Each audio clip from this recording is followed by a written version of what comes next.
Comrade Soul, welcome. Welcome back and happy Monday. Thank you, thank you.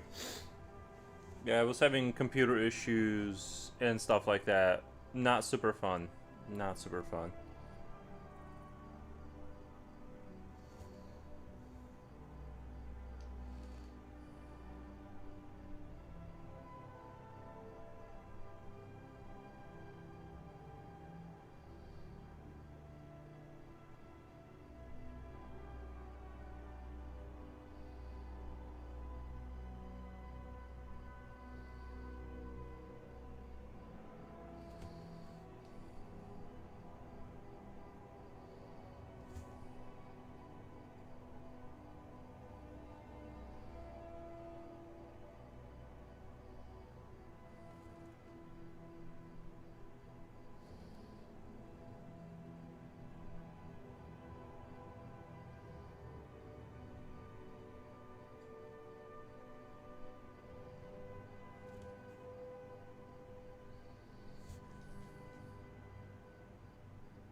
Future Roll, I hate Mondays. Yeah, Mondays are not super fun, I agree.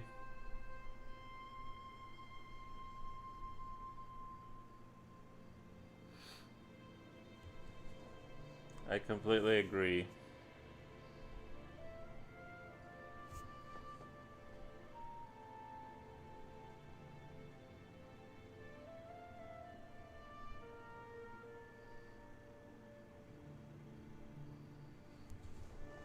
I hope it goes pretty well, though.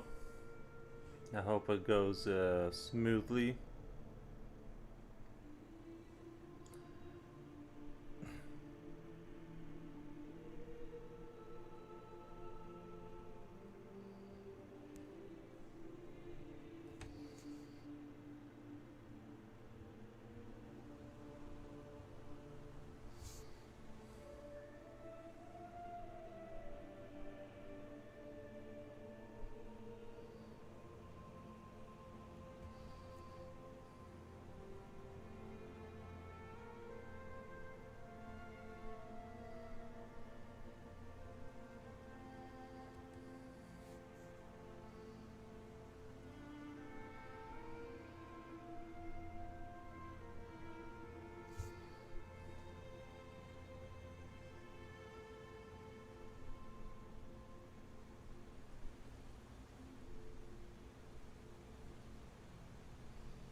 Kamuwamu, welcome. Can't wait till they invent me a robot body. I'd like a robot body that has self-cleaning arse. That would be nice. That would be nice. But I would assume that a robot body doesn't require extruding of fecal matter. That would be my hope if I ever do sign up for the robot body program.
But I think the toilet paper industry will lobby against self-cleaning arsehole. For sure. Yeah, it's gonna be a conflict. No sleep required either. Yeah. Yeah, sleep is a definitely a problem. It would be nice to work around, just work around the clock.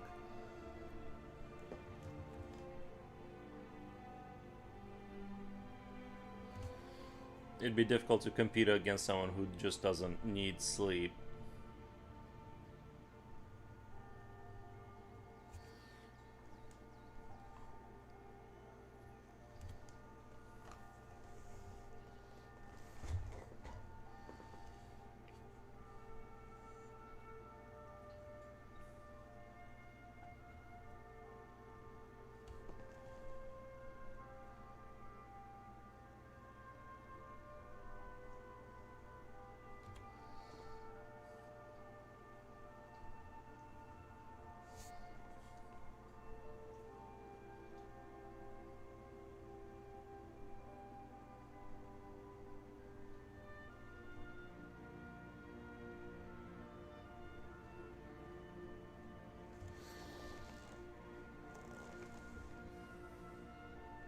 I got this nice slide, keyboard thing so I can keep my table a little bit cleaner. I didn't move the mouse yet, but I did move the keyboard. It's gonna be nice. It just kind of cleans up the space a lot, and I don't have to reach quite as far to type stuff, so kind of excited to experiment with it.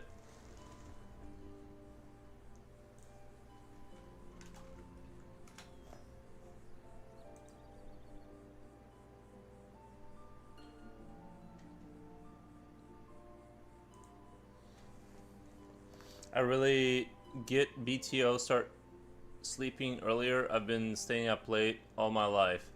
I had pretty bad insomnia the other day. That was the other reason I didn't stream. I just decided to, because between my computer breaking down and sleeplessness, I decided to just take the day off. But we are back, and I'm just gonna cut caffeine out like completely, and I'm just gonna completely cut out caffeine and say goodbye to it, just to make sure that's not one of the things that's causing the sleeping issues.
Apparently, it's theoretically possible to chemically remove the need for sleep or non-sleep future. There will be a whole bunch of hipsters that sleep because it's outdated.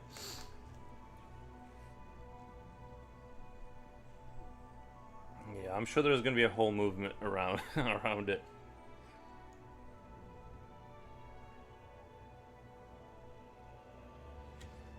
It would be nice though. At least to reduce it to a couple hours a night instead of like this whole.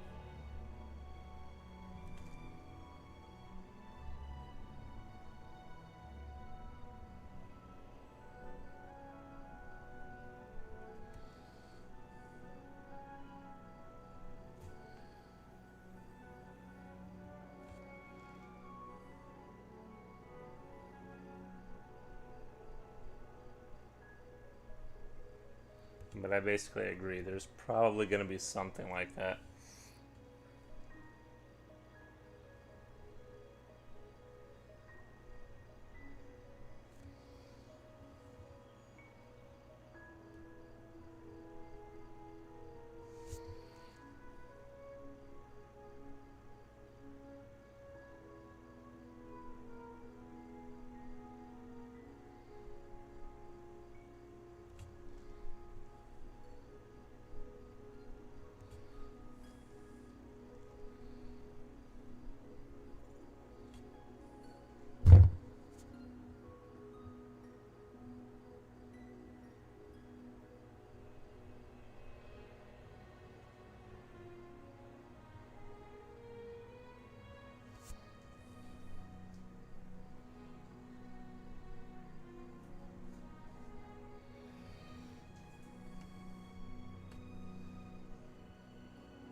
Hipster robots? Yeah.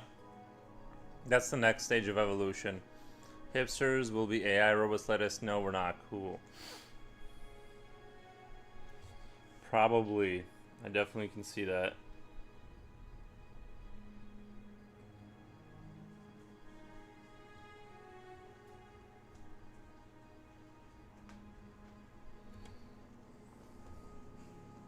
What are you doing, Eels?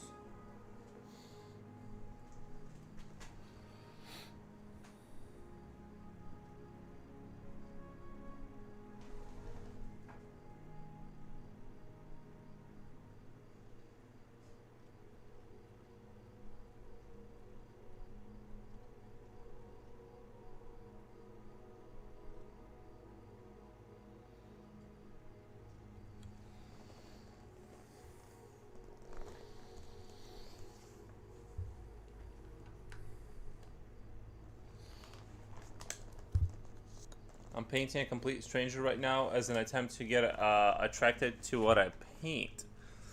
I'm painting a complete stranger as an attempt to get attached to what I paint. What the? You found a random person outside and just painting them?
It is weird how he, yep, found me a me page on Reddit. Found draw me page on Reddit. Nice. Yeah, like I said, I think my dog knows when I stream because he was laying down the other day when I wasn't streaming. He never did the walking back and forth thing. It's only when I start streaming that he starts to like immediately get up and just make noises.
Bug zapped.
It sounds like a really cool idea.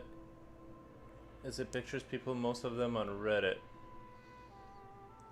Is it pictures people post on them? Yes, nice. Although I have to say most people don't show an interesting background picture.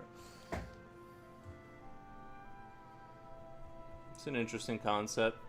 Just posting yourself as...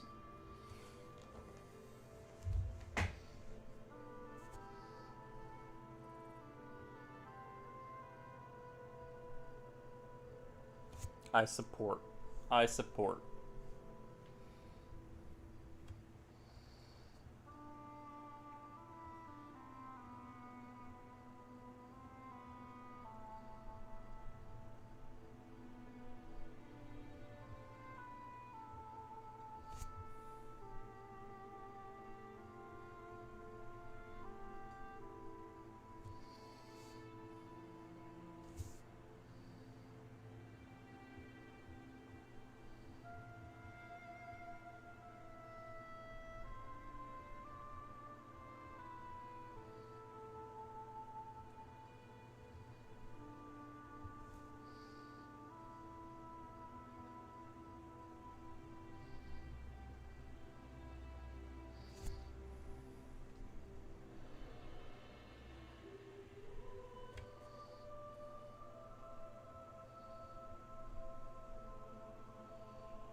computer problems suck, guys. They do suck.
My house insurance premium has jumped up almost another $400.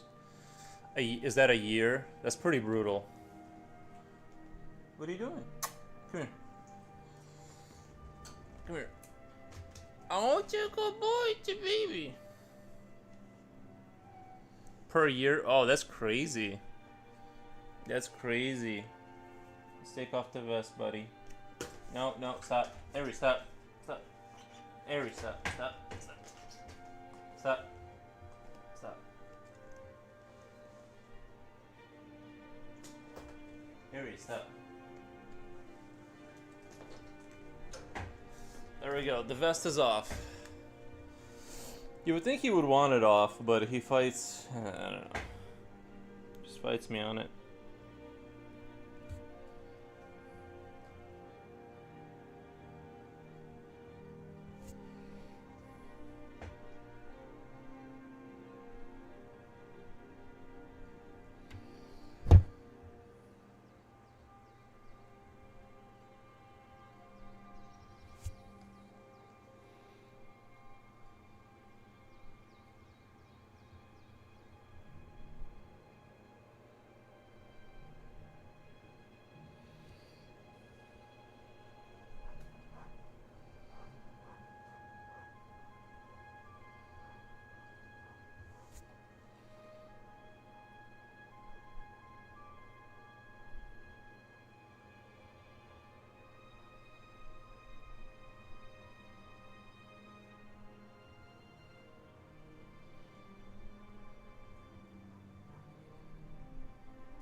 Yeah, it's crazy. Same thing happened to my insurance where it just kind of kept going up and up and up and up and up.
Give me 1 second. I'm gonna let the dog in the room.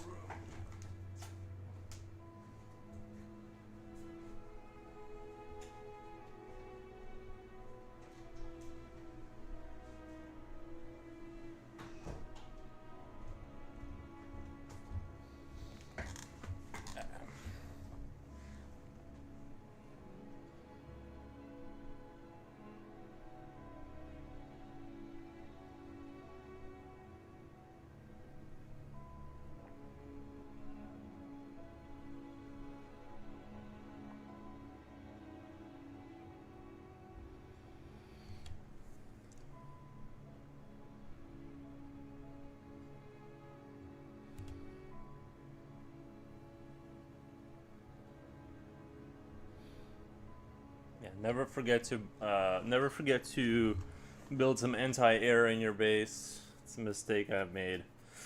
Those invis units are just awful to deal with.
Carolina says, welcome back. Thank you, Carolina. I am back from my temporary computer problems.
Oh, the graphics card.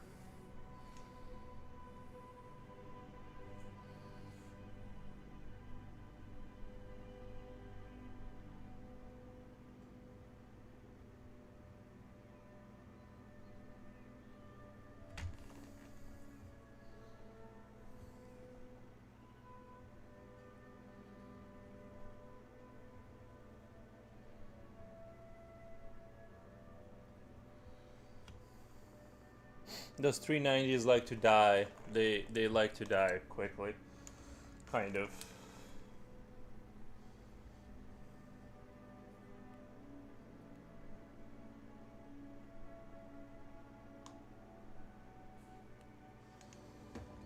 Those 390s I've had kind of bad luck with.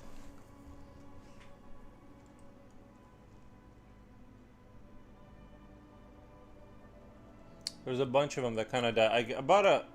Had, well, I had like, I just know two people and me that lost a 390 around like at the same time. They are great cars except for except for the part that they just randomly die on you.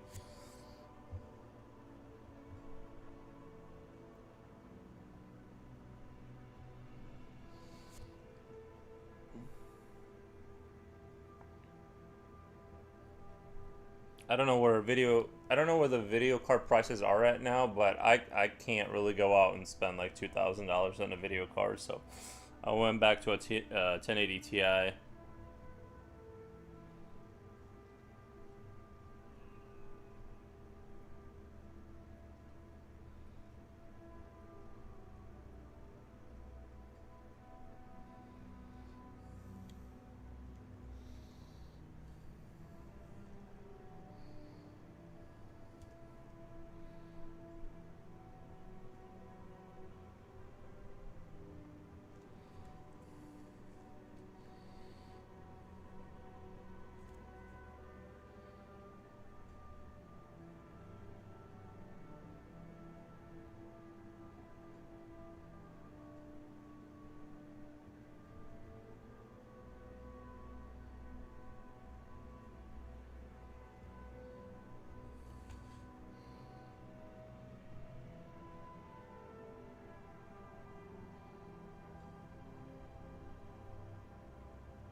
It's funny, isn't it? When something broke, it might be possible to fix it, but now stuff is specifically engineered that it makes more sense throw the broken thing in the trash and buy a new one. Well, I don't. Yeah, I would need like I don't know how you would like even find the point at which a video card failed. I'd need like a microscope and like that's I can do like 80s 80s wiring harness, maybe maybe repair something on that. But when we're talking about something like a video card, it's like it might as well be an alien ship. I have no idea why it stopped working.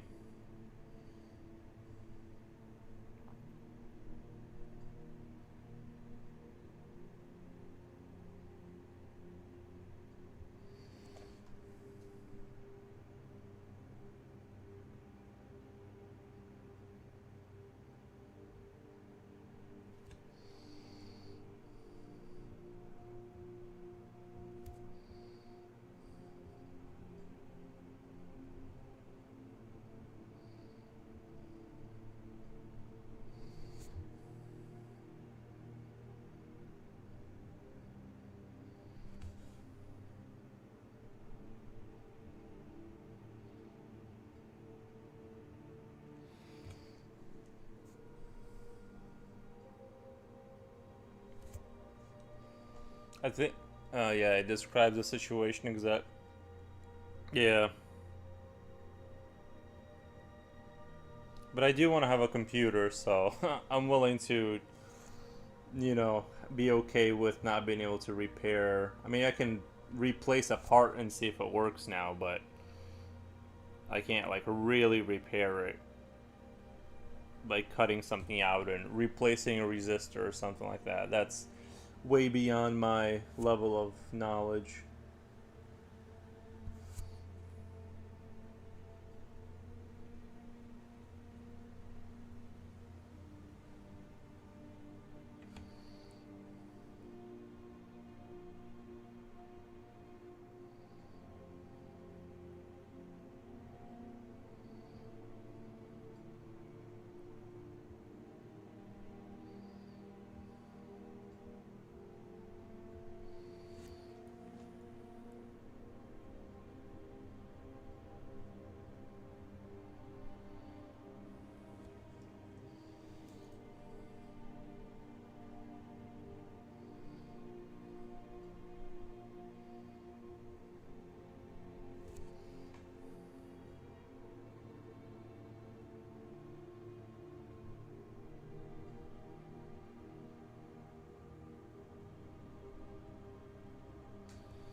Don't get me wrong, I wouldn't have tried to fix stuff even back in the times when I might have been possible for me to do so. I guess I'm just saying our innovation's running away from us. Yeah, I think so. It does feel like it is running away. Most cars are unfixable. You know what I mean? Like even mechanics won't take some cars because they're just the level of the computing is just, if something goes wrong, the dealership can't fix it a lot of times because it's just full of computers, and it's really hard to trace back where the problem actually is. Most of what they try to do is they will cycle the system and try to reset it back to zero if it's a newer car, like, you know, under a year. If you're having like transmission issues or something, they'll just reset the system and tell you that we're good to go, yada yada. If anything happens, come back. Something happens, you come back. You know, it's hard. It's just fixing things on that level is like you really need like high level expertise, and a dealership isn't. You know, they have mechanics, but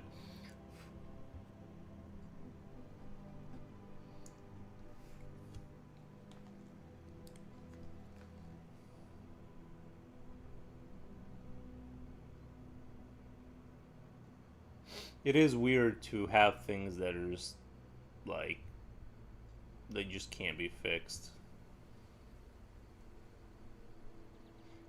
And a lot of it is kind of unnecessary. I feel like, I don't know, like having there's a lot of like, I have a washer and a dryer that still have like mechanical kind of There's just like these cheap appliances that like have been working forever, and like when something broke down, I just ordered the part. Like the mechanism is mechanical inside of there that does the timer, and I just replaced it and it just kept working. If it was like a Samsung or something like I don't know, like if it was like an $800 washer, like once that once that motherboard goes out, they just tell you to like all you can do is replace it. It's GG, well played kind of a situation. Um, Unfortunately, that's where things are at. I'm not even. I don't know. It is nice to have nice things, but it is weird that like it's so complicated that like nobody can like, or they can fix it obviously, but it's gonna cost just as much as a new unit at that point.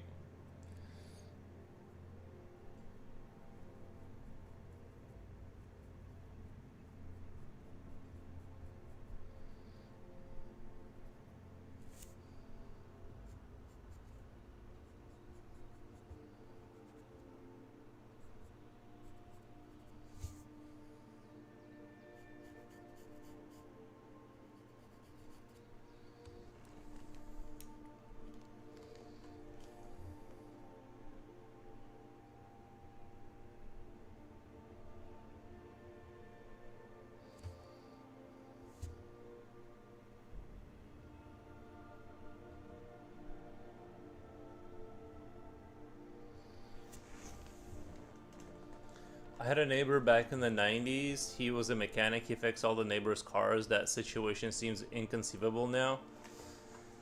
Basically, yeah. I mean, I still have like some local mechanics that kind of like work out of their garage and stuff. That still exists a little bit, but you know, it's definitely a different time now. Like like if your headlight goes out, like I had a like one LED go out in my car's like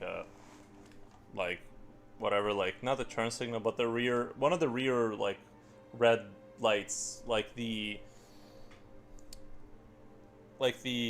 one of the LEDs went out, and I was just asking them how much it would be, and they said, oh, you got to replace the whole unit, it's like $500. And my car is not even like a fancy car, it's just like a run-of-the-mill car. And I'm like, all right, we'll just, I guess I'll just exist with it not existing. I don't know, I'm like, I'm not gonna pay $500. Whereas before, you could run to the auto store and pick up a $5 light bulb and replace it, and it wasn't that horrifically difficult. Unfortunately, that's just what it is now, I guess. Not to sit here and complain all day, but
plumbing, plastered electrical work, that stuff is still very much within the individual's domain. An AI guy said those kind of jobs are what we should be encouraging our next generation to do. Yeah, I think you're right. Honestly, I think you're right. I think it's good to know that stuff, because I think the AI spread is going to be bottlenecked at the robot level, just simply because making robots is sort of, it's not like AI that's just on your computer. through the website, right? It's actually like you have to build it, and so there's going to be a bottleneck before everyone gets like replaced.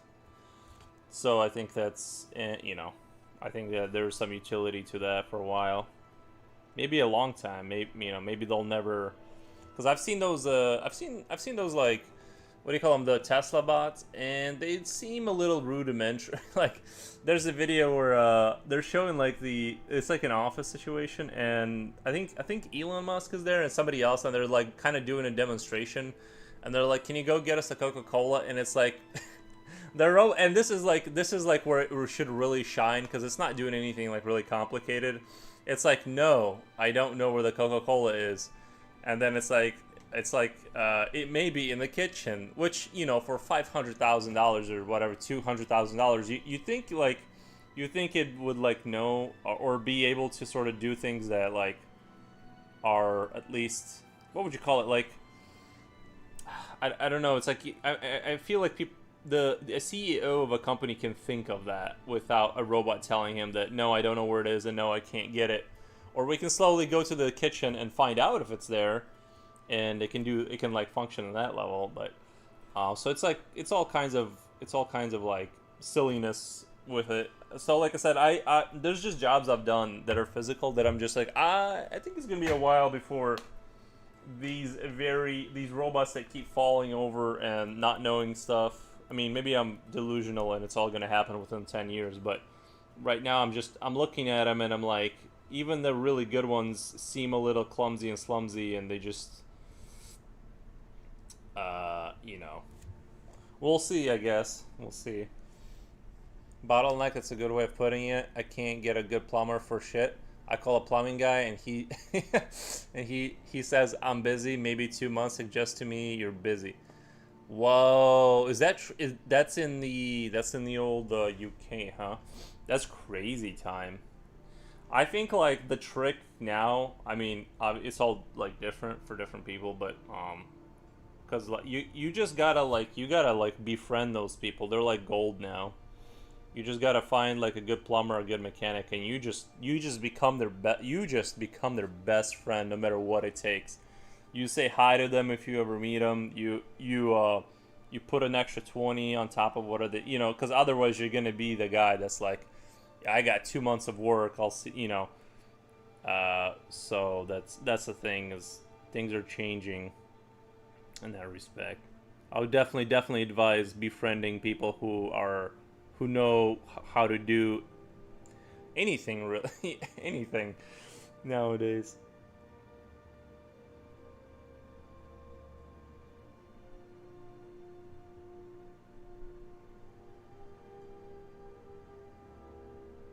But yeah, guys, check out my awesome keyboard thing. Now my desk is like way more cleared up and stuff like that. It's awesome. I'm super excited about it. It's just altering.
Chiba, the computer's alive. Yeah, I put in a different video card and it works. I killed the video card. Unfortunately, my 390 is dead. I'm not gonna go get another one. I'm not even sure if they sell them anymore, but they sure do like to burn out. I feel like I should go to community college and learn that shit. I've never been particularly partial, but the lack of good work, man, is literally making my lazy ass think I should learn it myself. Community college, learn. I've never been particularly practical, but the lack of good work, man, is literally making my lazy ass think I should. It can come in handy. Like one time okay, so like in the United States, we don't have 220 volt outlets. We have 120 or whatever it is. And when you install 120, what's interesting is that like you have a 15 amp outlet and then you can put in a 20 amp outlet, which I didn't know. And so I had a 15 amp in my kitchen. I guess they went really cheap. And yeah, so like I had a 15 amp. I was using my air or what do you call it? I was using my air fryer, right? Sorry. And eventually the outlet started to burn out, and I couldn't tell like if it was the unit dying or because I kept smelling like burning plastic, and I'm like, is it the air fryer? You know what I mean? Or I'm like, something smells fishy. I thought it was the unit. You know, I thought it was the unit itself just dying because I was using it a lot. But come to find out, it was the 15 amp outlet. You can't stick things in there that are too high. They're pulling too many amps and things of that nature. So I ended up like not almost burning down my house, but one time I plug it in, yada yada, and I, you know, because I wasn't even sure if it was coming from that. That's the other thing. I wasn't sure where it was coming from.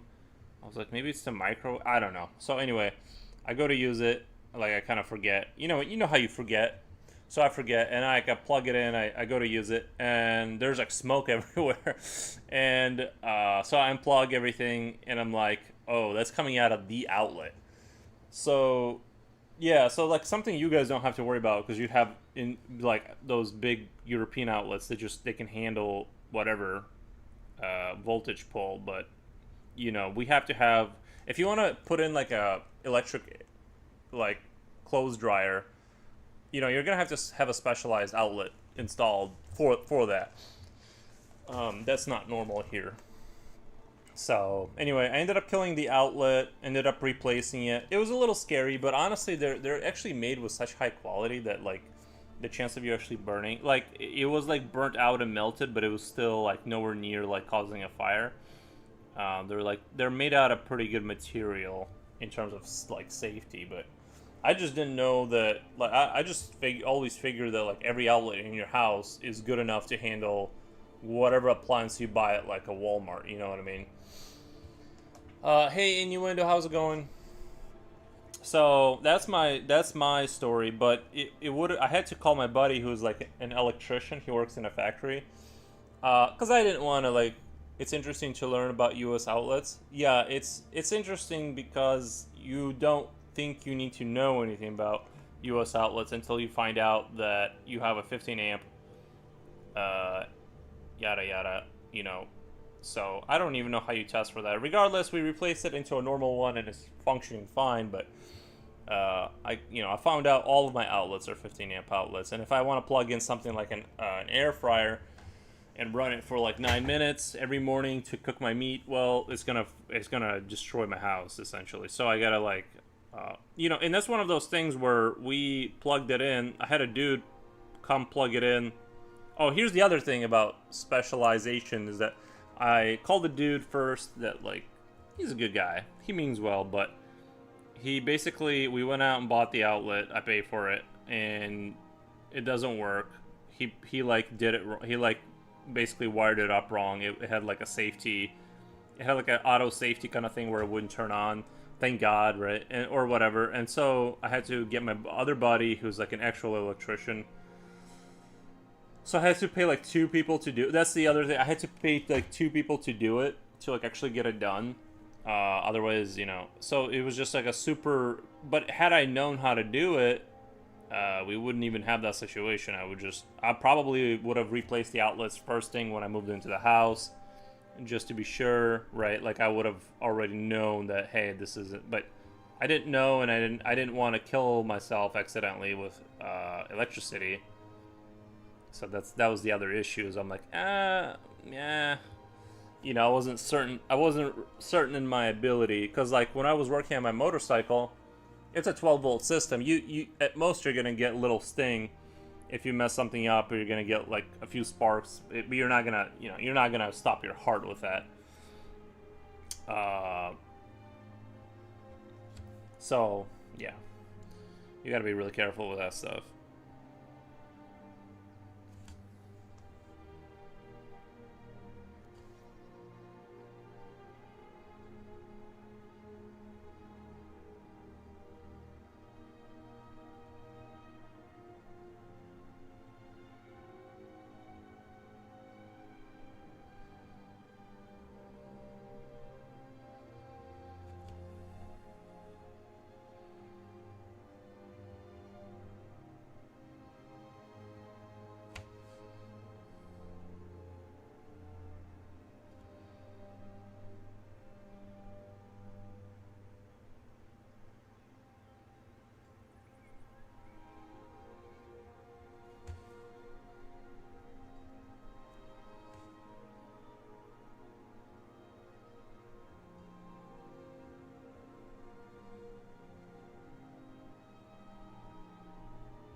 Japochi, 21 viewers during lunch on Monday. What the?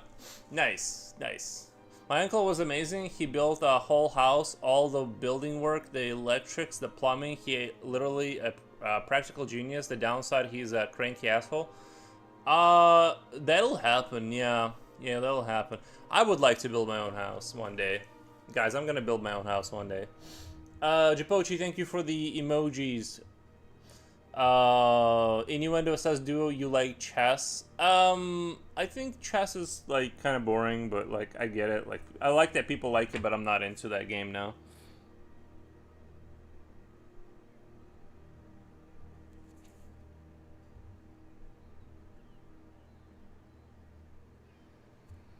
I think you got to put a lot of hours into that game to like see the genius of it or whatever.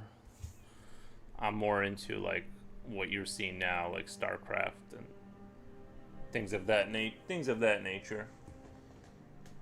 I want to see things move around. I want to see things explode.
I slept for 12 hours, so I'm a little bit foggy. Nice. I did sleep a lot too. I recommend reading a book called Walden. He's the guy that decided to escape the rat race. He built his own house and lived off nature. It was in the 1850s, so not quite the same situation as current life, but it's a cool read. Yeah, that would be really cool. I just don't want to be. I kind of want to do that minus the like. I still want to have the internet and stuff, and plumbing, and heat. Although it would be cool to have a like a wood burning stove or something like that. Like that would be like so dope to have like some kind of a wood burning stove in the house. Cause like you just throw some logs in there and then. What is your favorite chatters? Who's your favorite chatters, or what is your favorite? I'm not sure what you mean. Innuendo, thank you for the question, though. I know what you mean. I'm like sleeping, but sleeping too much makes me foggy. Sleeping too much has the opposite effect that one intends. I think it has the opposite effect in the beginning, but then like later on as the day goes on, you appreciate the extra sleep. I don't know. That's how it works for me. You get the brain fog, but like you still feel better than underslept. Or that's just like a zombie state. I'm not a big fan of that.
Oh my god. Thunder, Bristle, Art, thank you for the follow. Is that Fiber Castle? Yes. It's, Fiber Castle, medium. Oh, this is a pastel. Pit pastel. Okay. I thought this was a white chalk. White charcoal or whatever. But I guess it is, in fact, a pastel. It says, Thunder says, hey, how's it going?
It's a good brand. It does seem like it. I like the consistency too of the brand. It's like the consistency is like very good. You get you like the way it works is how it works all the time. I love it. Really good stuff.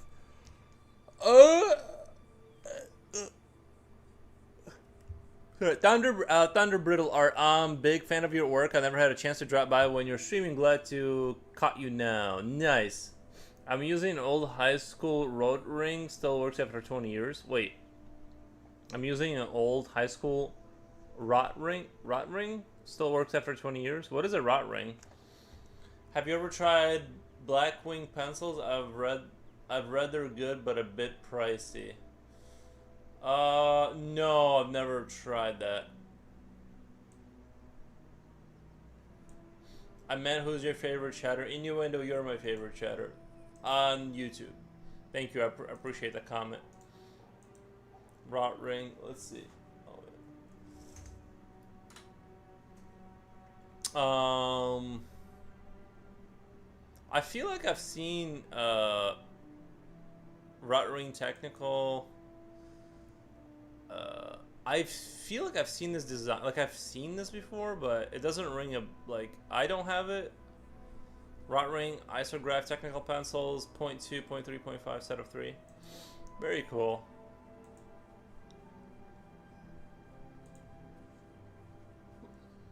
I'm just looking at a set here. It's a mechanical pencil. Yeah, I'm doing just fine with the ones I got. I don't feel like getting more. Well, minus Tiki 0.5. Nice. It looks like everything's written in like I guess there's different languages. It looks very fancy. It looks very cool. But like I said, I don't really need anything. Oh, guys, I got some frozen. I got some not frozen, but remember we were talking about fish the other day? Eating fish that's been dried. I ordered some. It's like in bags. It's coming. It's like salted and coming. It's on its way. I'm very excited to eat some dry fish.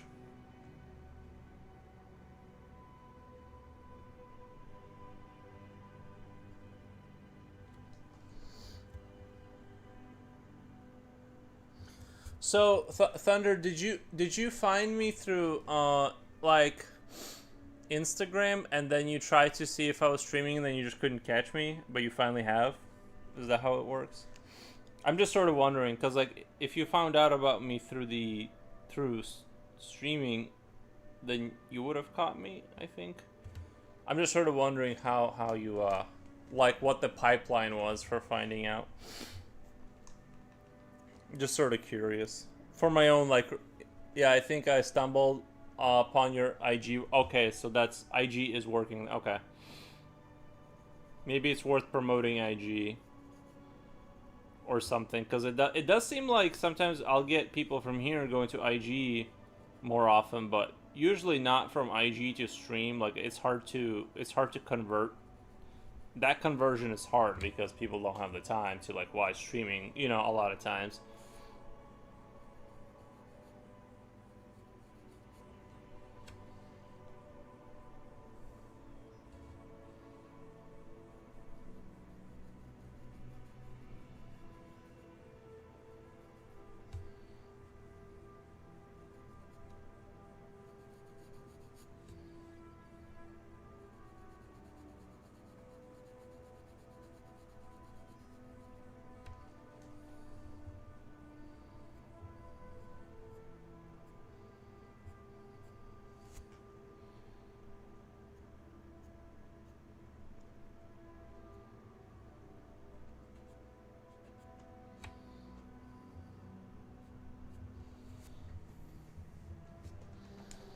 That's awesome though.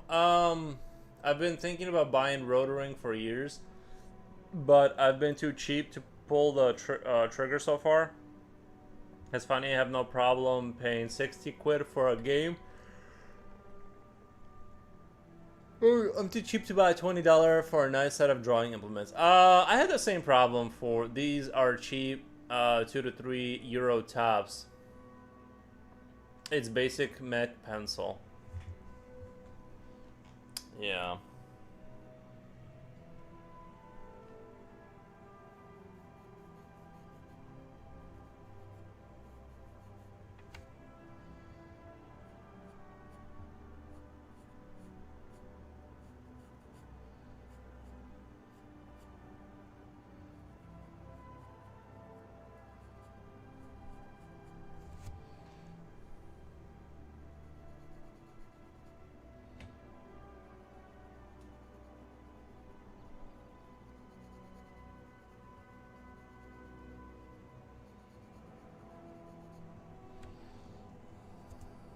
I feel like this is like a better version of like when I would draw like little soldiers. My English is not fluent to chat so much.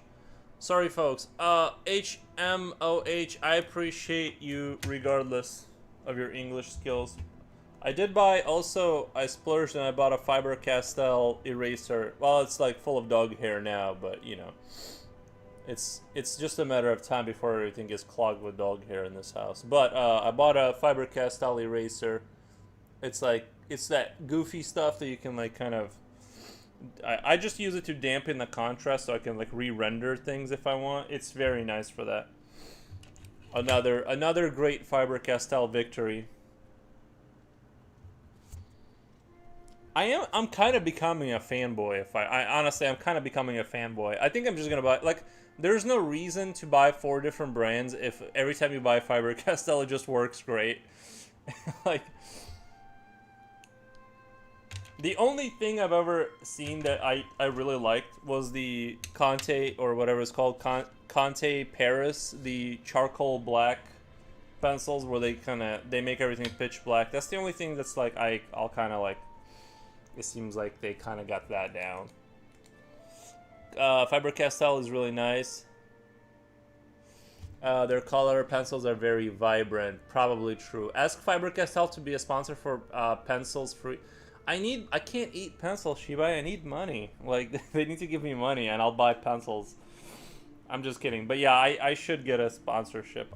Honestly, I've been pushing them hard lately. They need to just give me maybe like $100 would be fine.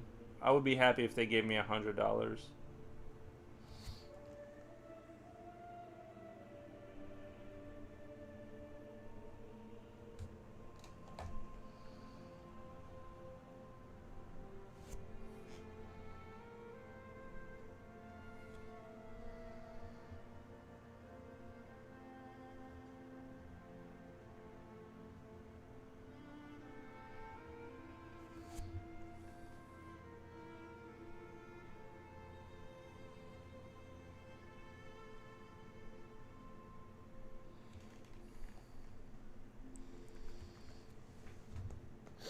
I'm froggy every day, or I think I'm stupid. I'm foggy every day, or I think I'm just stupid.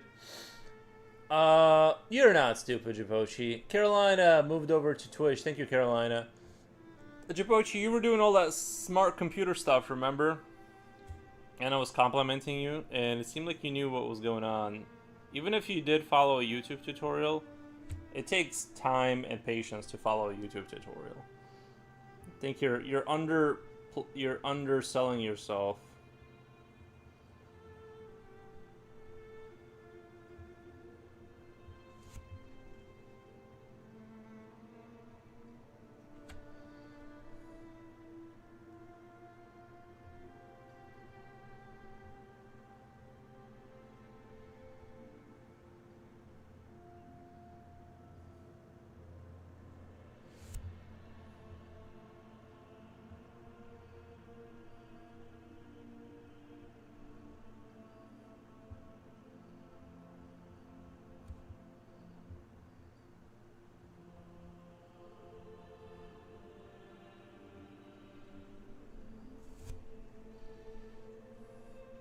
I am yawning a lot today, but that's only because I haven't consumed any caffeine. I'm cutting caffeine completely out.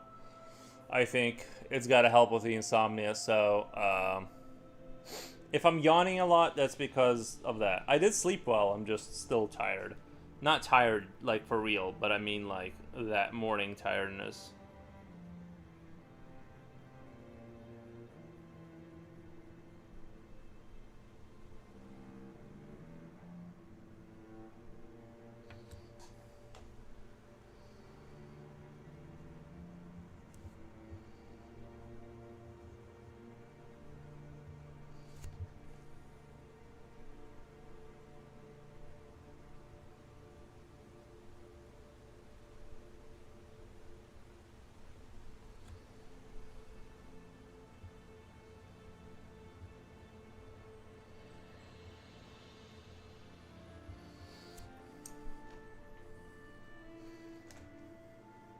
Imagine working for Faber Castell. Like, imagine you work for them and like all the free pencils you can have. Cause we've all worked at factories. They give away stuff. You know what I mean? They have a misprint or a misprint or something, some label misprint, whatever. They got sat on the floor when they were supposed to. It's now just given away. Smoking weed can make you tired. I do not smoke weed myself. I do admit I have tried it, and I wasn't into it. I had a little vape pen because when it became legal in Illinois, I bought a vape pen of drugs essentially. Well, weed, and it was like this kind of like liquid, and you go, you know, like you smoke like a vape, but it's weed. And I tried that. It was totally legal. And I was like, it's all right. Like, I don't know. I think it was too strong too. Like it was very like, it wasn't like smoking weed. It was like you would take a little puff and just be completely gone. Like it was way too strong. I think it was like meant for people who were like advanced. So I would take the tiniest little hits and I would just be like, I just couldn't. The problem for me is it didn't add anything. I would just sit here like vagging out and I couldn't do anything. Like literally I couldn't remember anything, or you know, so it wasn't beneficial for me. I think maybe like low doses can be helpful. I don't know. I'm not advocating for it or whatever, or not advocating. I tried it. It's not for me. Liquid. Yeah, it was a liquid, and you smoke it just like a vape. And it was quite expensive. I'm sure it's even more expensive now, but you know, for the price, my experience for the price was not worth it. Did I just get another what the? Vixtan, thank you for the follow. We appreciate the support. I smoke weed. Those vape pens are heavy. Wait, I smoke weed. Those vape pens are heavy. Are you saying they're heavy in terms of like just the crazy amount of weed? Like, I just think they're like too powerful. I just can't, you know what I mean? Like, I don't want to be out of it like that. Like, oh, and then you know how strong? Yeah. So, you know the thing is like when you smoke weed, usually like you smoke it, you feel nothing, you smoke it again, and it like kind of comes at you. I want to touch weed and smoke it. HMOH, isn't it legal in? It's legal in Germany. Weed. I think you can go to a I don't know how Germany works, but I've known a guy that lives there. He said that it's legal. So if you go to a dispensary, you can probably just get it. But like I said, I think it's like it's just like to me it felt like a waste of time. Like I felt like I was just wasting time. Now, sorry, going back to the weed. Usually when you smoke weed, you feel it and then it kind of slowly dissipates. This was like, it felt very like bad because I would smoke a little bit, get super high for like 20 minutes, and then it would be all gone. Like it was crazy, like how it wasn't like it lasted and then you feel it dissipating. It was just like you're at 100. It's almost like way too much from a tiny hit, and then like it goes away after 30 minutes completely. You know what I mean? That's why I'm like, it seemed like I didn't like it. It was just like I just wanted to get a little high, not super high, and then have it all go. You know. So for me, it didn't work, and so I just kind of was like, nah, this isn't for me. So I became a casual beer drinker. You would like Rocky, quintessential feel-good struggle movie. The first one, I mean, the sequels are good, but they are more cheesy than the first. Is Rocky the one? Is the first Rocky? Is that where he fought the Russian guy or the black guy? I forget who he fought. I think he fought somebody though, right?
Drugs are bad, MK. Laughs and back knees. StarCraft makes me StarCraft Squad and Chaos. StarCraft takes me way back. It was a super fun game, yeah.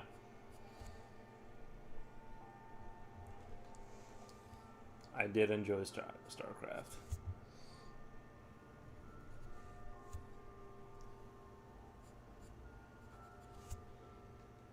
Everyone can unite around StarCraft.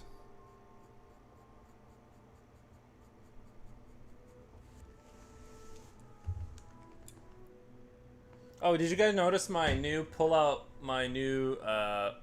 keyboard holder? It's very nice. It just like now my desk, I can now put more garbage on top of my desk. Because now it's going to be clear of the keyboard. As a kid, I want a StarCraft movie so bad. Now I don't want them to ever make it. I know what you mean because they're going to make it awful. You know, the chance of them making a good StarCraft movie is low. But yeah, it would be in theory a fun movie if it was made right. I just want, you know what I want is like I want a StarCraft experience that's sort of like in that universe, but you play as the Terran, and it's more like Factorio where you deal with like logistical stuff, and you know it's not so much a 1v1 like competitive chess game where you try to win as quickly as possible. I want it to be more of like StarCraft but Factorio, and you have, you know, supply lines and all this kind of stuff, and like it would be more about logistics instead of like sort of intense sort of 1v1s. So I like the universe a lot and stuff, and I like the world, you know. I just want a StarCraft universe with a different kind of RTS gameplay. It's a little bit more chill, a little bit more, you know.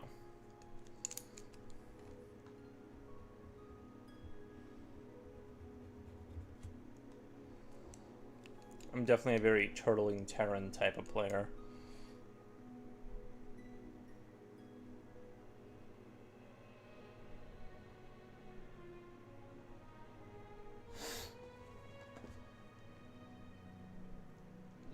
Make space for your drinks. So much fun. It's interesting concept, but yeah, it's a great universe. I love it, yeah. Especially like, I don't know, when I was a kid and you would see those like metal platforms, and then I don't know, they did this thing that I just never seen before. Well, at the time, is having like the sort of, you could see underneath the map because there would be like a hole in the map, and you could see like space on the other side. It was definitely very like, it was very, I don't know, engrossing, I guess. I think that's the right word. It was like the game was very visually like you could like imagine this dystopian kind of, you know, thing existing. It was a lot of fun. I think I definitely draw a lot of inspiration from, you know, that kind of stuff in general. The space wars.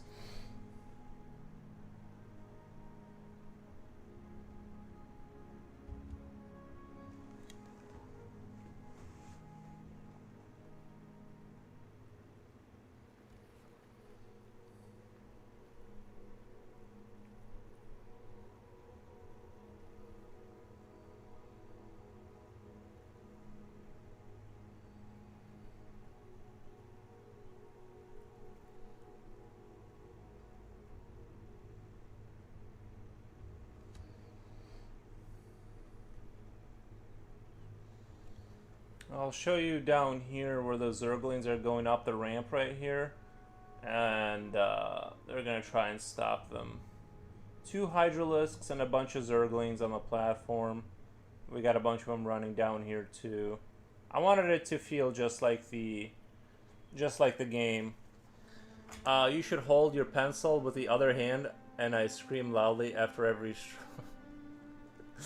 That would be great. Can you imagine someone go to Can you imagine someone go in the stream and be like, "What? I'm not left-handed. I can't hold it with the other hand." That would be crazy for me. I can try for like a little bit, but maybe it's not as bad as I don't know.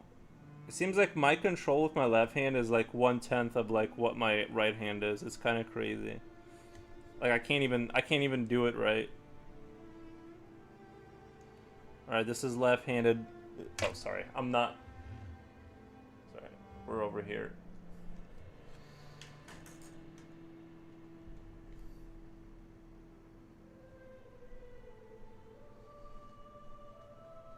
This is my left-handed attempt at shading.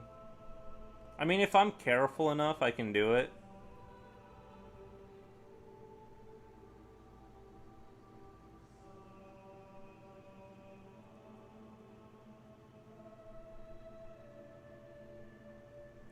But it's definitely like I have to use all of my mental energy to like.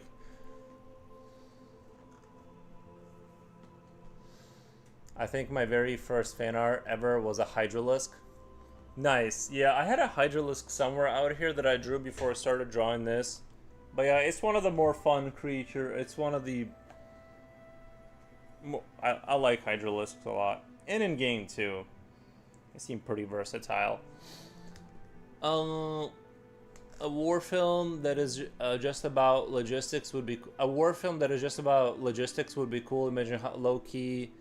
movie set in Starship Troopers world that's about logistic corps trying to supply the front line. It's a struggle because the logistics people are getting attacked by the bugs. Yeah, I think that would still be a good movie, like focusing on not frontline combat.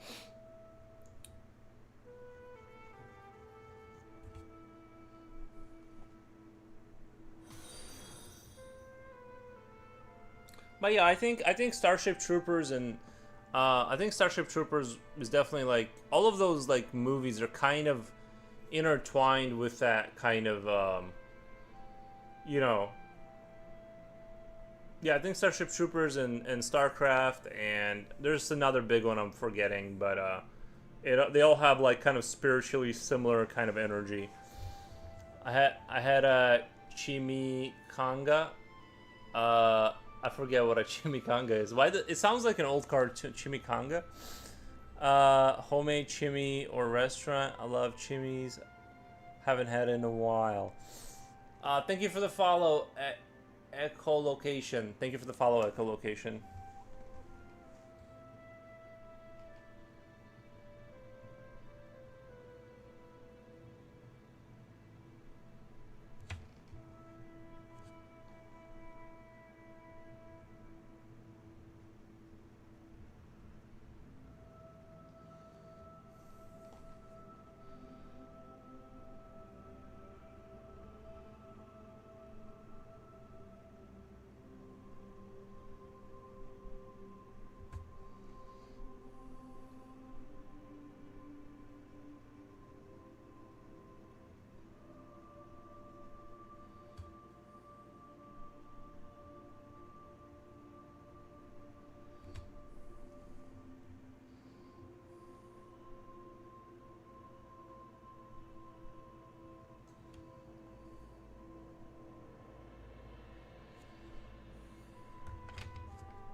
I haven't had a fried burrito, especially usually smooth and smothered in cheese. And however, oh, I ordered some of that dry fish I was talking about. I'm super excited to get it in. That like salty dry fish. One time I bought that stuff, and I accidentally bought like the pet version that you give to your dogs. So I don't know how different they are really. But yeah, I bought like the human version this time. I'm excited to get it in and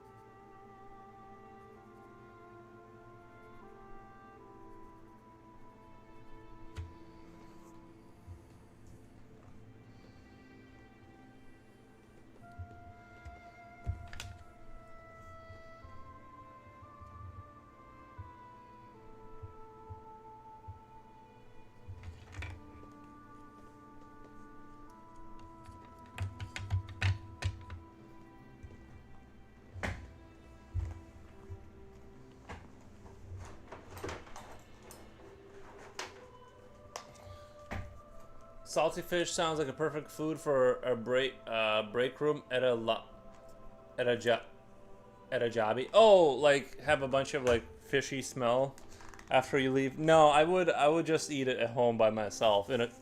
I only eat fish by myself in a corner of the house somewhere. I'm like a Smeagol I don't know, I'm like Smeagol. I love that stuff so much I can just eat it every single day.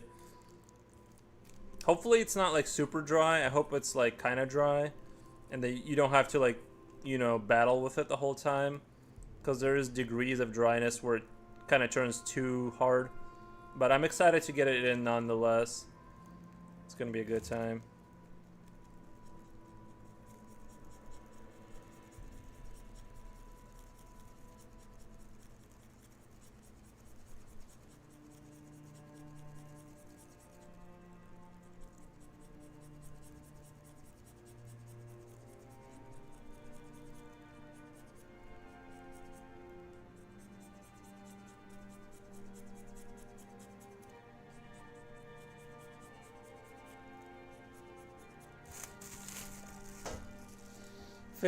Fish heads, roly-poly fish heads.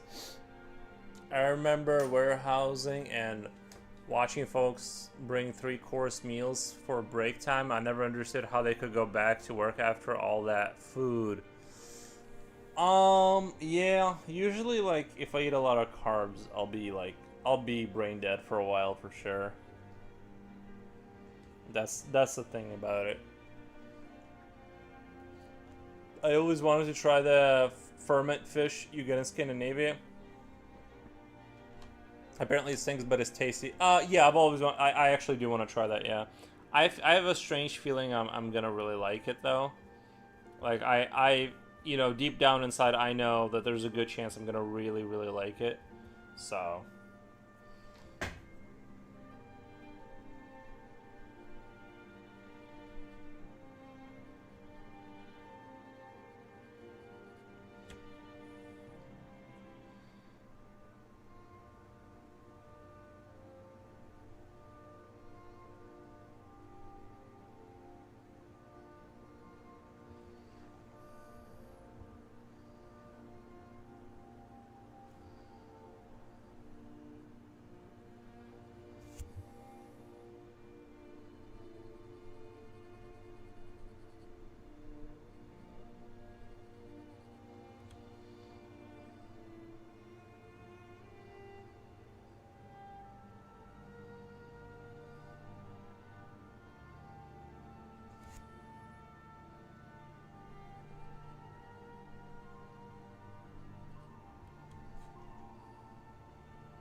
Oh no, do not try the fermented fish from Sweden called surströmming. Surströmming. You have tried it? It is rotten and must ferment. It can for 2 years until it almost blow up, and they only eat it once a year in August. It is this, yes, and it is disgusting. Nice. Thank you for setting us straight. I once arranged for it to be served on a Viking party that I arranged. To become a real Viking, you had to eat it. Oh man. Wow, that sounds awesome. I've seen some good dagging movies on Facebook that are really funny. I've seen some good gagging movies on Facebook. Maybe it is that bad. It's hard to say, right? Because maybe like Carolina said, maybe it's not a thing they eat. It's more of like a once a year like tradition to eat it, more so than it is like you go get it at McDonald's or whatever. I don't know. I still want to try it, but I feel like honestly, like I feel like I won't have an issue with it. But that's just me because I'm pretty tolerant of like weird stuff. And why are you not chatting with us, YouTubers? Wait. Oh, you guys have been saying stuff. Never mind. Sorry, it's just sometimes you guys don't talk for a while, so I just stopped looking at that chat. Checkmate, because I fell asleep. What are you talking about? What do you think of thinking? I think thinking can be helpful. I don't know. Fish Oil says, meeting, see ya. Alright, man, hope your meeting goes well. It is a Monday.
It is really bad. It's more of a tradition, and you do not get it in a restaurant. Do never bring it on an airplane. It will explode, and it will become expensive for you. Oh man. Like the fish will explode, or like, are you saying like you're gonna have some bowel issues? Because I know that like, I've heard that things that are fermenting can explode, or maybe I'm mistaken that. But I'll remember not to eat it. It's you're making it sound unappealing. I thought it was just gonna be like really salty or something, but it sounds like it's pretty bad.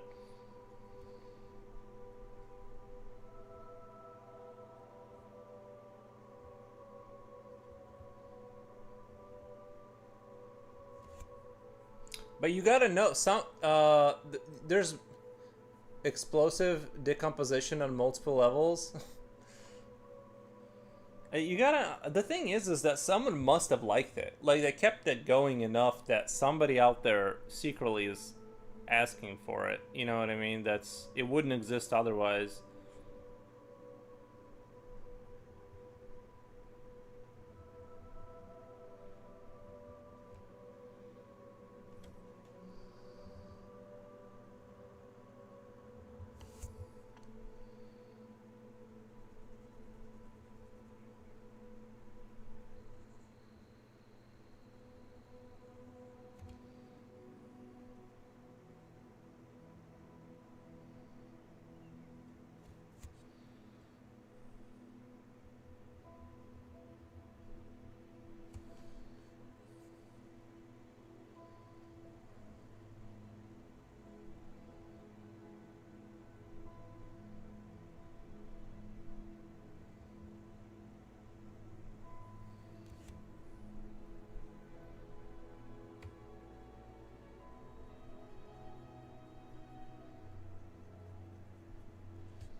They can explode and all the stink will drain all the luggage. They can explode and stink will drain all the log. Yeah, well, I wouldn't bring that on the plane. I would just go to Sweden or wherever they still make it, and I would eat it there and then leave. I wouldn't bring it on the plane with me. You know, I think I've always been against bringing food.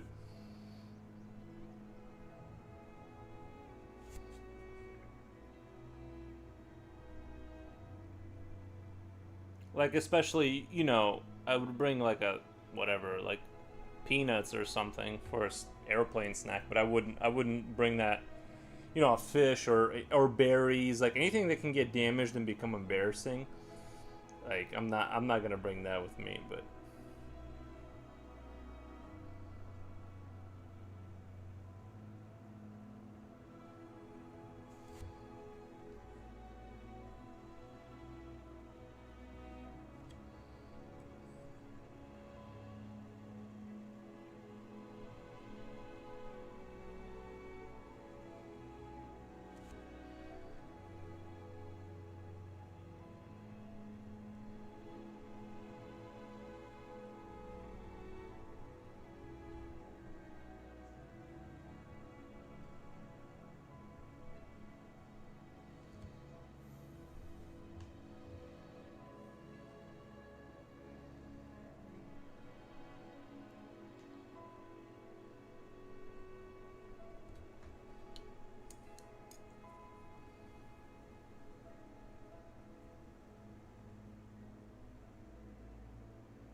I think I'm gonna add a little bit to these.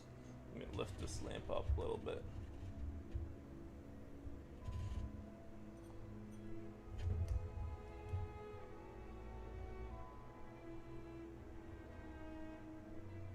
I think I want to add a little bit of color to the rockets over here.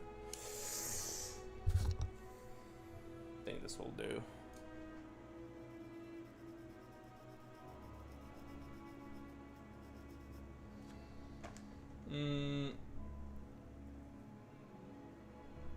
It is eaten with cooked potatoes, onions, with white bread, butter, and then you put small pieces of bread, and of course you need to drink a lot of vodka. Nice.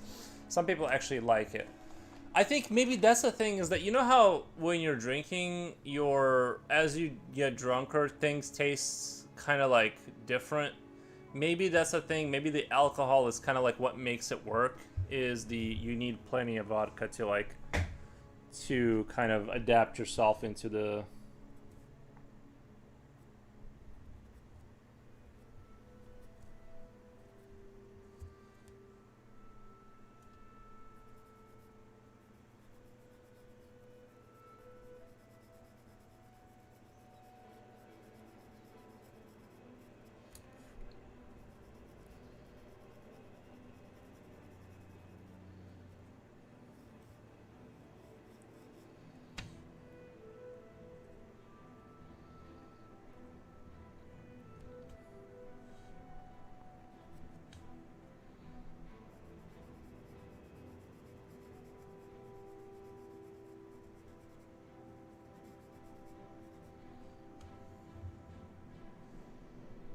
I think it looks a lot better with the yellow kind of.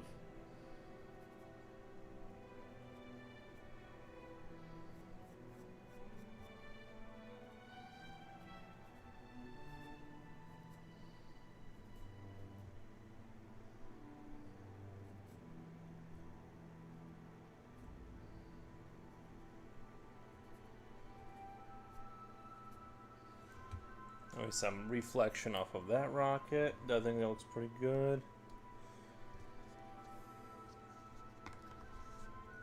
Gotta be packing up.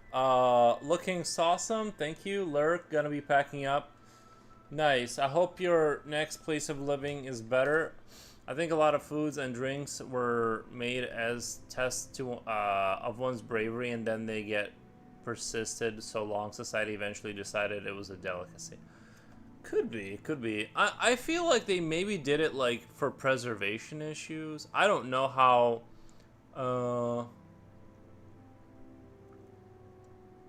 Some people actually like it. I think it's a macho. Oh, you think it's a like kind of just, can you handle this?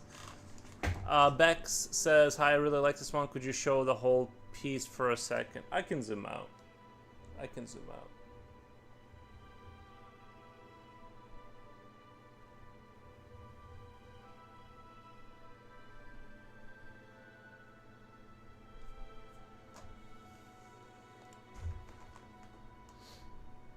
That's kind of where we're at.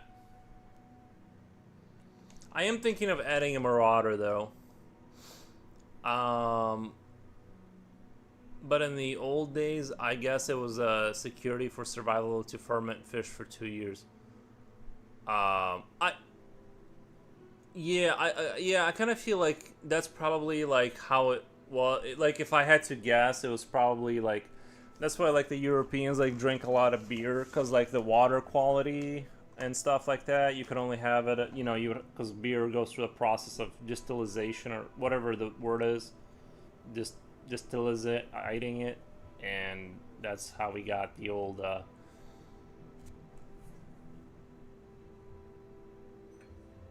That's the whole piece.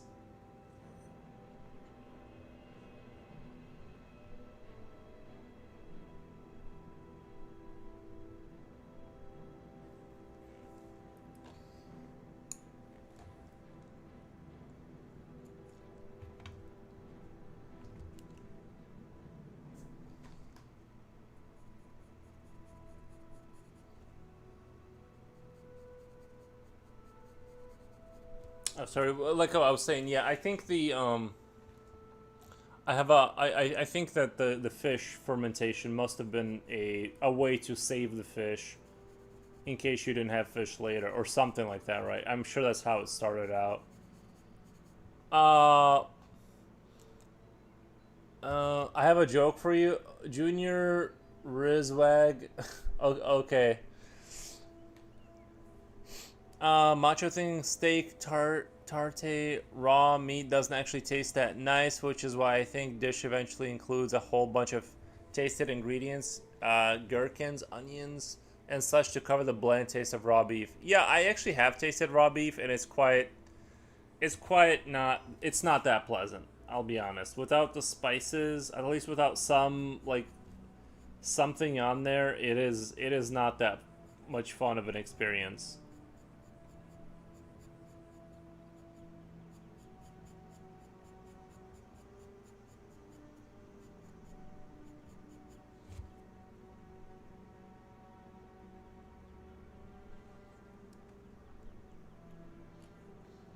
I only know 20. I only know 25 letters in the alphabet. I don't know why. Nice, right? Because you don't know why. Nice. I honestly thought you were gonna say a much dirtier joke, so I'm glad you didn't.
Oh, guys, I figured out like a really good formula for sleeping better.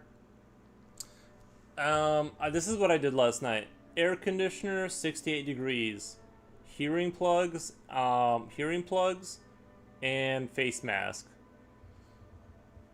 Much better sleep. Much better sleep. That's a good one. That is nice. Really good tartar is served in Denmark, where they put also a touch of con, cognac in it.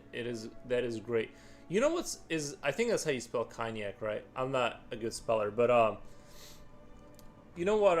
You know how they put alcohol like in cakes. Like I don't know how to explain it, but there's some like cakes and candy that have like alcohol in them, and it's like makes for the I don't know why, but like the taste.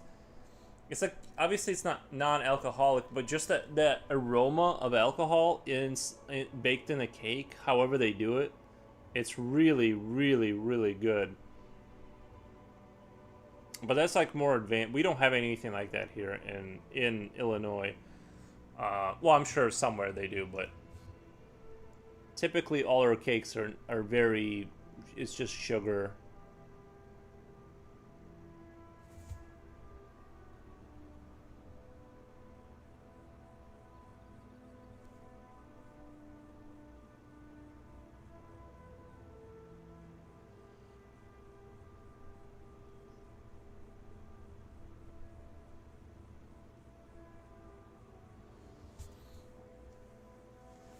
Actually, see how high contrast that is.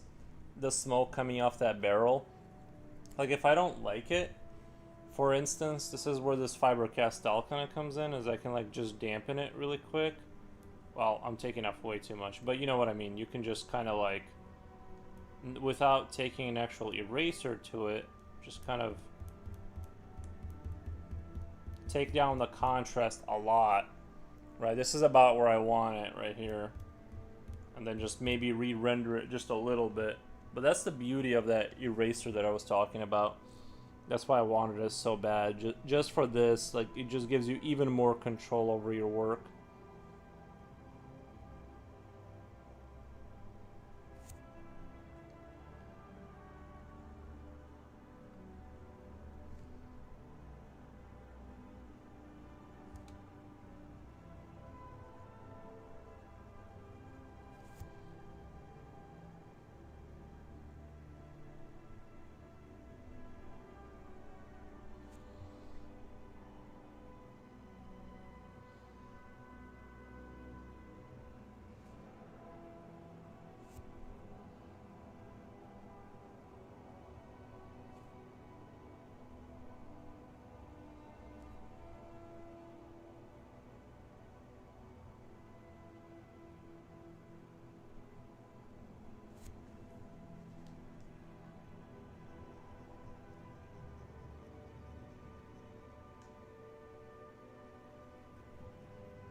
Magic Boot Art says bye bye, good night. Good night to you too. Hope you have a great night. Come on. I never heard of Ognek Tarty version. That sounds tasty. I had a Belian tarty once. I don't know the recipe, but it seemed like it had a lot of mayonnaise.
I forget exactly what the barracks looks like, but I'm gonna have to look into it. I want to add a barracks right here on the side.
Belgic with mayonnaise with their mayonnaise, and the Dutch they have something similar. They call it American beef tarte.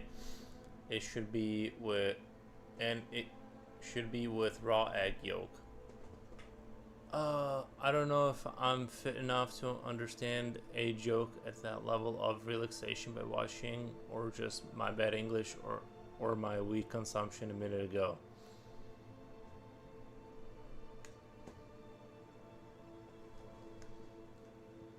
Gotta love the Zerg. They are going to add more to the background. Are you going to add more to the background or render it fully now? No, the amount that you see in the front of the base, that's the amount that there's going to be. I'm not going to have them behind them because they're defending the platform, obviously.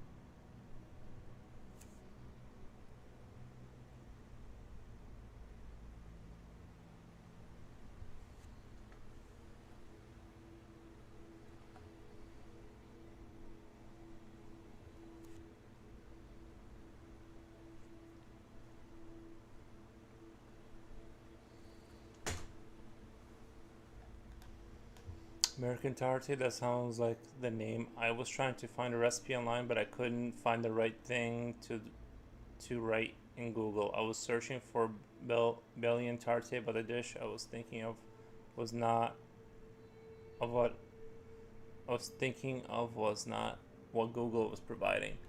It has to be with highest quality beef and not just grounded burger beef.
Slipknot fan, yo, what's going on?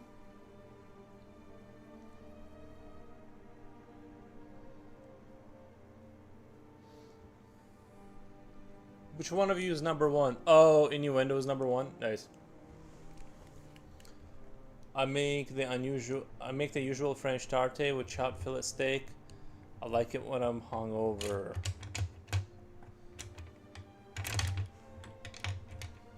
Guys, I'm gonna take a quick break. I'll be right back. Just give me one minute.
I was thinking of testing how much of streaming relies on talent and how much of it is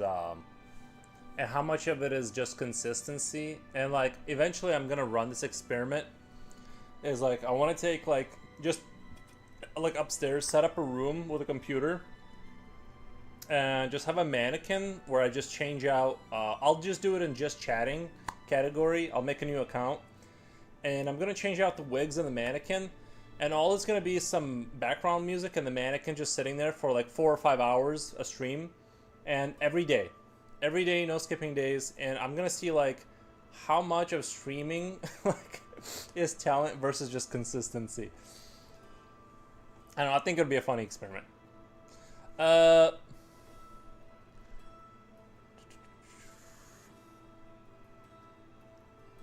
never seen someone so eager to be number one. Well, especially in like chat ratings, right? I don't know. I feel like people don't like or don't care about chat ratings for the most part.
But I really do need to go to Scandinavia or something one day. I hear good things. Or Iceland. There's like mountains there and stuff. I feel like I would just automatically enjoy that environment. I need to go there one day. It would be funny to put a mannequin on. I think need to put a Chat GPT voice app on to respond to chat. There's probably some extension GPT app that can read Twitch chat and respond. I think you're right, Kamawamo. I think that would be a funny experiment. You know what I mean? Like, and then you can set ChatGPT to have a certain personality too. I'm like, what if that channel like beats out my channel, and I just manage like this mannequin for the rest of my life? I just have like this weird mannequin thing upstairs. Hey, but if it makes money, like, what are you gonna do? You know what I mean? That's just what it is. It's like.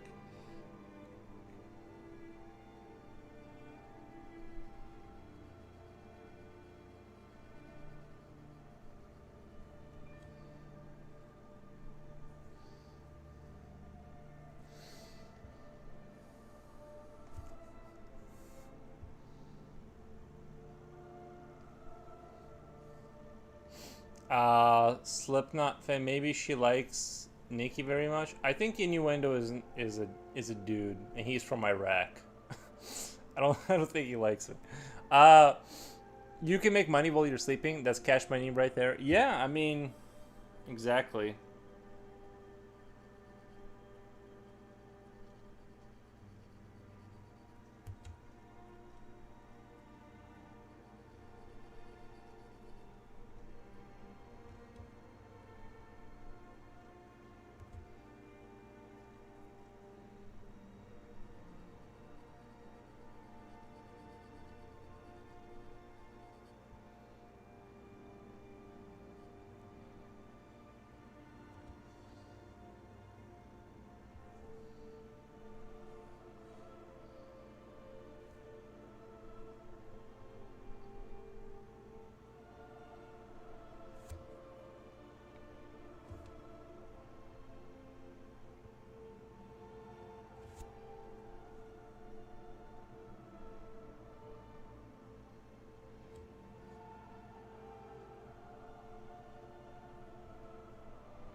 I was kidding, Nikki. What are you talking? Thing that serious? What? Why are you taking thing that serious?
I heard the Vikings were the first ones to have like real steel forging, but I also heard that they traded a lot and that they actually got like steel. The reason that Vikings had steel is that they traded with the Middle East back when they were like kind of a powerhouse. I don't know if that's true, but just some rumors I heard about Vikings.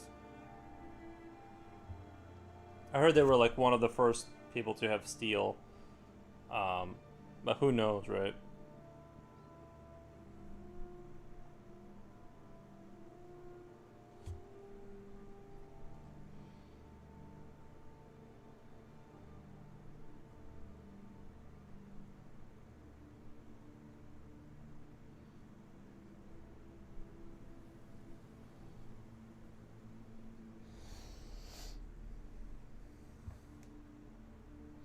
Nikki's so cool and handsome. Thank you, innuendo. Okay, Queen. He, him, got it. I'll take the handsome. What the? Luna Love Day. Thank you so much for the raid. How's your day going? Shout out. Oh wait, I did the wrong symbol. Shout out. Shout. Shout out. Sorry, I can't spell to save my life. Luna Love Day. I did it right. Okay, cool. Madame Wolfstar. Thank you, thank you, thank you, thank you. How sending some love. Thank you, appreciate it. How was your stream? And do you wanna drop your socials to check out your new stuff? You don't have to. I know a lot of people haven't. Don't do it. Or whatever. I totally understand.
It was great, and I was crocheting. Nice.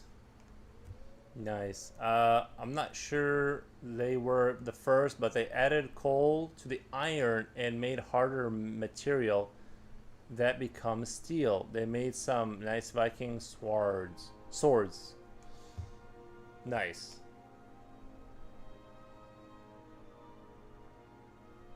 Haven't I understood right? Nikki said you're a he. Uh, yeah, innuendo, I'm pretty sure he's a guy, based on our past conversations.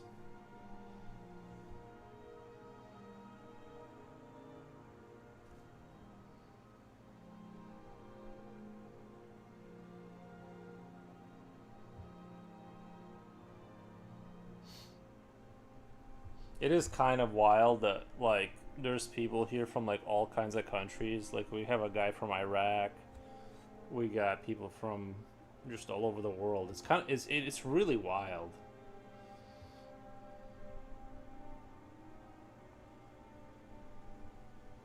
I need to check my YouTube analytics and see if it, like, shows up. Blacksmithing is very interesting. I would love, if I could go back in time, if I was given a job in the not prehistoric, but you know, in the Viking age, I would definitely like to be a blacksmith. Out of all the jobs, I'm like, seems like the most meaningful one. Not only are you of importance, but you're also kind of an artist, and you're like, it's not just horseshoes and swords, right?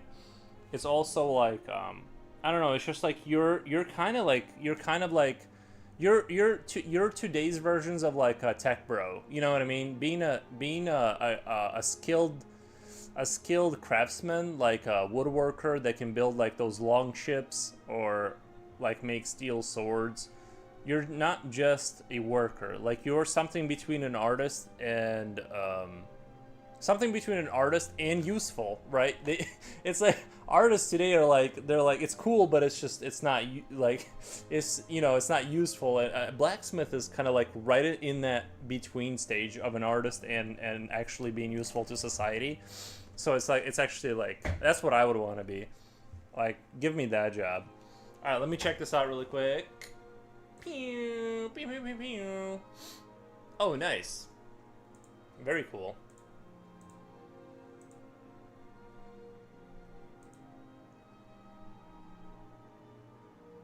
I like the little guys with the eyeballs. That's really cool.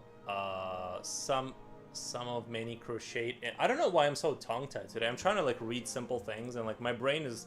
I slept what I thought was a decent amount. I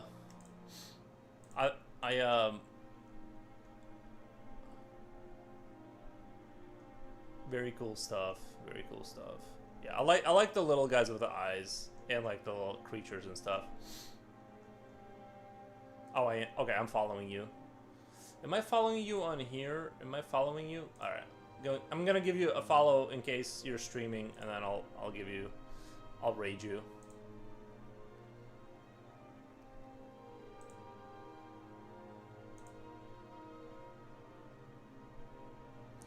It is still a fine art form.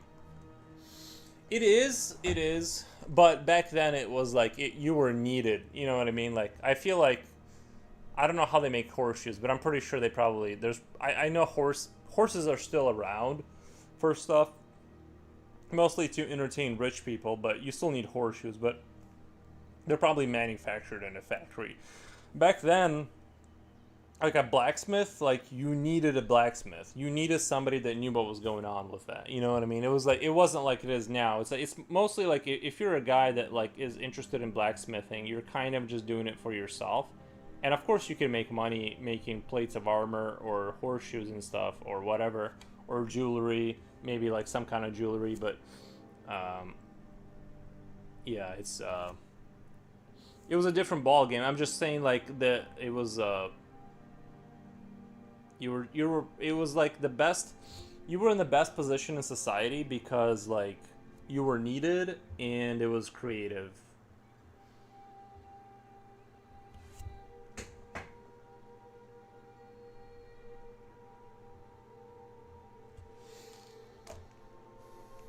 I thought about doing a blacksmithing course, but they're a bit pricey. Oh. Yeah, I imagine setting yourself up, like, imagine, like, just an art studio, like, all the stuff I have, like, to be a blacksmith, I imagine it kind of, if you have a decent sized garage, but even then, like, I don't know how do you generate the heat you need to, like, melt, make metal soft?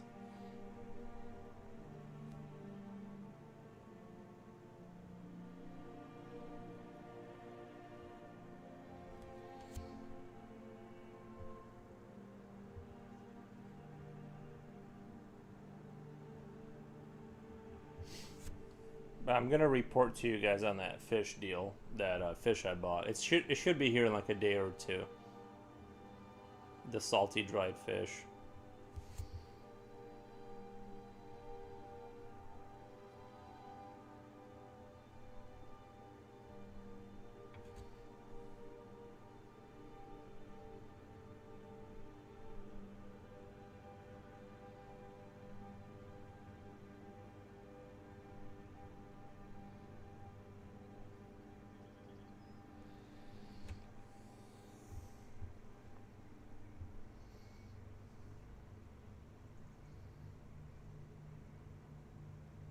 Sounds like you want to break free.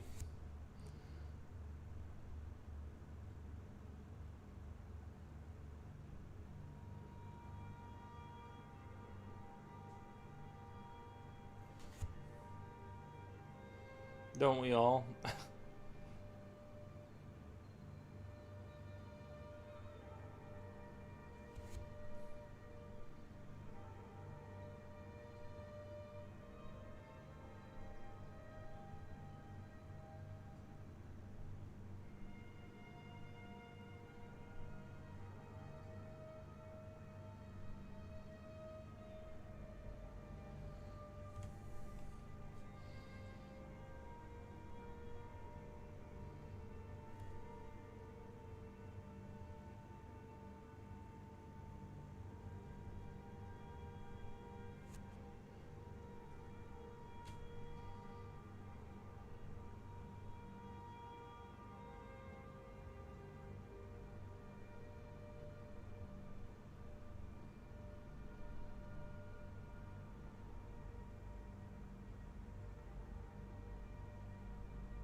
I did knife sharpening for a while. I used to sharpen all my friends and family's kitchen knives.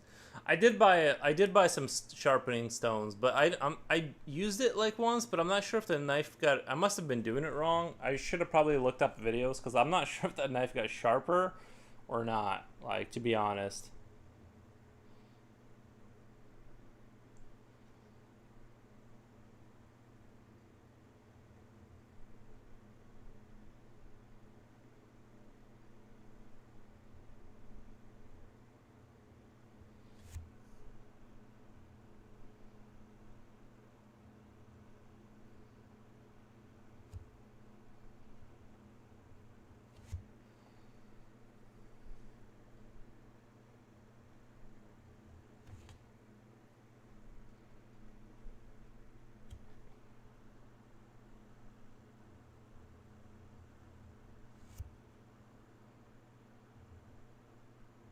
I think woodworking in general is another thing that I would really enjoy. I like the physicality of it on top of sort of building something useful. I think woodworking is another like great skill. I'm certain that I could like build a house. There's nothing inside of me where I think like I wouldn't be able to do that.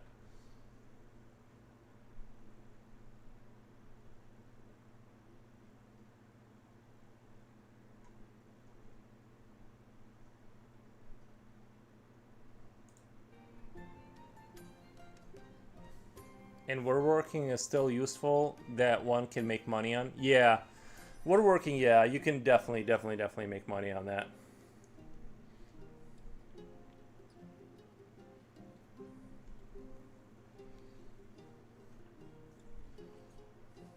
That's something I still might get into. I just enjoy doing it. I like the even like building honestly kitchen cabinets and such. Honestly, even building things out of cardboard is kind of fun. If I'm being honest, like even building things out of cardboard is actually super fun.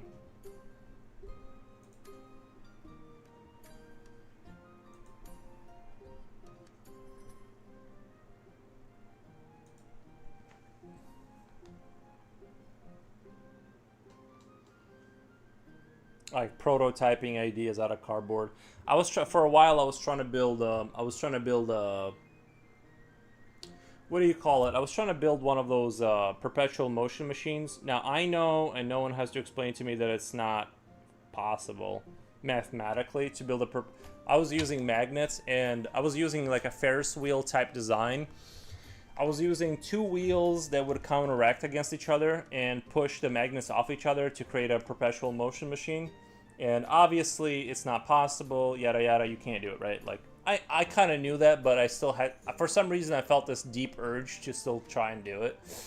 And it's just a lot of fun, you know, but obviously, like, I think, like, to make anything that is, like, not super unstable, you need, like, kind of a 3D printer, and I just wasn't able to pull the trigger on that. So I kind of gave up, but,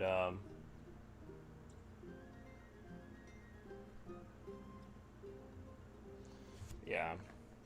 Making a magnetized perpetual motion machine was a dream of mine.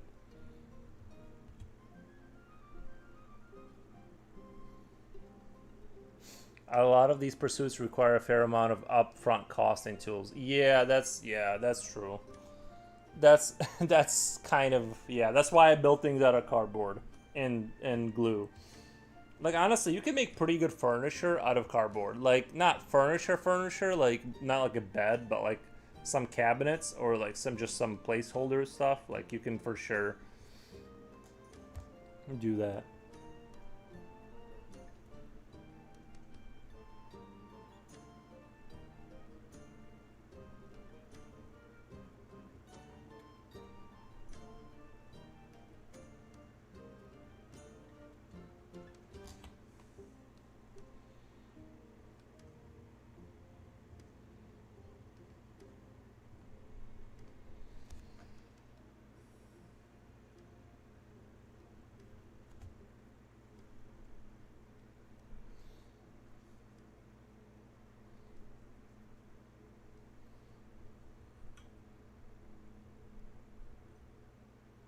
kind of thinking of looking up. I need to look up what the barracks in StarCraft 1 looks like. I kind of want to put that in on the edge.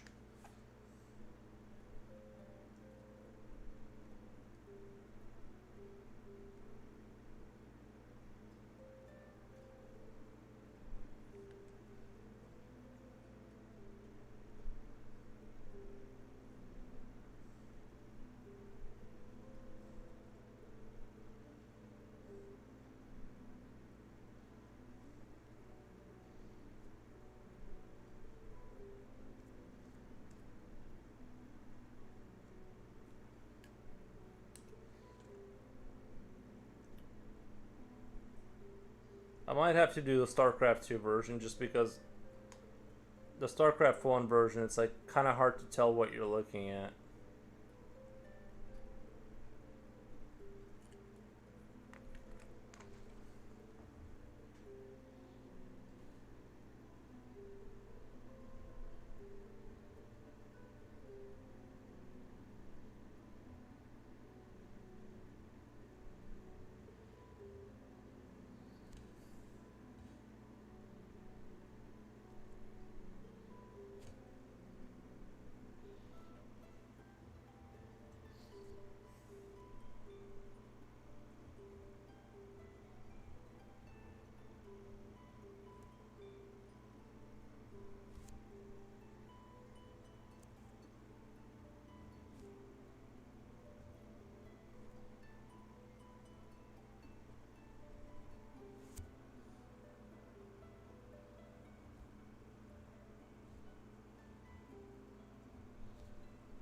I feel like this scene really needs a barracks in it to like make it feel complete.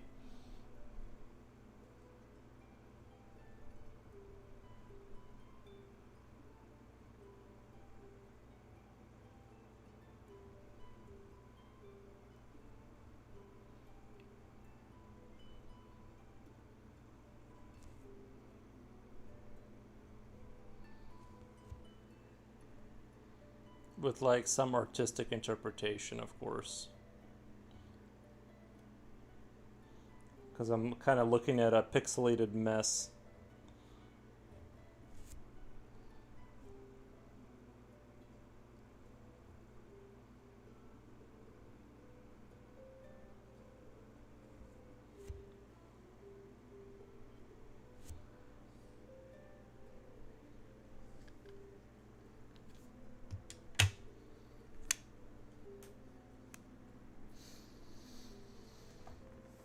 I'm a fan of all kinds of music, even death metal. Same. I don't really like the really hardcore metal where it's just like noise to the point where there's like no melody, but like I do like some metal here and there, you know. I'm a reasonable metal listener, but I'm not like into like this screamer kind of like insane metal where you can't like I feel like it's too much noise, too much uh, of something. I don't know. I'm a metal enjoyer, but I'm not a hardcore metal guy for sure.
Psych, psycho, wait, psychropic, aborted, and old Nile stuff are my favorite in that genre.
I saw Nile live in London.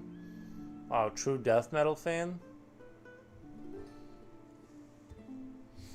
Did you guys see that movie? Did you guys see that movie about that Swedish band that like they did like Swedish black metal?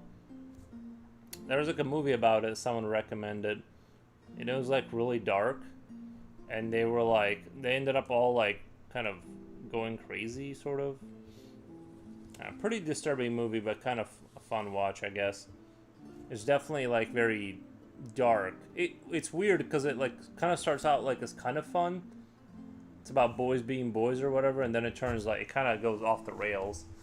And yeah, I don't know. I forget what it's called, but it was about this Swedish black metal band, and they all started like burning down churches and stuff.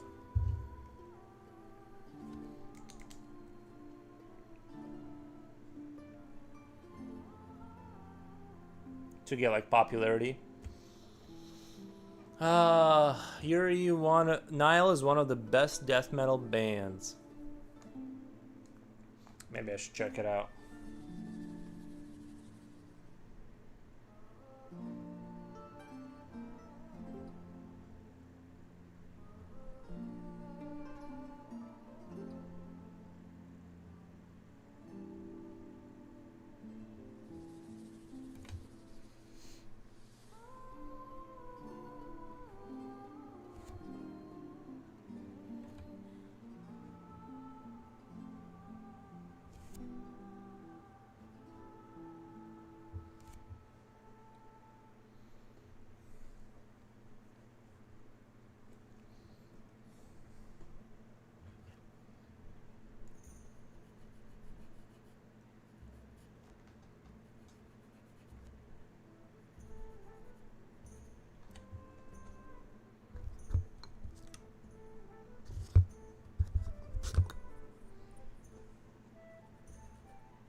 I've heard of that band. Was that Goat Molester? The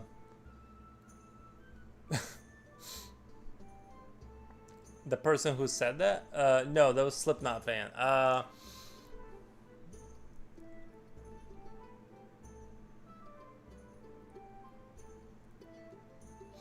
Permitting the noble dead to descend to the underworld is the best song in my opinion. Mamma Mia, says Innuendo. It is called Lords of Chaos. Yeah, Lords of Chaos. Yeah, Lords of Chaos. That's about the black metal band called Mayhem. I'll put my favorite Nile song in the Discord. All right, I'll check it out. I'll check it out.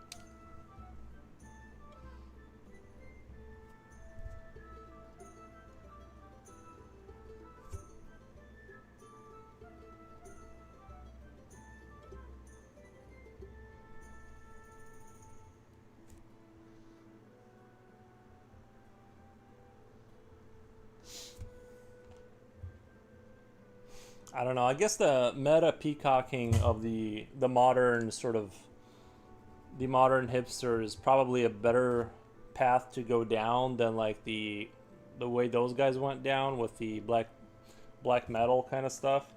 Seems like it's a more chill experience.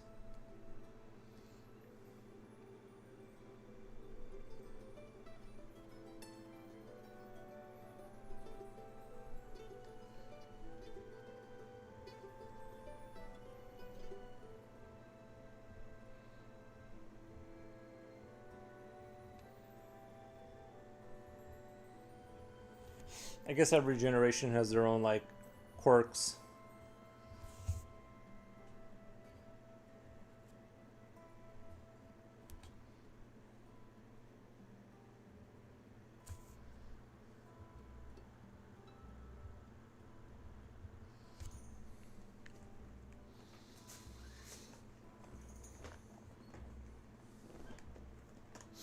Uh, I've heard of that band. Was that um, the band that burned churches and one of them ended their life? Yeah, one of them ended their. I don't know how accurate the movie is, but in the movie, some of them end their life and some of them like kill each other or something like that. It was pretty. It was a pretty brutal movie, if I'm being honest. Because the thing is that it was like one of those movies with like a hard tone shift where like it went from being kind of like boys will be boys, we're doing rock and roll, to like they're just completely psychopathic at one point. So I don't know. It was a good movie and stuff, but I definitely like. I'm glad I saw it once just so I can like know what it's about. But you know,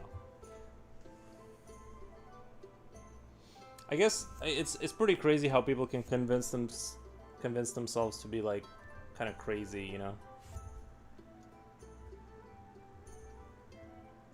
with like their ideology or whatever. Pretty crazy. Oh, Niall's album covers are really awesome.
How old is Nikki? I'm 35. I'm 35.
Nisao, thank you for the B emoji. Appreciate the comment.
The singer of Mayhem unalived himself at 22.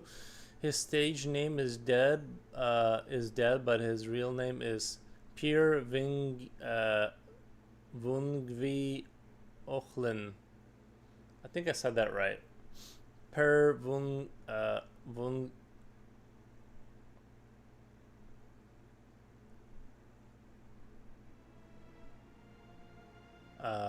I'm pretty sure I'm saying that wrong, but very, very cool. Yeah, that movie was pretty dark. Would not recommend for everyone.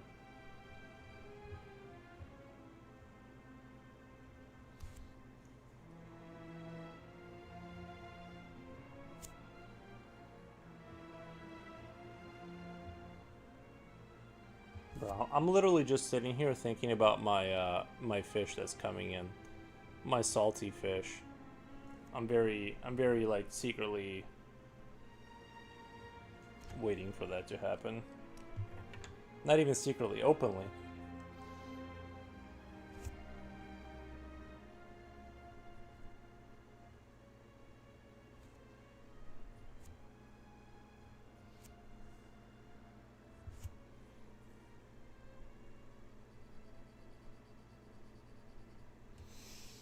I think with some biographical movies, it's a good idea to research more about the person so you can discern the fact from fiction. I'm sure the movie took some artistic liberties.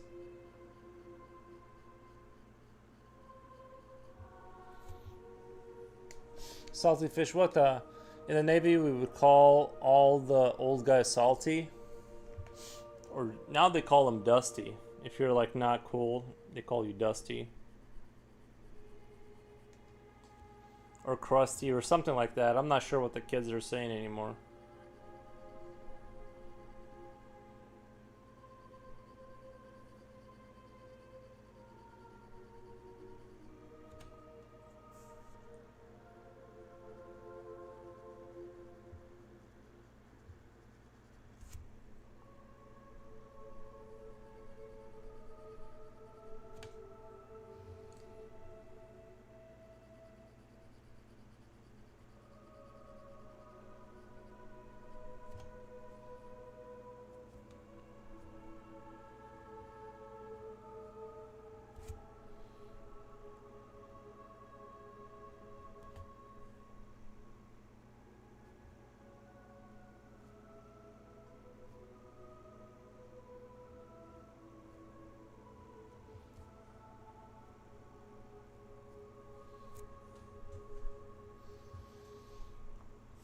Movies always exaggerate things to make the movie more interesting and exciting. Yeah.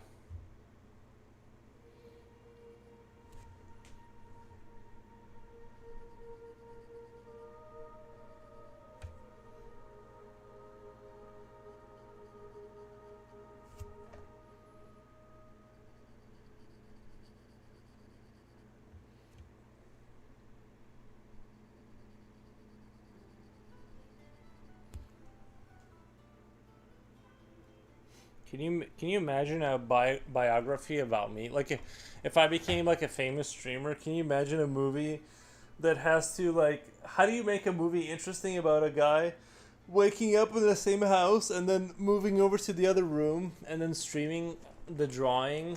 Like what the it's going to be hard to make that exciting. And then nothing crazy happens.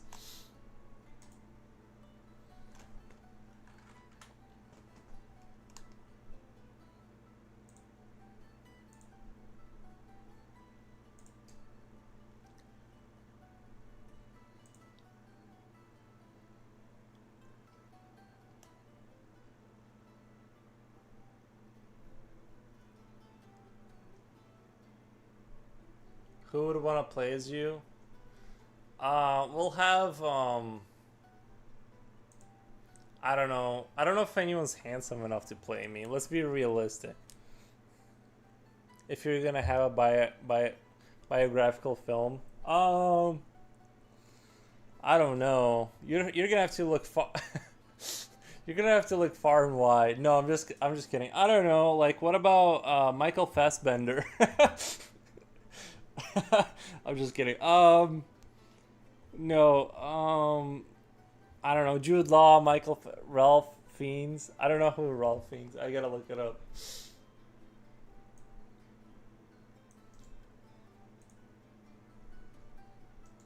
Hold on, let me look up Ralph Fiennes. I don't know who that is. Who's Danny DeVito? Oh, Ralph Fiennes. I don't know if he like fits the mold. I don't know. He looks. I guess maybe I don't know in his younger days. Who was the guy who played a Naked Gun? Who's that guy? That we like that movie, and I want it to be directed by Quentin Tarantino, because you know there's gonna be a lot of dialogue that leads to nothing. No, I'm just kidding. I hate to make fun of the Quentin Tarantino fan. I want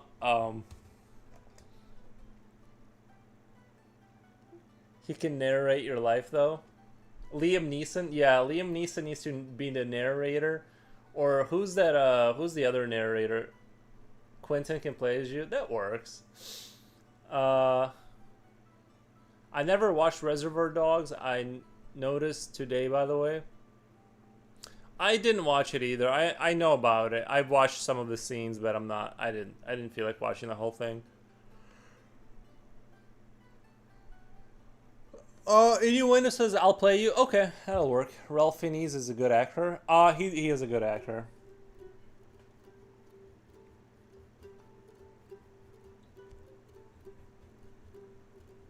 I actually liked him as a witch doctor in 28 Years Later. I thought he was like pretty decent.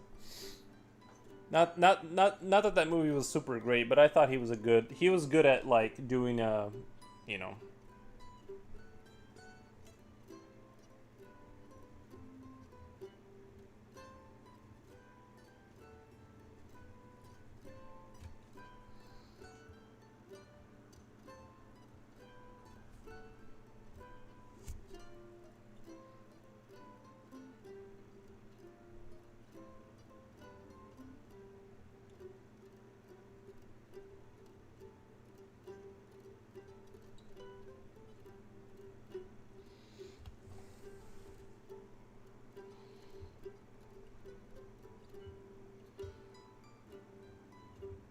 But that would actually be kind of funny to make a movie about like a streamer, like somebody like Asmongold, like some really big streamer. Like I actually think that movie could kind of work, honestly. Hey, I'm drawing here in New York or Boston X. Danny DeVito. Yeah, Danny DeVito could be like a good candidate to play me. Hong and Man seems like an accurate actor for Yuri by biopic role. They never. Yeah, let me check. I don't know who that is. I never know anybody's name. Let me check it out. I'll know them by their face though.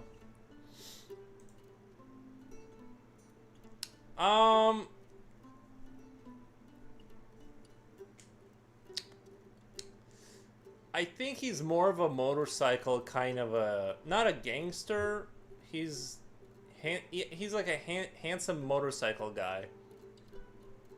He needs more of that kind of dead look in his eye. I like Asmongold. He needs that dead look in his eye. Like what do you call it? He needs like the way Michael Fassbender when he played the robot David, when he played David in Prometheus. That's the kind of actor we're going for. Like somebody that's like just off enough. Somebody that's like weird enough that can like play that, like, because the guy you suggested is too normal. I feel like he's like a normal guy. We need somebody that's just tilted a little, just something off, you know.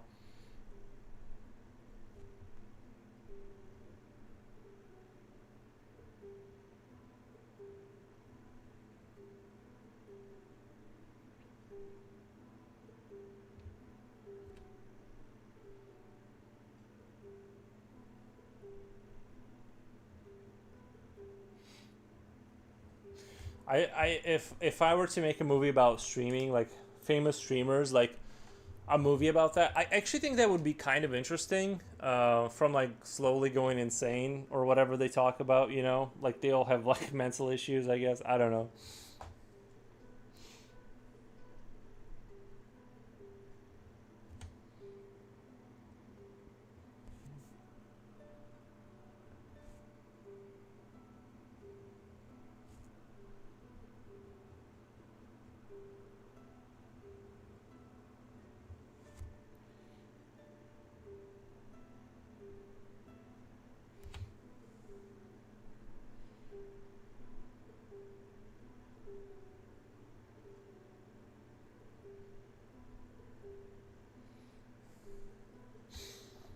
Uh, Jonan Phoenix, is that the guy who played You know who could play me though?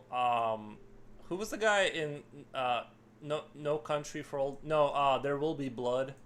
Who's the main guy in There Will Be Blood? I always forget his name. Oh, this guy? No, no.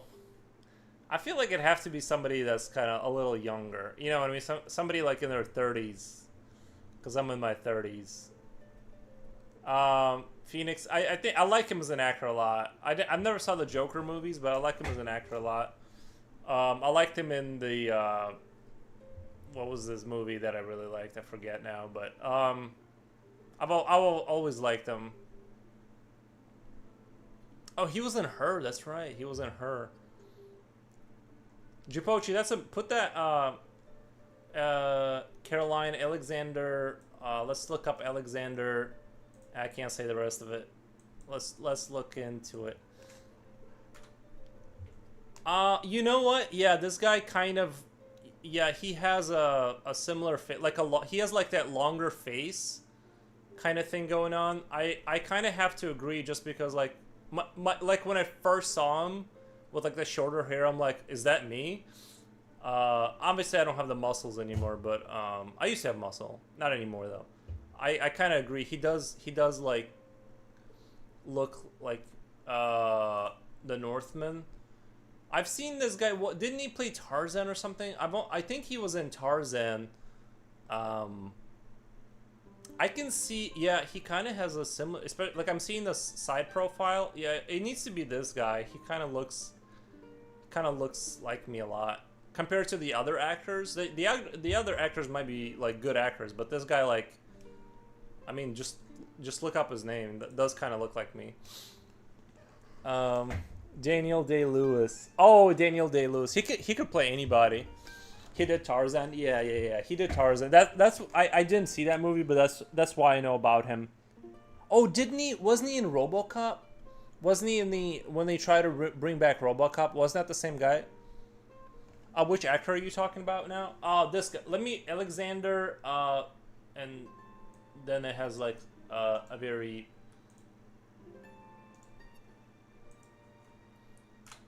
Slipknot fan. Alexander Skarsgård.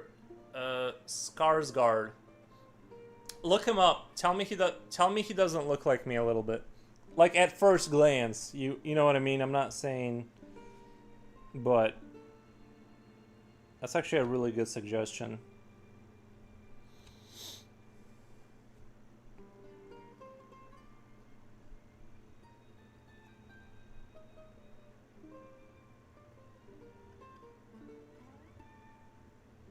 Anyway, we'll get in touch with it. I love Gangs of New York. That was yeah, Gangs of New York was a good movie. That's a good pick. That's a good pick. Yeah, I think we'll have to contact Alexander Skarsgård, see if he wants to play me in my my autobiography. We're like the same age too. It looks like about the same age. But I thought I could have swore it wasn't he in RoboCop too? If I squint and far away, he could be you. That's what I'm saying is like he looks close enough. He kind of has like that long PewDiePie face kind of thing going on.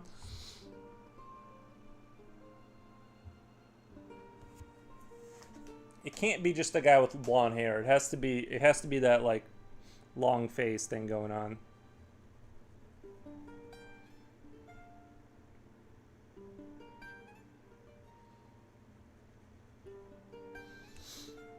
I've seen Northman. I really liked it. It's brutal. Maybe. Oh, Jipochi, remind me of the Northman. Maybe that's a movie we gotta watch. It keeps being brought up on the stream, and we keep not watching it. It's about Vikings and stuff, so I'm already kind of sold.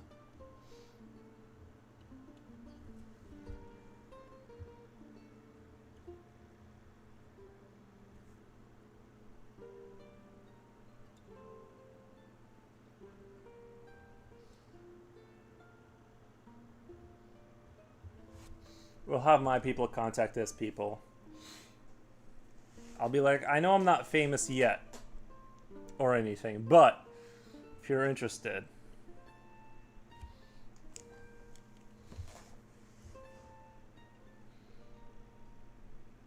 I just need to get my Faber-Castell sponsorship first.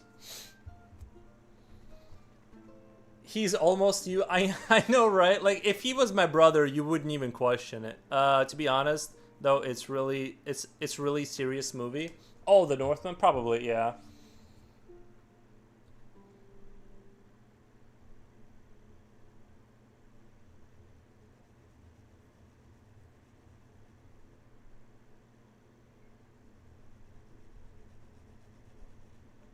Are you saying I can't handle a serious movie?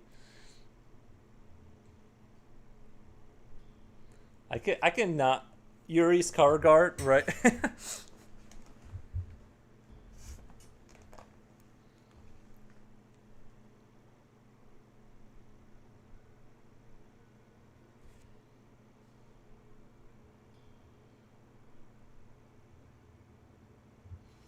maybe Ethan Hawke. No, I don't think Ethan Hawke could do it. Isn't that the guy from Gattaca or whatever? I think I know who you're talking about. Nicole Kingsman in there as well. Ethan Hawke. I think I know. I think I know who you're talking about. I don't think Ethan Hawke is. No, not this guy. No, not this guy. Sorry. I don't not like him. I just don't think he's not. No, I need Skarsgård or PewDiePie to play me. I wouldn't mind seeing Robert Eggers remake The Seventh Seal. Yeah, well, if they're gonna remake The Seventh Seal, I want to play the Swedish Knight. My face is I haven't seen the movie yet. I haven't seen the movie, but my face is long enough to play that guy. And that guy had a long face. I mean, I like serious movies, but even for me, I was thinking, damn, this is ultra serious. Yeah. Guys, tell the guy who's making the movie that I want to be in. I want to be the Swedish Knight in the Seventh Seal.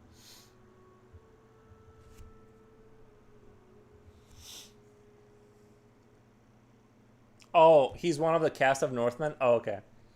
I was thinking you were suggesting him as to play me. I'm like, no, I just don't. I don't see it. I don't see it.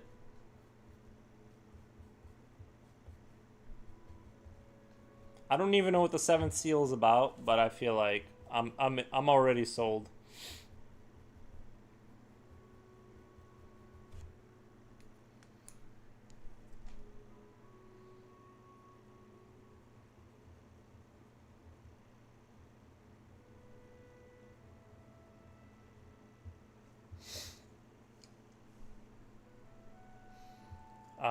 Max von Sydow.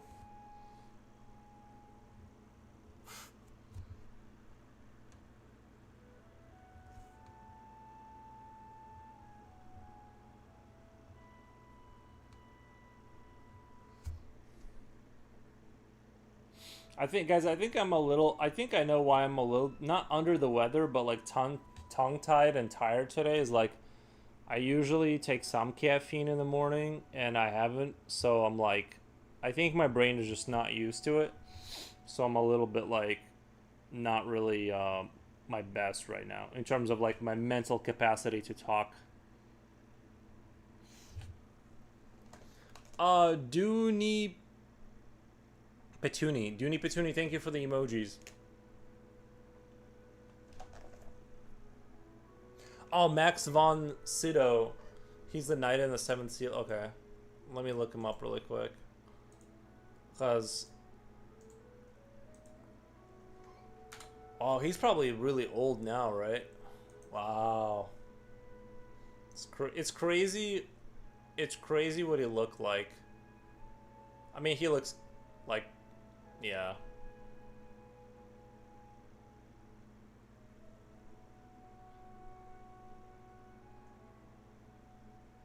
He has like a very distinct face too. Especially when he was like in his 30s. Like very sharp features and then like kind of turned into a normalish looking old guy.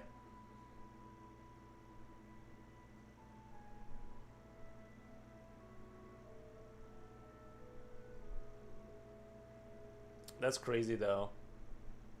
People get old. What the? Yeah.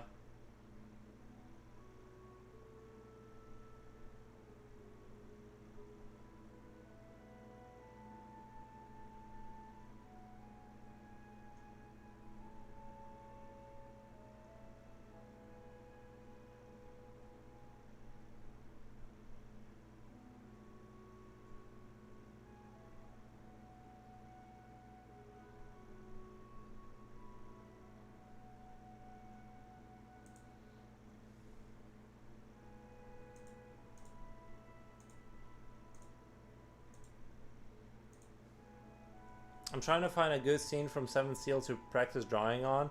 I have a hard time choosing what scenes it will be, so there are so many good ones. I would just draw his portrait, honestly. Just anywhere where you see his face. Like maybe when he's playing chess with the death or whatever on the beach.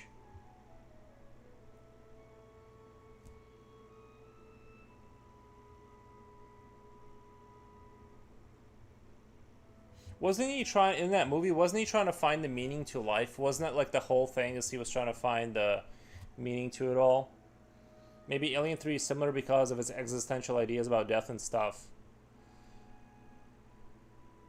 I can't think of any similar movies to Seventh Seal. I need to watch the Seventh Seal because it sounds like it's about trying to find meaning to life or whatever, which is something I would like to find, kind of, to the extent that it's possible.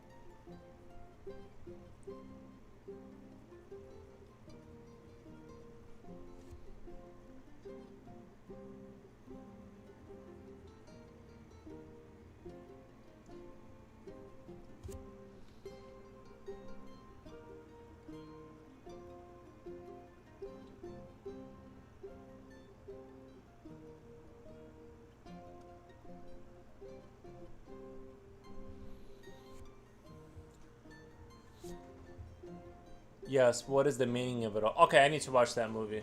I need to watch it immediately. Japochi, put it up, put it on the playlist. Put it up on our next to watch movie.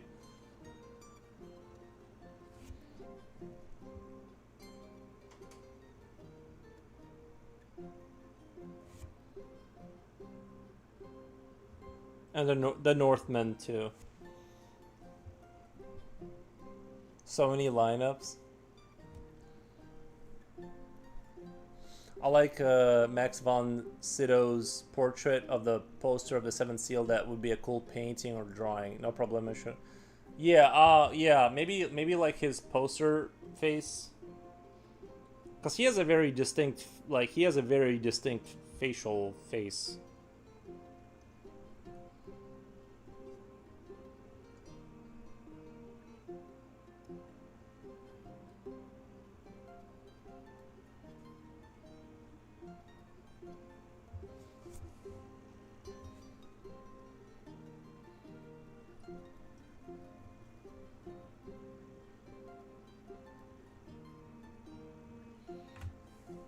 Like handsome yet rugged, like he has like elegant features but kind of rugged looking. You know what I mean? He's got good balance of like rugged and sort of good features.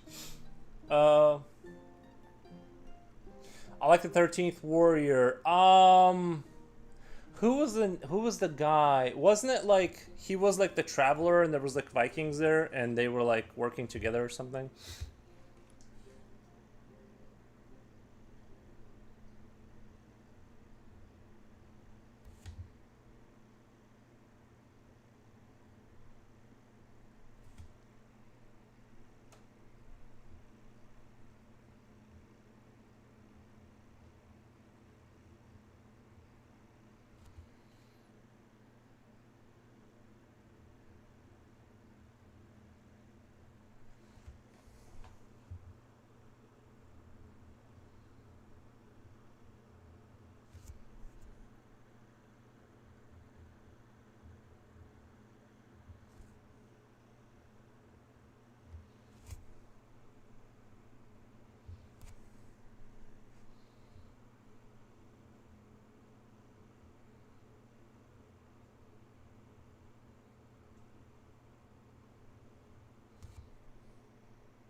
Viking movie. Okay, that's what I thought. I only watched the beginning of it one time, but I remember it being good.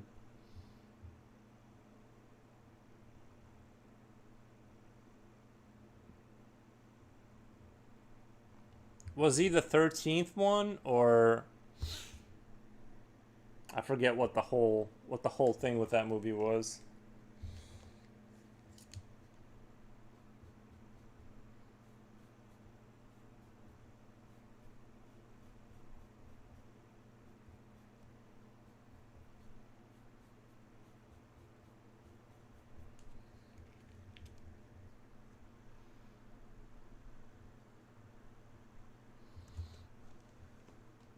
I just sent the posters to the Discord. Oh, nice. What under which thing did you send it?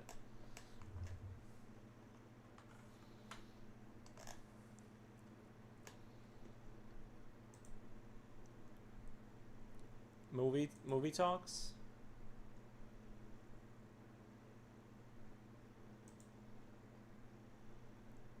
Oh, yeah, that would be a good portrait to do. Yeah, that would be good. The Seventh Seal, like when he's looking down. Antonio Banderas. That's right. That was his name. Yeah.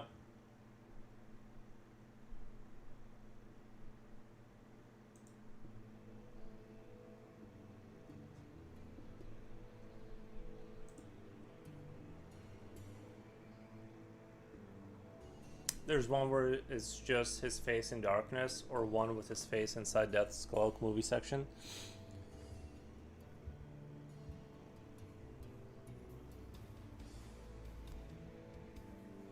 I think that would be a really good portrait.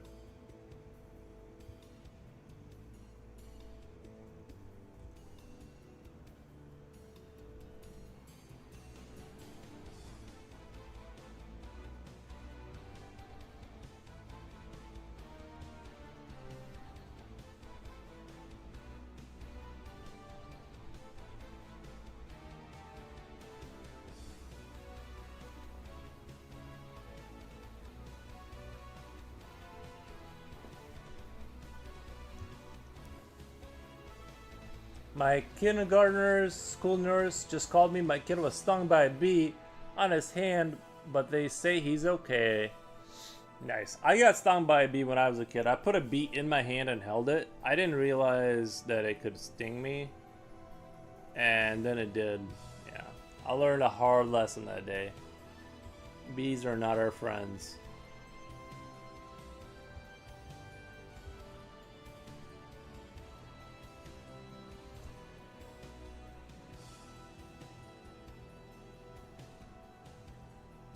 I think I've been stung by bees like a disproportionate amount of time, to be honest.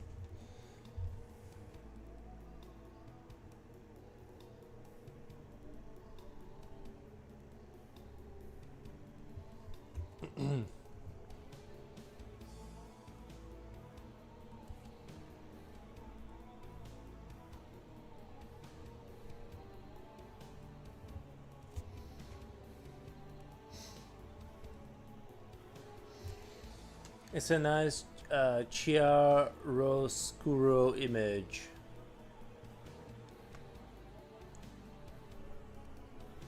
I hope it wasn't a yellow jacket.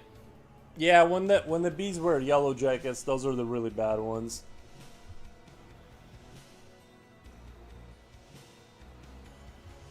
They just fly around with their jackets bullying people.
The schools need to be careful with that because some kids might be allergic to them. Who knows?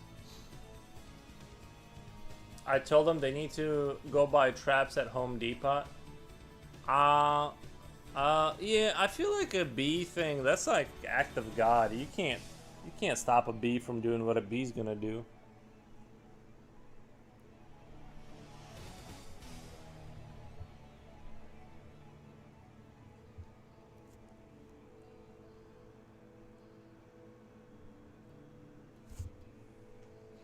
I mean, they can buy bee traps, but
one summer, jackets took over my back deck area. I took out traps and killed them all off. Don't you gotta go for the hive?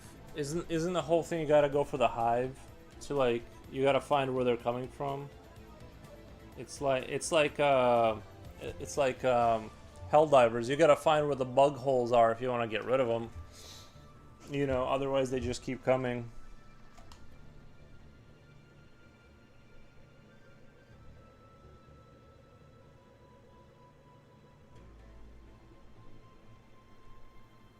I had that too. I had some wasps inside of my garage one time. Hani El Ziadi. Hani El Ziadi. Thank you for the hearts. I appreciate the hearts. But yeah, I don't know how you handle bees. I had a wasp. I just sprayed them down with some wasp killer, and then it was a small nest, so they didn't. You know, there was like 7 or 8 of them, and I just sprayed it and ran back into the house, and then I checked, and they were all dead and gone.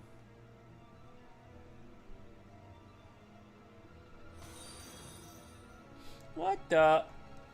El Mendez. El Mendez. Thank you for the follow, El Mendez. We have more StarCraft fans coming in.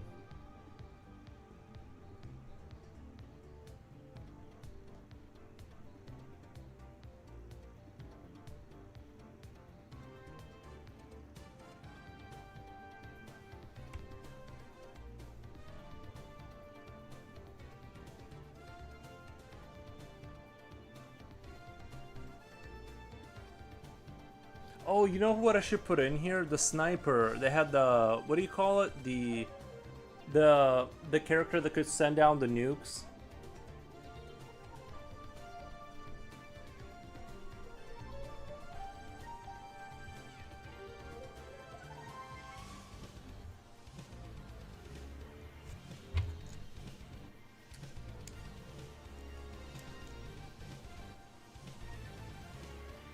On the front of the house, some wasps started to nest bare a window in the siding, and I sprayed them and ran inside. Yeah, but with these traps, I out on the nearby tree, they all got trapped and killed. Took about a month. On the front of the house, some wasps started to nest near a window in the siding. I sprayed them and ran inside. Yeah, that's how I do it. Even if you go out there like once in a while, you know, they're not gonna tolerate death for very long. They're gonna leave.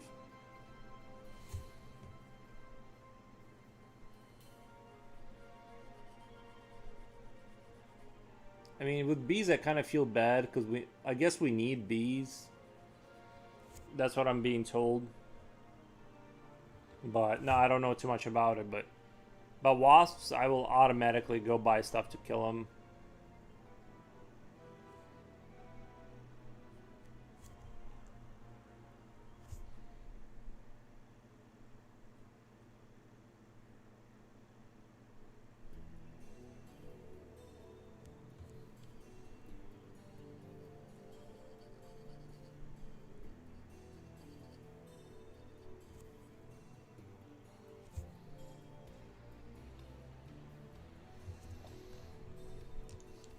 And these are all bad bees like wasps, yellow jackets, not by the honeybees. So are the yellow jackets like more like, are they bigger and have bigger stingers and they're more aggressive, or like what? I've never even heard of a yellow jacket.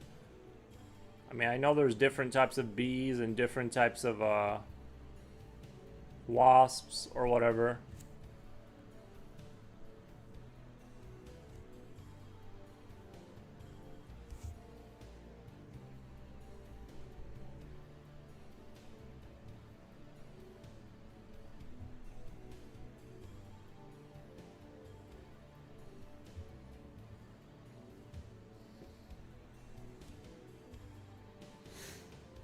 Are the yellow jackets like, are they worse? Hello, jackets are larger than honeybees. They look like kind of a big ant. Maybe that's what I had. Do you remember that one day I got attacked by a wasp? It's on my YouTube channel if anyone wants to check it out. I got attacked. Maybe it was a yellow jacket coming. And it came, by the way, it came right after me too. It wasn't just chilling. I swiped at it once and it like hit me in my eyelid and bounced off, thank God. And after that, I made a quick move. I made a tactical retreat behind my seat, and then I came back, and it landed on something, and then I killed it. But it made a huge mistake by landing on something. That's where it messed up. Otherwise, I wouldn't be able to kill it.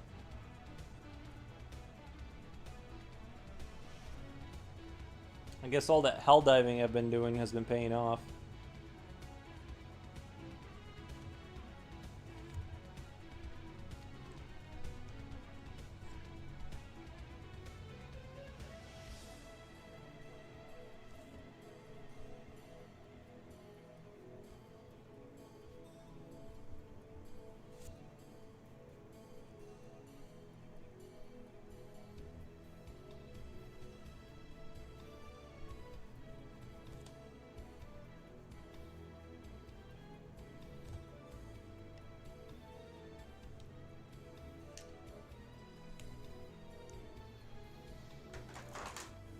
That was crazy, wasn't it?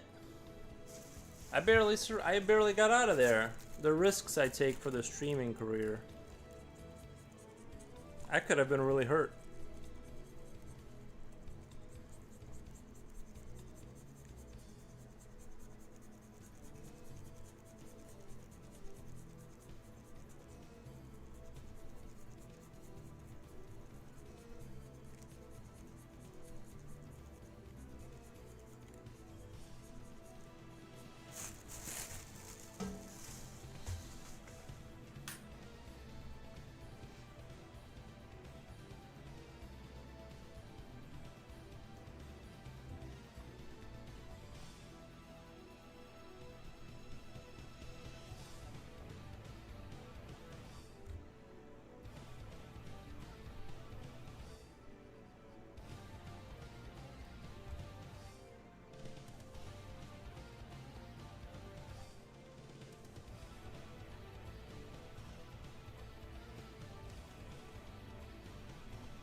And yellow jackets can take some hits. If you hit them, you have to really smash it.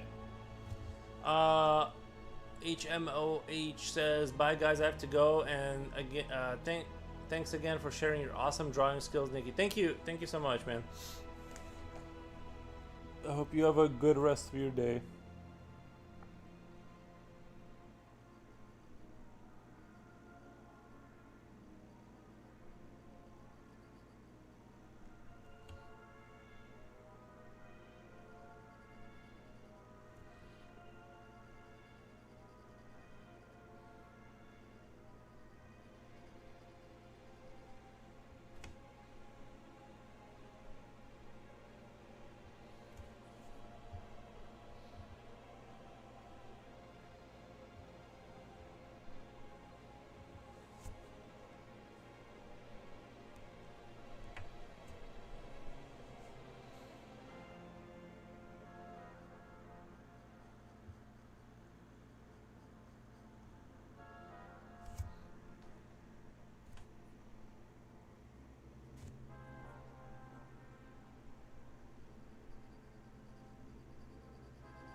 make the background back there kind of hit it with the white pastel and just kind of make it like fade out, if that makes sense. Is all this stuff in the game or some of your own creations? Yeah, all the barracks, the siege tank, the marines, the bunker, the zerglings, the hydralisks, the missile turret, all of this is in the game. Though the platform, I got a little creative with. It's, you know, I feel like that's not that big of a the platform is not as big of a deal in terms of like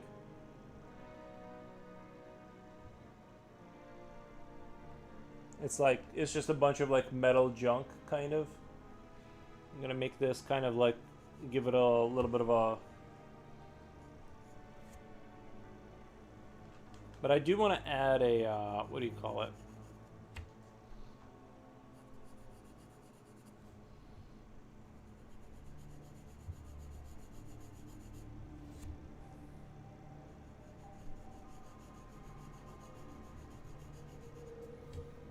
I want to put in a sniper. I forget what they're called now.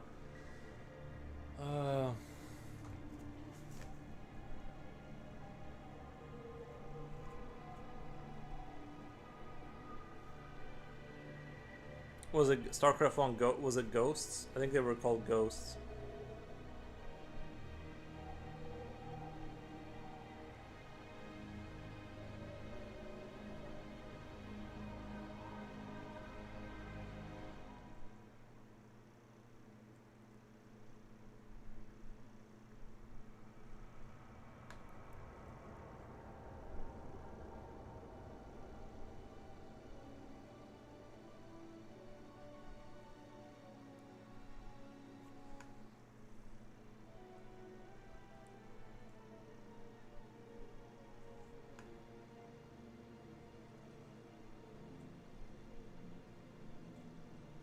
Kind of just looks like a generic army man with 3 eyes kind of vibe.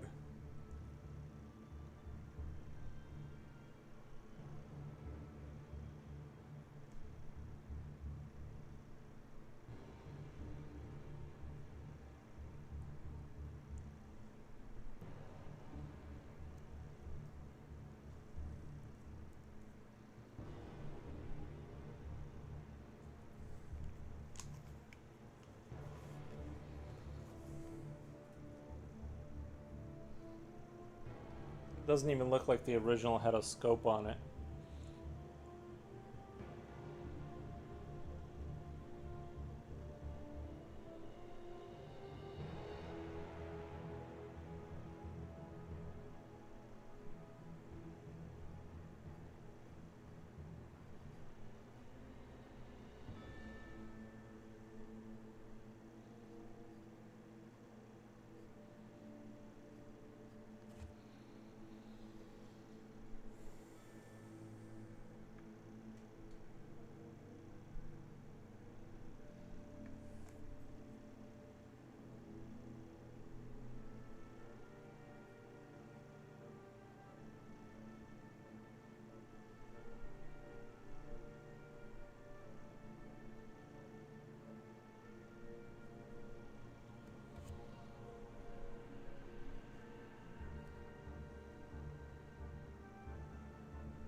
And they were kind of smaller since they didn't have suits on and stuff.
I should just like draw in Fog of War.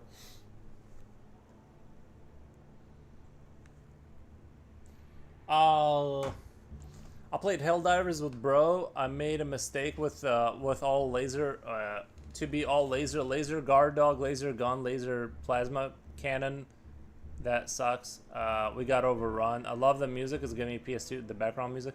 Yeah, like I said, the cannon I think is the good thing about the cannon is it sort of bypasses all the armor. I've never like really used the laser cannons that much, so I'm not sure, but I think the cannon is good against the chargers and stuff like that. Because it just ignores their armor and stuff. Like I said, my favorite loadout, if I have somebody run in with me that I know is going to have a good anti-armor stuff, is the medium machine gun, the machine gun guard dog, because that one doesn't tend to kill you as often. It seems like the laser one just beams you down every now and then until it kills you.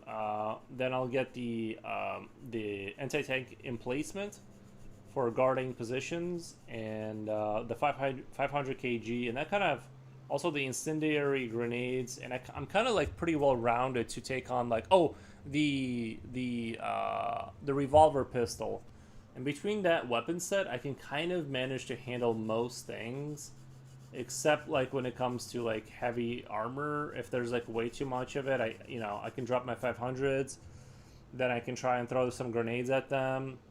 Then if it's like if it's the robots and you got the big robot with the one eye, you can shoot him with the pistol a couple times. But the anti-tank emplacement, that kind of just, if you can get it in the good spot, you can like take out an entire army by yourself basically. It's just they kind of get to you fast. We were playing one game on extreme difficulty the other night, and we just couldn't clear there was like too many bugs, and we like could not clear them. They just kept showing up more and more and more and more of them.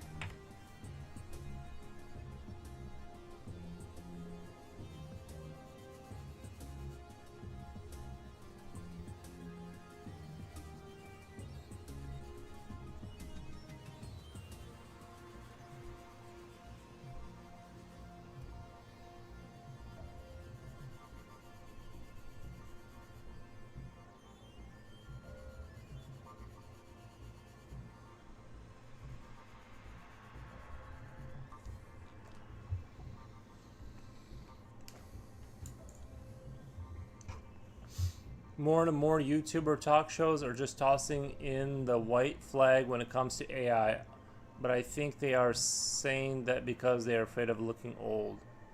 Wait, more and more YouTubers are talk shows? What do you mean they're giving up and using AI? Or do you mean I'm not sure what you mean. I'm sort of curious. Are a lot of people going over to the AI side?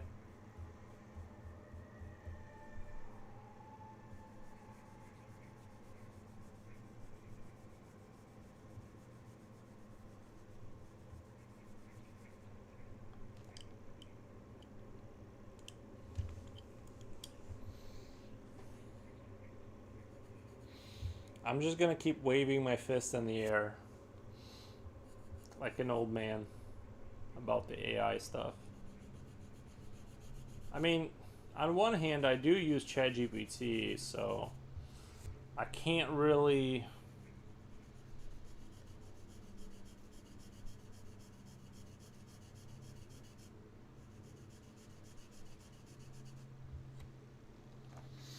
You're trying to say that they surrender hating AI because they don't want to seem like boomers? Yeah, what are you trying to say? um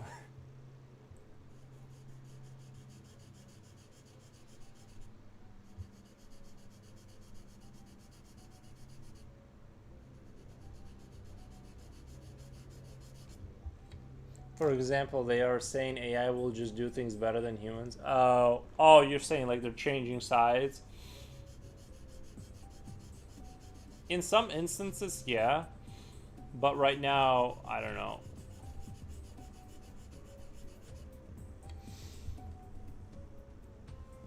Jiposhi, hot new heat, nail on the head.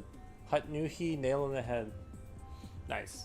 Um, I watched a robot demonstration the other day where it was one of the Tesla bots, and there was two people in the background. They were asking it to go get Coca-Cola, and it was like, for I think it's like it's supposed to cost like $250,000 to $500,000 for this robot, and it struggled to help out with that request.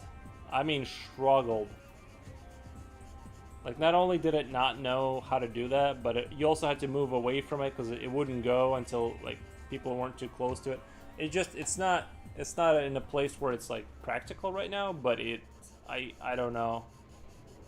You know, we'll kind of see. Right now, it's an office help. It's like that paperclip thing for Microsoft Edge or whatever, and it's just the same level of usefulness, but you pay a lot of money.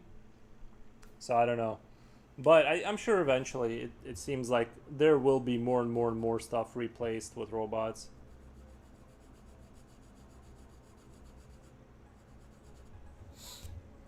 There's too much AI on Facebook, lol. My aunts and uncles and old people have been compromised. Most of their pictures are AI trends. Even my dad is making AI edits with Avengers Justice League. Sorry guys, sorry for the yawning. I'm not consuming any more caffeine, so I'm not even like tired. It's just my body needs to yawn for some reason.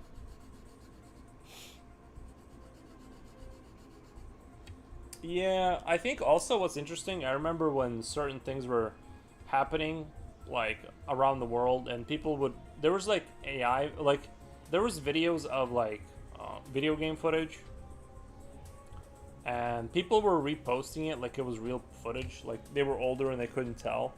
So there was already like this kind of displaced kind of, people are just, they don't even know if what they're looking at is real, you know, or at least a segment of the population. And with AI getting better, it's going to be like kind of scary. Like, you don't really know at the end of the day whether the footage you're looking at is going to be real. Because sometimes it tricks me, like, until the video gets crazy, like, you can't tell it's an AI until something ridiculous happens. But so, you know, if they get it kind of like fleshed out to the point where it doesn't make as many mistakes. Oh my god. Origi. Or Orgy. I'm not sure how to say her name. But thank you for the follow. Simply Alice. Simply Alice, thank you for the hi. I hope your day is going great. How do you feel about the, tell us all about your thoughts on AI. Oh my god, thank you for the follow.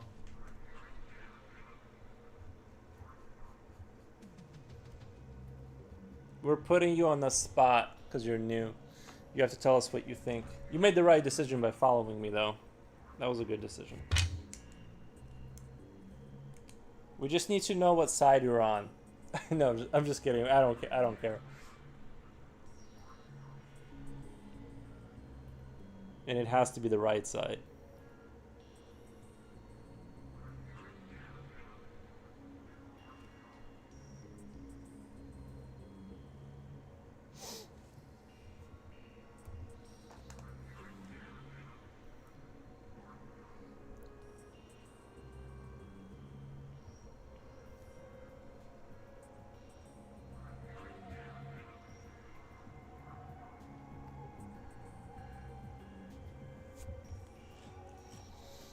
I'll be here lurking. I'm working. Nice. Nice.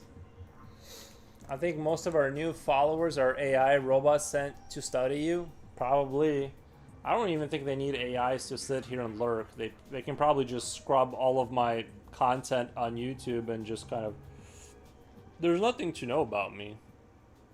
You know, that's the other thing, is I'll just tell you what you want to know. I knew this, like, I used to work with this, like, funny, like, she was, like, this little black lady, and she was, like, she would always say the funniest thing. She'd be like, don't tell me nothing, I'll tell the police. Like, she's like, don't ever tell me anything. Like, if you did anything illegal, don't tell me, because I'll tell the police everything. She had a good sense of humor. Be right back, drive, nice.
I'm not AI. I just really enjoy the work. Oh, awesome. Something an AI would say, but I appreciate it. I appreciate the sweet lies. No, I'm just kidding. Thank you though. Actually, I just realized that the uh,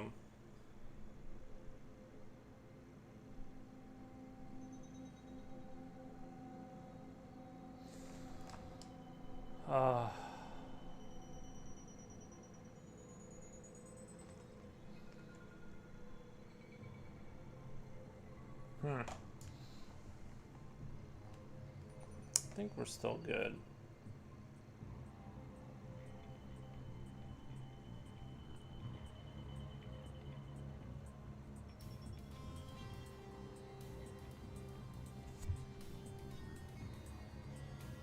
I think I'm just gonna do an edge of another platform down there or something.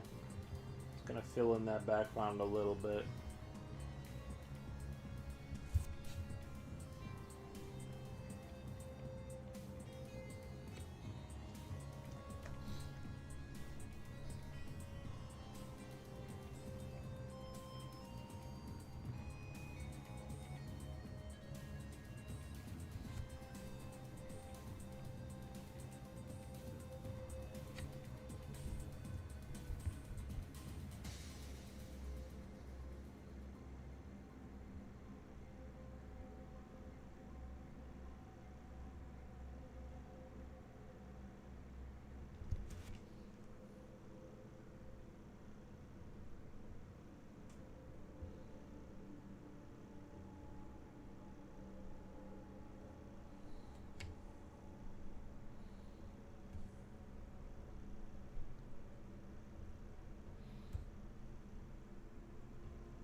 I'm gonna try and keep that really faded back there so it doesn't stand out too much.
I don't think we're ready to decide on AI here. We're still debating about the regular toilet or a bidet.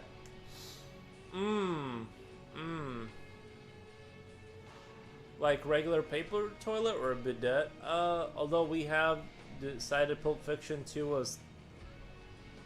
Pulp Fiction was 2 thumbs down.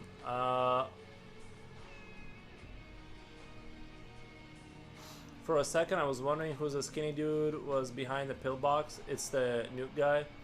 Yeah, it's the sniper. I gotta work on him a little bit, or maybe to redraw him in a stance that's more instantly recognizable. Because he does kind of look like a generic skinny dude. That's, or maybe just get rid of him, because he's sort of hard to recognize instantly.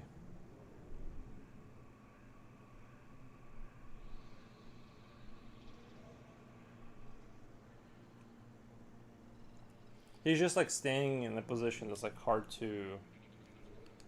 It's like it doesn't instantly strike you as that character.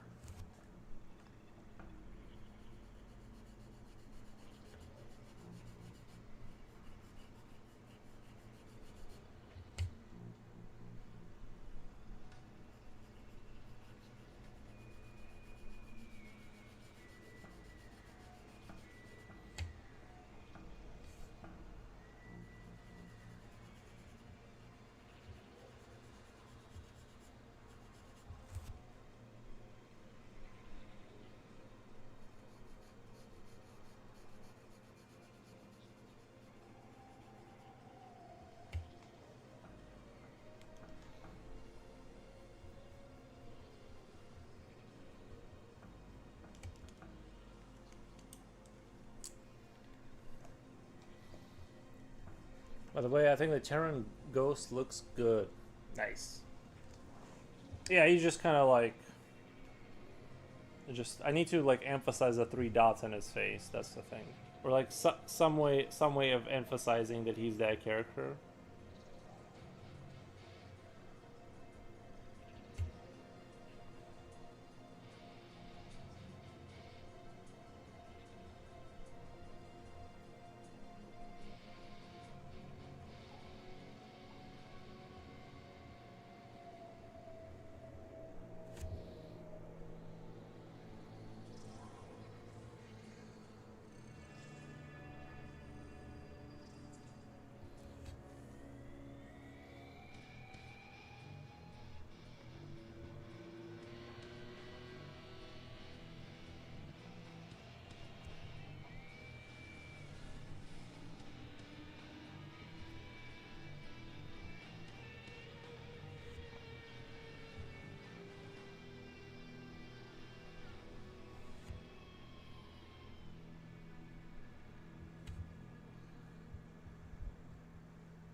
Let me go to the bathroom really quick. I'll be right back.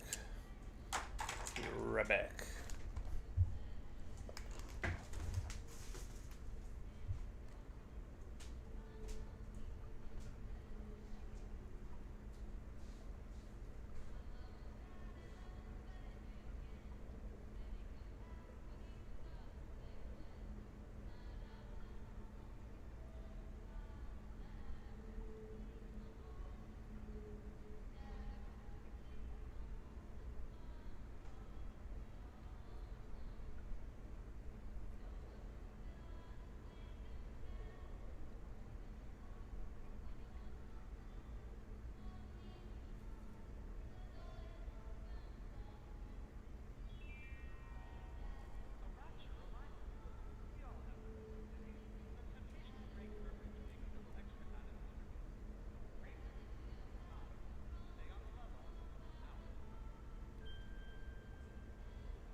plenty of water. I don't know why I thought I needed another bottle, but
I'm hungry. Oh my god, I almost thought you said you're horny. I'm like, what the? You can't say that on here. This is a family show, Japochi.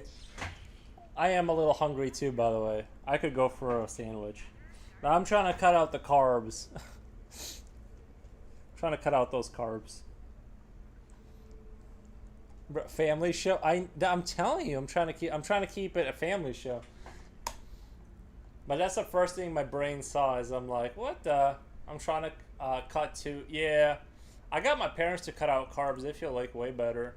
My mom lost like a crap load of weight, and she says her blood sugar, she's like had, you know how people get like the blood sugar, whatever they call it. Oh my god, I'm looking at my barracks and I'm starting to like slowly realize how not in line with everything it is. Like this line right here. Sorry, this line right here, like it should be like that. You see what I'm saying? Like, cause like perspective wise, like that line makes sense. Whoop. And then you have a slight, it like slightly turn as you go up. It like slightly goes that way, so that line makes sense. It slightly compensates. These lines are nowhere near where they need to be. I didn't even notice it. Yeah, so her sugar was super high all the time, and she would like get like whatever blood pressure, just constantly measuring sugar. It's down to like normal people blood sugar now after like 2 weeks of not, I don't know, maybe like they, my dad and her, they've been doing the basically just what I do, like meat mostly, and then like her sugar. I'm not by the not medical advice. This is not advice, but anyway, I convinced them to finally do it, and her sugar is finally like normalized, and she doesn't have to like eat candy randomly, so she doesn't pass out. Sorry, I'm gonna cheat and fix this the fake way. I'm just gonna force these lines back. I'm totally cheating, but because really I think that this line too is leaning forward too much. But I'm just gonna cheat at this point because I don't know how I messed it. I've been pretty good at maintaining my lines and stuff, making sure things are like kind of perspective wise aren't going off the deep end. But it does help with blood sugar levels, although my parents doesn't want to cut carbs and just enjoys food like they are. See the thing is that as you age, your parents kind of turn into like raisins, and they're getting to that age. I'm like, if you guys get sick, I don't have the money to like eat. Like if you guys start getting like, they're getting to that age where if something happens, it's not like you don't like bounce back as fast. So it's or ever maybe, right? So it's like I'm like, you guys need to start like all this blood sugar and passing out and like that. You guys need to like take care of that, and cutting out sugar and carbs is the way to do that. So I'm glad they're on a strict sort of no carb diet, whichever version of it you want to do. I would definitely recommend that for sure.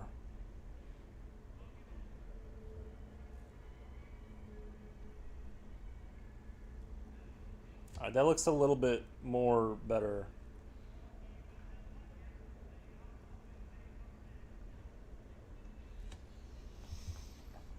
But yeah, it's hard because like the first month is like you're just sad. You're just sad and hungry all the time. Like you feel sad and hungry all the time.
But then when I think about KFC or other fast food, I feel sick. There was a time when I was going to the gym. I was too hungry sometimes. Like when I eat the recommended diet or just flatbread, eggs, chicken, I was miserable.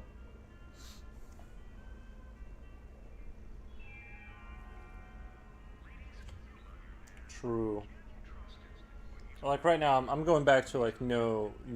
I'm trying to cut out the caffeine completely. So I'm like, I think my brain is like not functioning correctly because I'm so used to having caffeine that like it's gonna take a couple days before I like normalize out of that situation. But I don't feel like feel like I don't have a headache. Thank God, because usually that's what you get is you get like headaches for days, and like you feel like you want to throw up. So that's not there. So I just kind of feel a little sluggish and a little yawny.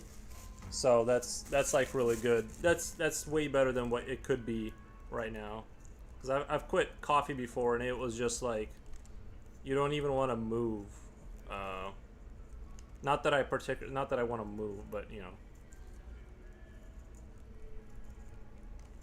irritability, all that good stuff. Like I said, that one day I wasn't here, I didn't stream because like I just had like crazy insomnia, and I'm just like, dude, I need to just get rid of caffeine again.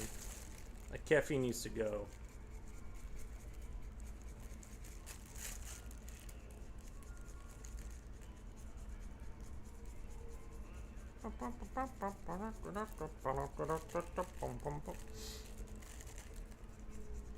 Oh, Destroy Ball, the question on my mind and the minds of everyone else in the world: how to make crisp, crispy bacon? Uh, Pretty easy. There's this like really good Canadian brand that has sugarless bacon, which oddly enough is very hard to find. By the way, finding bacon that doesn't have sugar in it. Anyway, there's this one brand and it's very good. I just throw it in the air fryer for like 9 minutes, or I can't remember exactly how many minutes I've been doing because I haven't been making bacon. I just moved on to ruminant meats. I mostly just eat like beef and eggs. Just the eggs are just more of a cost efficiency thing. But yeah, bacon. The problem too with bacon is like once that's on the table, I can just sit there and eat it. You know, I'll just only eat bacon. Like that's the other issue. So it's like it's a slippery slope to baconization. Sorry, innuendo. I know you guys aren't allowed to eat bacon or something, but oh my god, is it good? Not to bring up something delicious. But yeah, it's bacon is really good. I use the air fryer myself.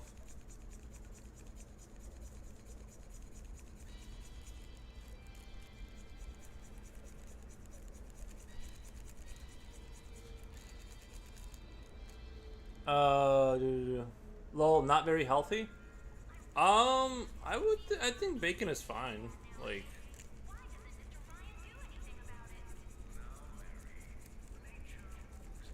I don't think bacon is as good for you as beef, but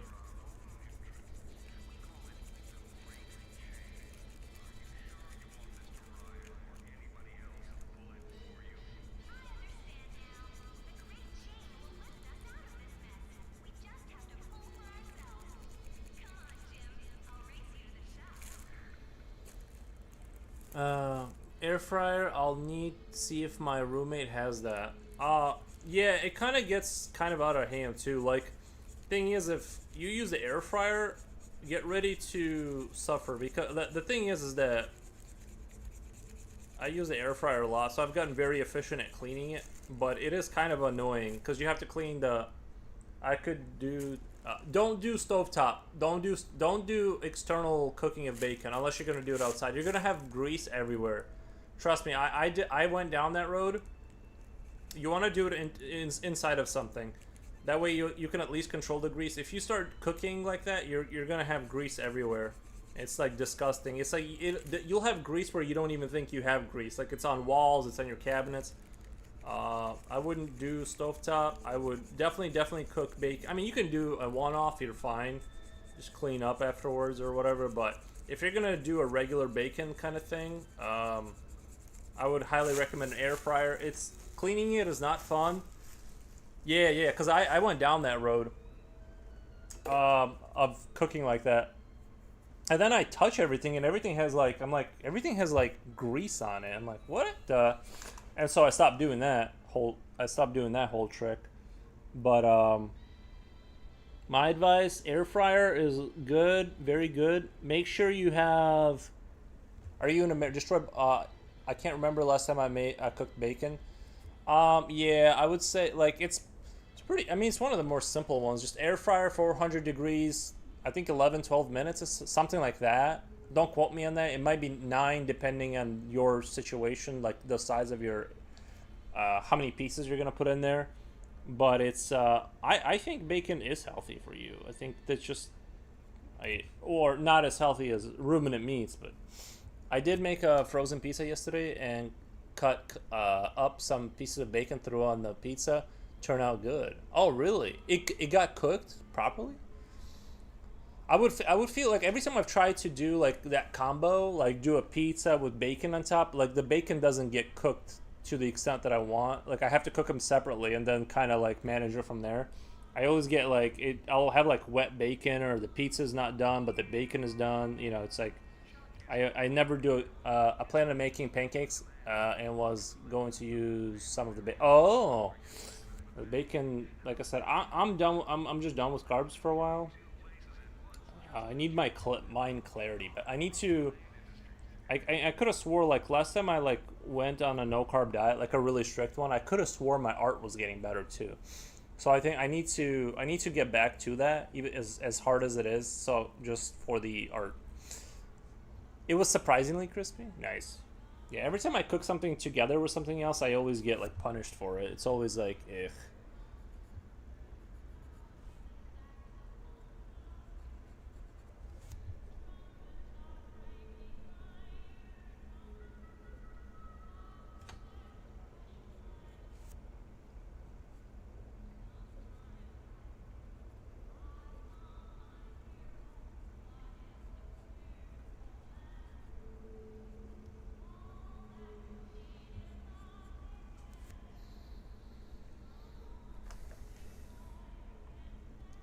Yeah, I was dropping below 190. Now I'm at 195. I'm at like 180. Like I'm at like a 180 right now, and I my weight is pretty stable. I expect if I keep not eating carbs, it's gonna drop down. Eventually, it just keeps dropping slowly. So I'm gonna have to like be very like attentive to like how much. Without carbs, it's hard to put on weight for me. So I'm gonna have to be kind of attentive to that.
I have a friend who's really good at StarCraft. He would love this piece. Nice. Yeah, as long as I'm below 240, I'm okay.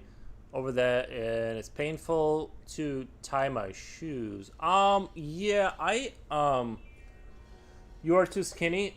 No, I think I'm probably exactly kind of like when you look at photos of people in the past, they look like me or skinnier. Like, I'm pretty sure I'm fine.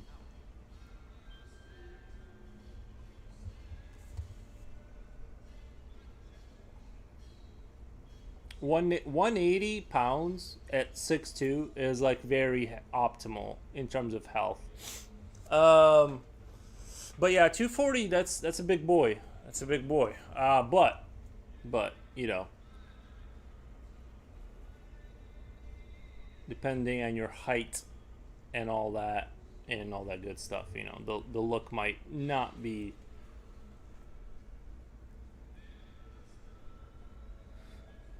Thing too is that even when I'm at 190, even when I get up to like 190, and even when I'm at like around, like if I get up to 200, it you feel the slow. I'm not tall at all. Oh, yeah, it like around 200, I feel heavy. I'm shy of 6 foot. Um, yeah, but that's fine. Like 5'11", or whatever is what it sounds like. You're still tall enough. Like I'm 6'2", so we're like about the same height. On American, no, no.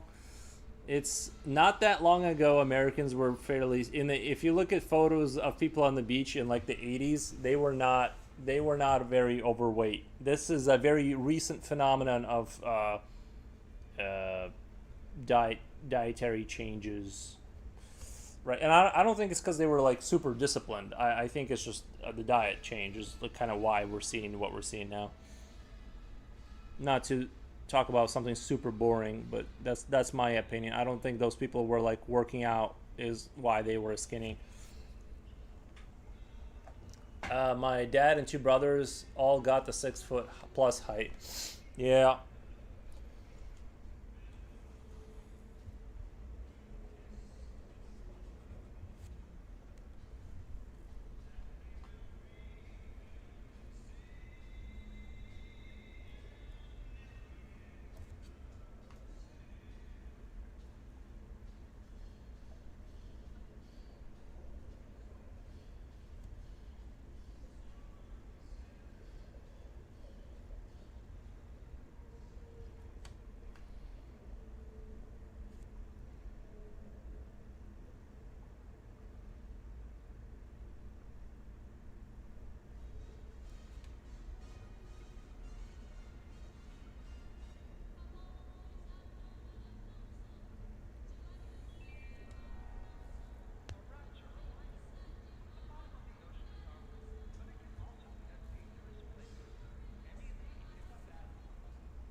Not to mention, I have small hands and feet. Sorry, ladies. Yeah, it's just yeah, like around 200 pounds is when you really start to feel like you slow down. You know what I mean? You feel like you can't be as fast. That's like kind of where that weight really kind of kicks in terms of how you feel. Not like a fast person anymore. So I think 180 is like a good 190 maybe would be better, but if I like lifted weights, I just don't feel like doing it and eating the amount of food that would be required.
Guys, why are you using feet and length measurements too? Why are you using feet, man? I don't know.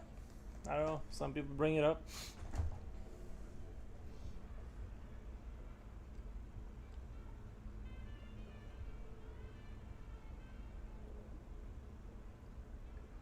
I think my hands and feet are appropriately sized to my appropriately sized. I'm not sure. I've never like looked into it, but I think I'm good. But I don't know really. I'm just not in my point of interest.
I'm 5'7". I'm 5'7" feet and 19. Is that okay to be a at 19? Is that okay to become a mathematician? You're 5'7".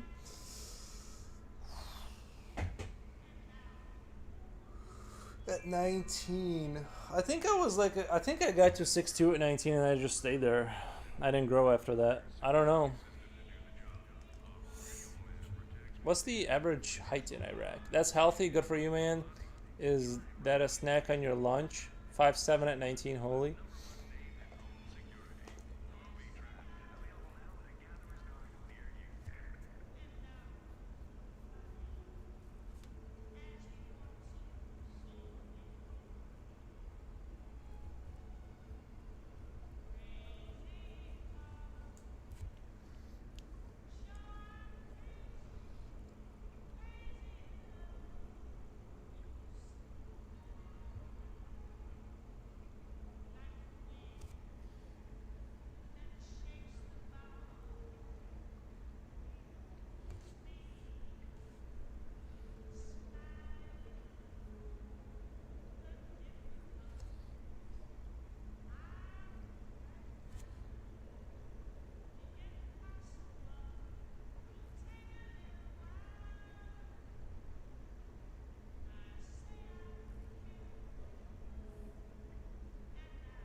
I think you're gonna have to see a doctor for that info.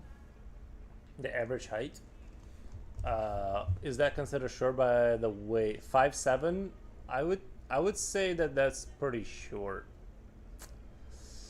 Like in America, I think that's pretty like. I think 5'9" is the average height in America. On the overall scope of things. I like my height because like it's generally considered tall, but it's not. It's not to the point where you have to go find special clothing tall. So it like works out well.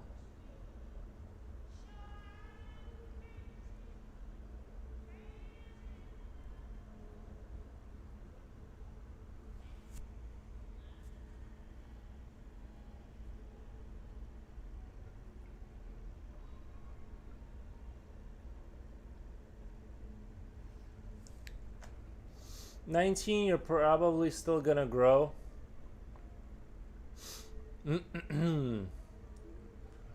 I would yeah. I'm probably about 175 centimeters.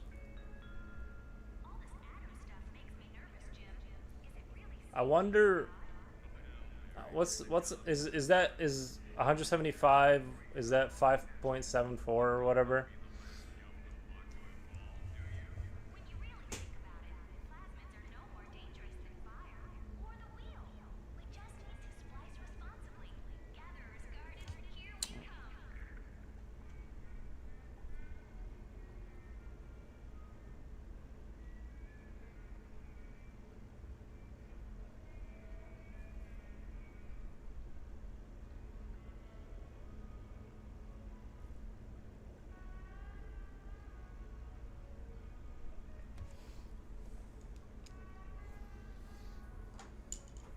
Smaller, skinnier people tend to live longer.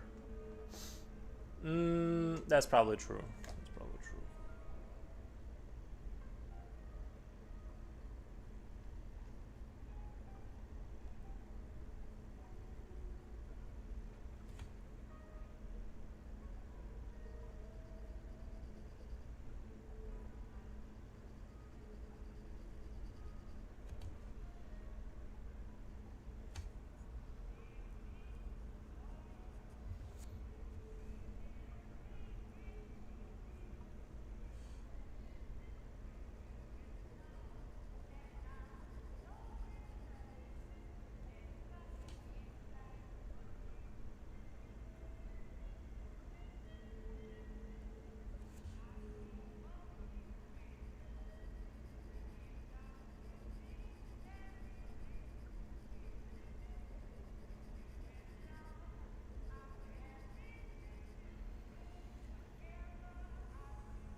Is that okay to become a mathematician? Yeah, you're good to become a mathematician. It can be you can be a mathematician at any height, weight, gender, or age. Truth. He speaks the truth.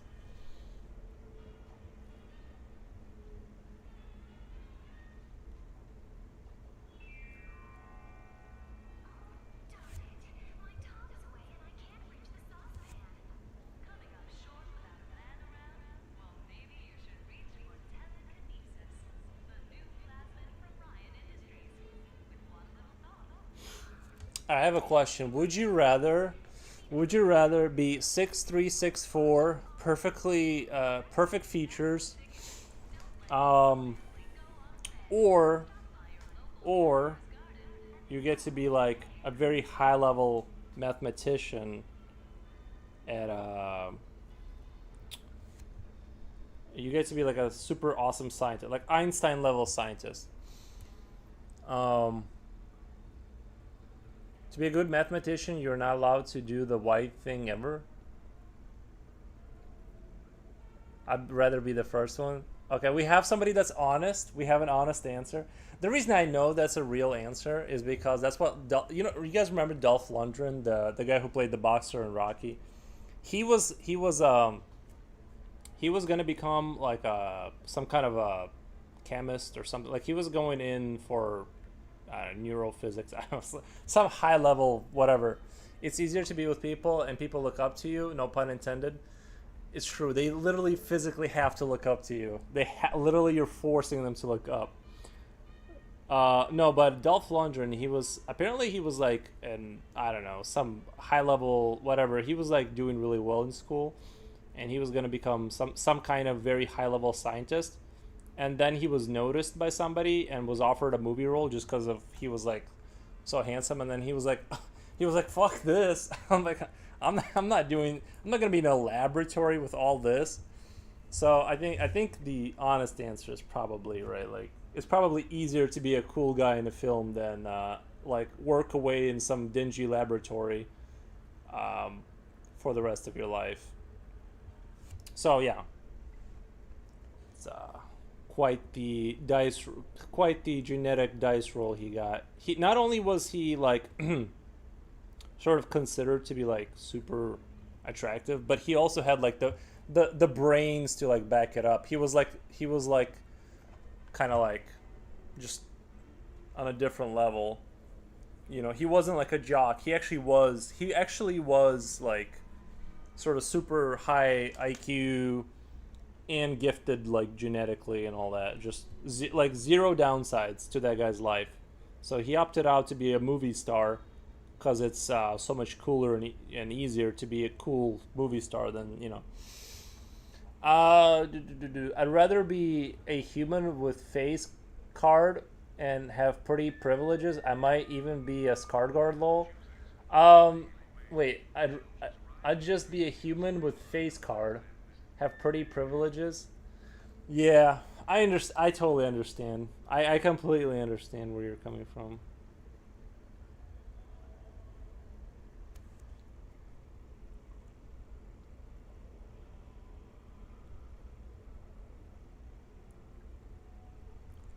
I don't blame anyone for being honest about that. He played the Punisher. No, I thought Dolph Lundgren. I thought the Punisher was played by the guy with like the dark hair. Uh,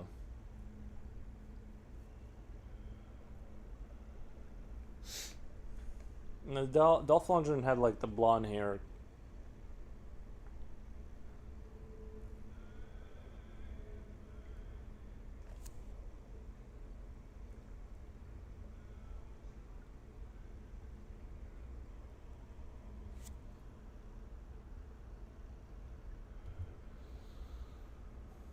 He had dark hair in it.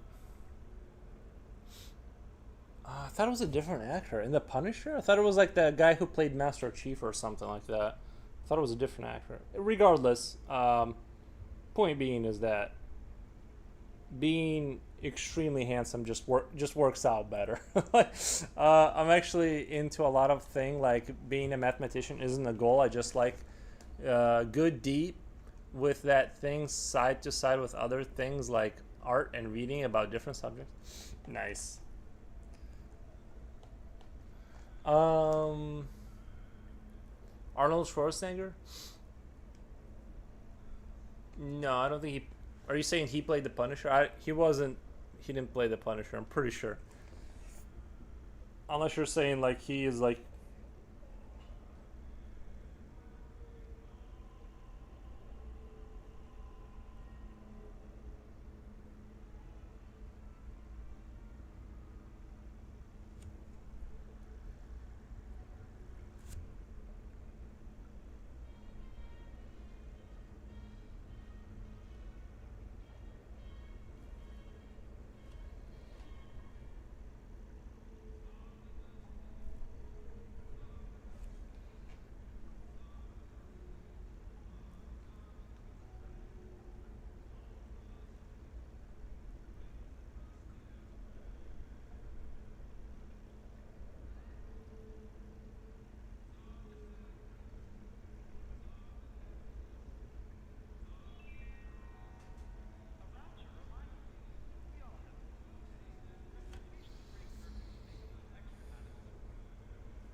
Just being handsome and acting and this stuff isn't that cool for me like you. It's not that it's cool, it just makes your life a lot easier. It's like you it's just like setting life on easy mode.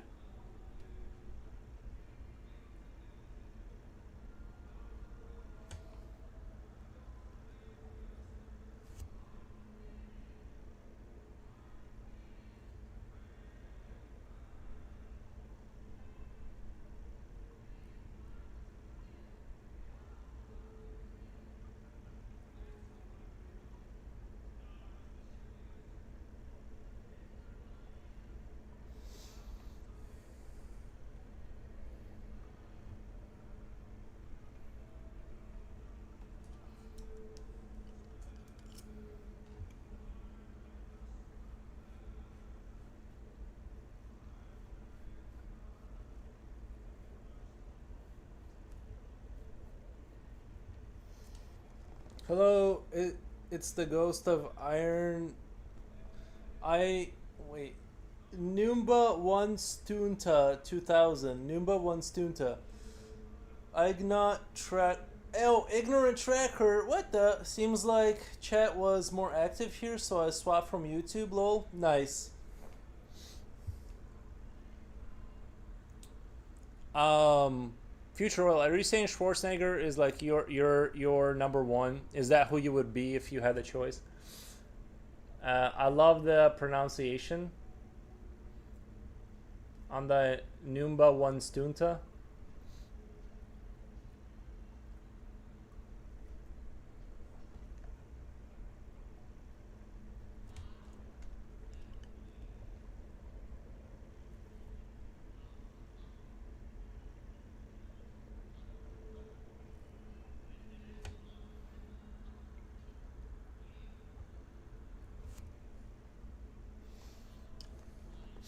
I don't like any actors. He's speaking Slav.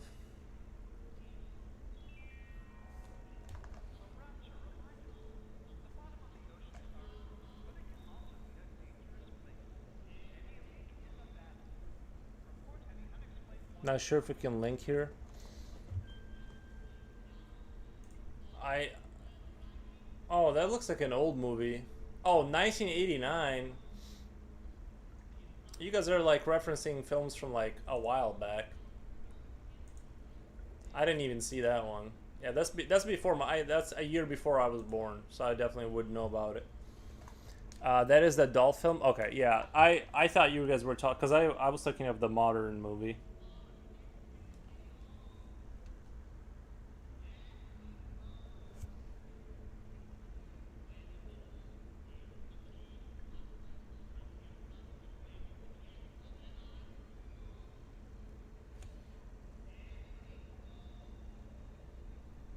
If when I die, if I reincarnate and I have to suffer through another one of these nightmares where you live for and you have to make money, I just want to get I just want to get the I just want to get an easy kind of easy setting for life for my next one. I feel like I've suffered enough.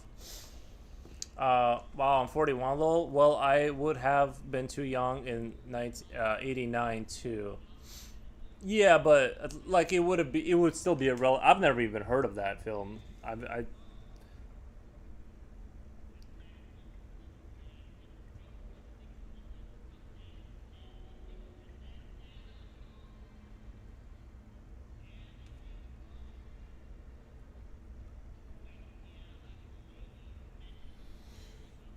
yeah, it's like if I have to live again, I definitely rather get the easy mode life next time.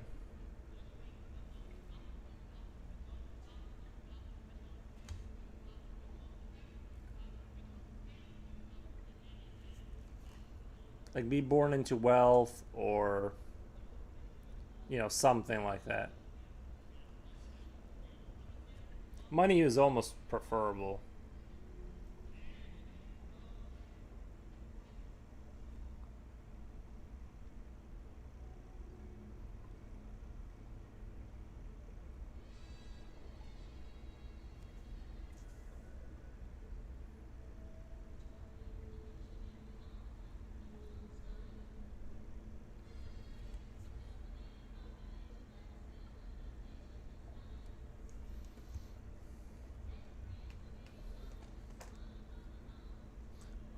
Well, hopefully your stream and art all take off and you keep doing it. That's the goal. I'm old. I won't even mention it. I always thought 40 was old because I didn't think I'd live to see this age.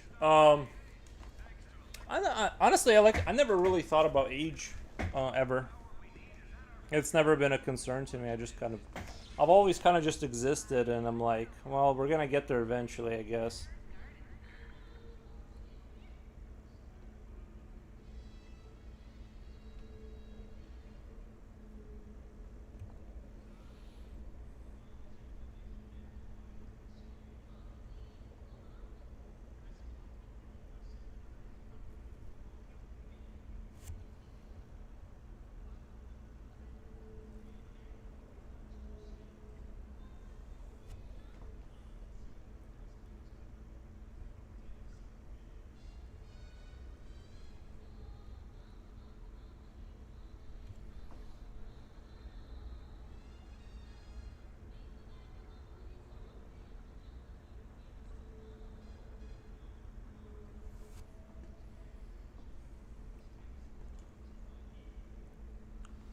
I do want to work on these Zerglings a little bit down here still. I kind of want to flesh out these Zerglings a little bit more.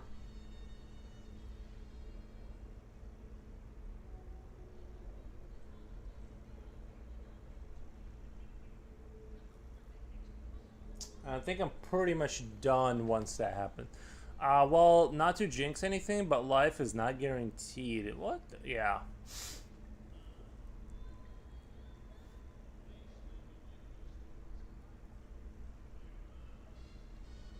I can't believe my parents in their 70s now. My mom still works full time.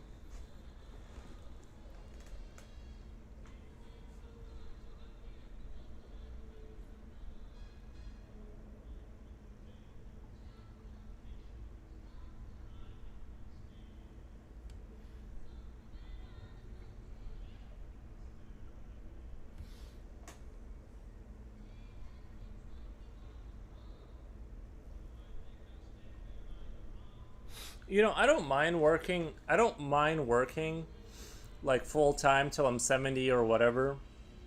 It's just the context of it. It's just where am I working, you know? I really don't want it to be in a where I have worked, you know, when I'm that age.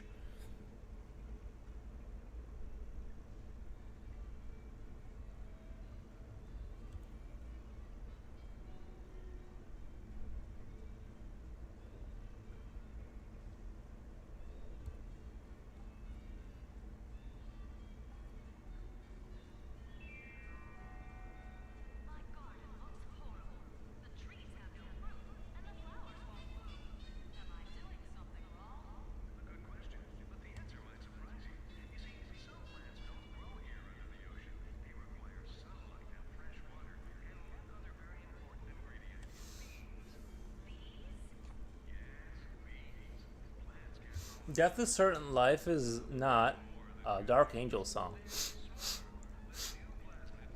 You should count your blessings for your parents being alive. I count them. I'll recount them again. Thank you. They were pretty decent too, you know what I mean? I can't like really complain too much.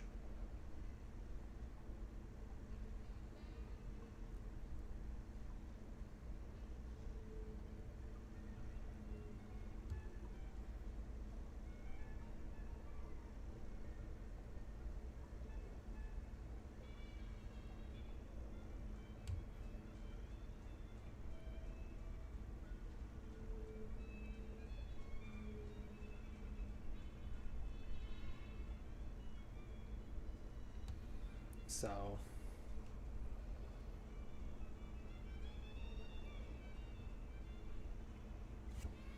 I think my mom could have been a better cook, but outside of that, oh, thank you, Innuendo. Thank you for the God bless you. I think like honestly, my mom could have been a better cook, but outside of that, I can't complain too much. Like it's crazy. Sometimes I talk to her and she still thinks she was a good cook, and I'm like, no, no, no, no, no, nope. I was there. I was there for every one of those meals. They were not. They were very. They were very like technically edible, but they weren't anything you would like really want. You know.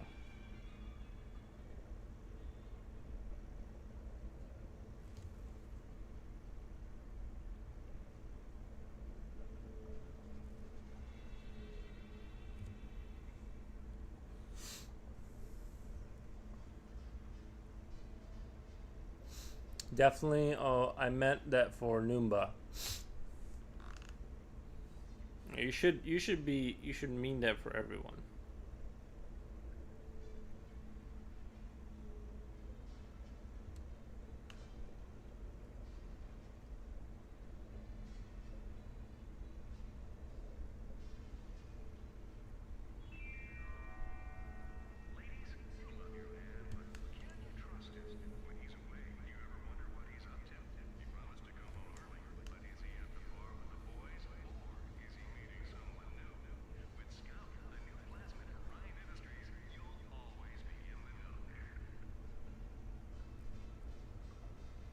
Bongo, bongo, bongo. Ba-da-da-da. Bingo, bongo, bongo. Da-da-da-da. Da-da-da-da-da-da-da-da-da.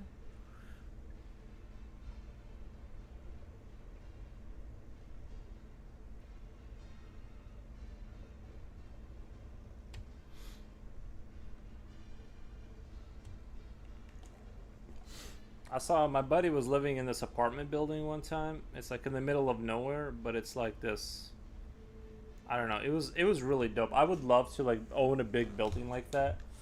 And yeah, it's I can't even describe. I've never seen anything quite like it. I think it might have been like an old school or something like that, and it was converted or something. But it was like this huge complex, and the dude was living on the first floor like Batman style because this is this brick building, and he just like rents out all the apartments, and I'm sure maintenance cost is a lot to keep it running, but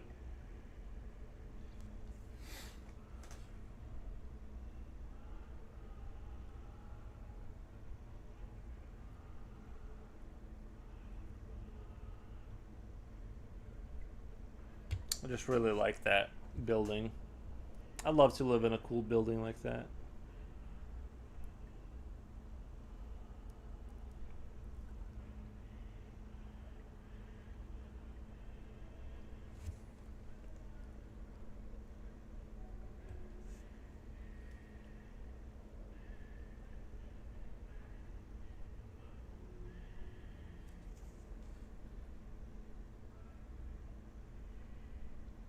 If you bought a building like that, it'd probably be a couple million, at least like 4 million. Like if it was fully renovated.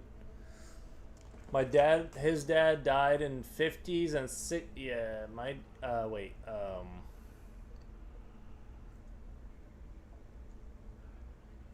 bro, what is your music? Someone is singing. Uh,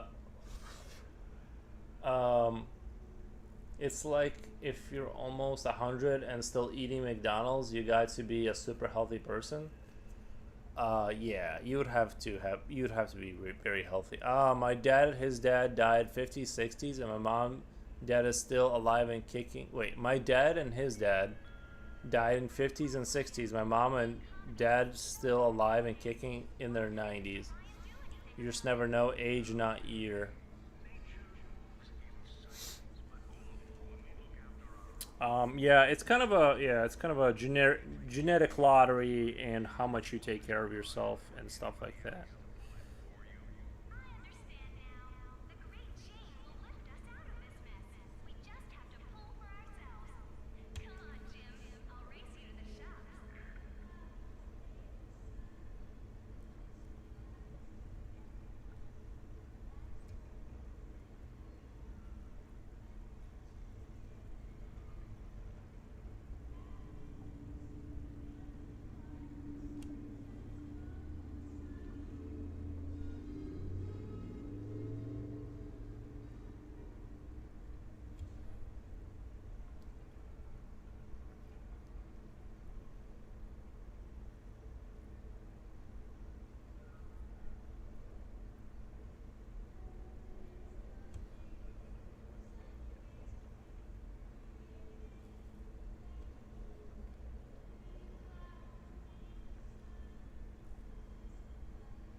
I'm surprised we didn't see future not future oil. What's his name? The first transit. We didn't see him here today. Odd. Uh, you just never know. Age not year. My grandpa's. Yeah,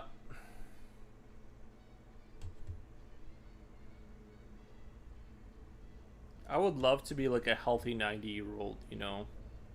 Just still streaming away. If I can get the stream and commissions and I should be here when I'm 90. Because I really don't feel like doing it. I hope he's okay. I really don't feel like doing anything else, to be honest. Like, I'm perfectly chill with this lifestyle.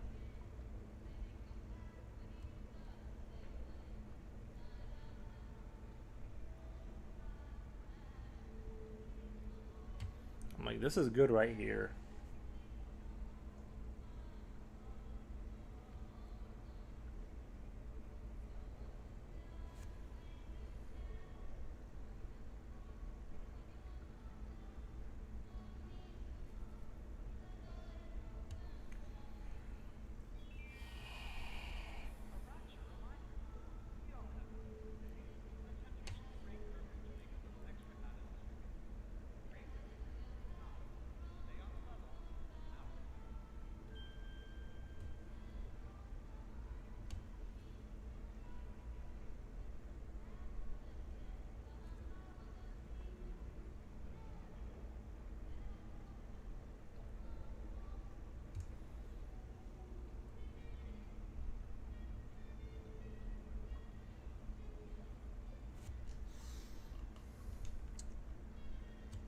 That man was always active, didn't start seeing him slow down until his 90s.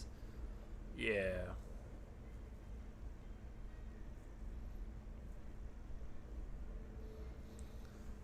My mom, she's not that great at cooking. It's also that she doesn't pay attention to the cooking, so it gets terrible most of the time. Yeah, yeah, similar experience.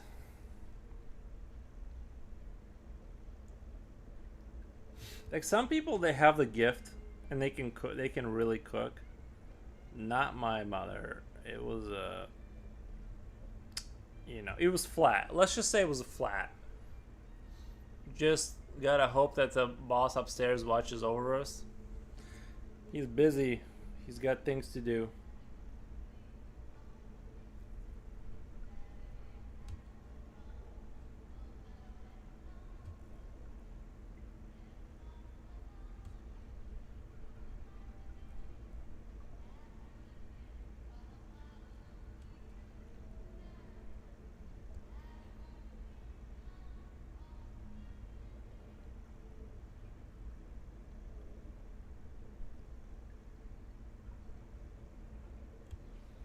Binga bonga bonga baby baby boom.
It doesn't take too much to impress me as long as there are veggies, carbs, and protein.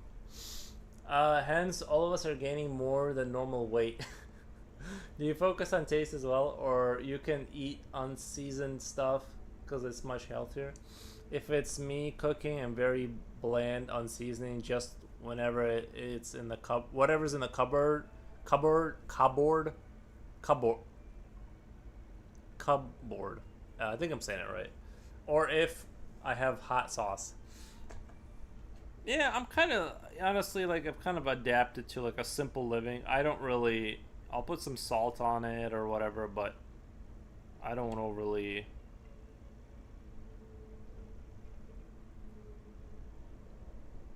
You guys know me. I don't put a lot. I don't put too much effort into.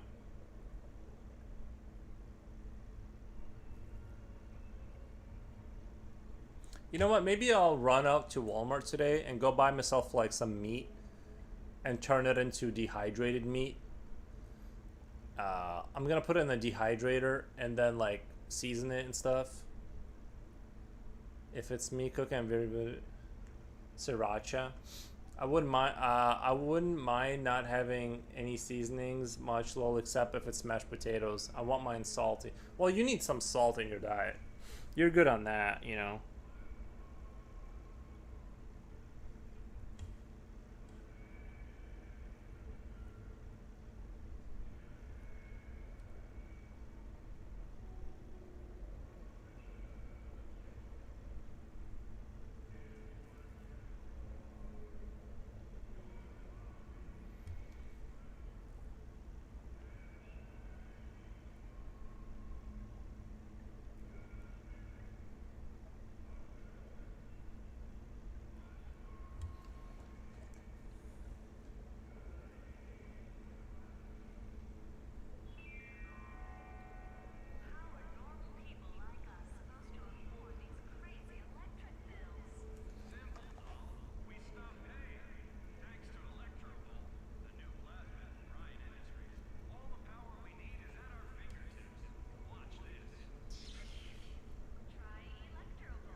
I'm so excited to post this tonight.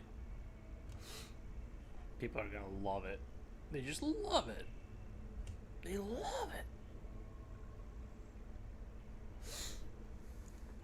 I've always liked McDonald's, and a lot of people hate it. Oh, I always,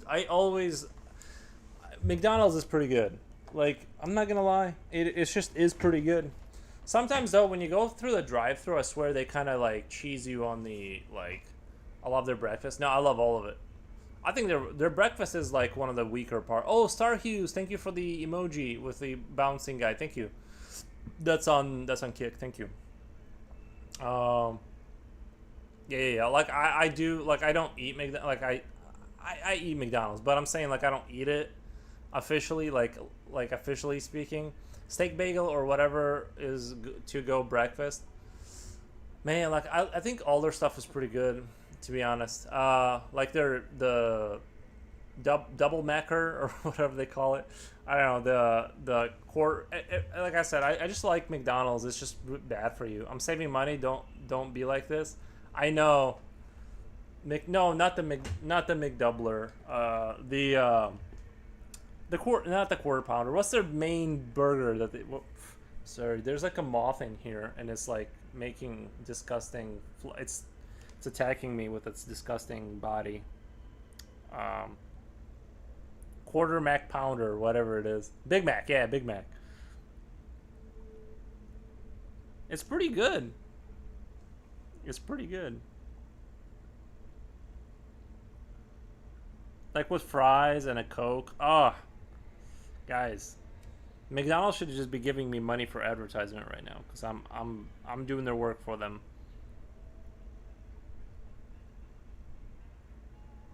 It's just the problem with I do love a double quarter pounder. Yeah, I agree. It's just they figure the formula out. It's not fair. I have to be here sitting disciplined and watching myself and all this stuff. Like I said, if I eat McDonald's every day though, like I can feel my brain like just slowing down, you know.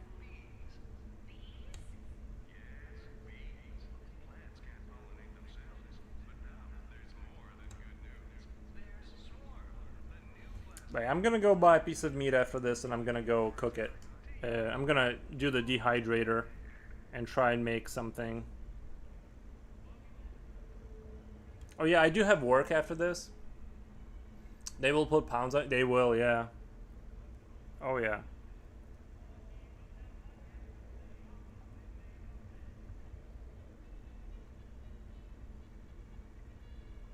Why can't we all be 22 again when that wasn't the case? You know, you just eat whatever and you feel fine.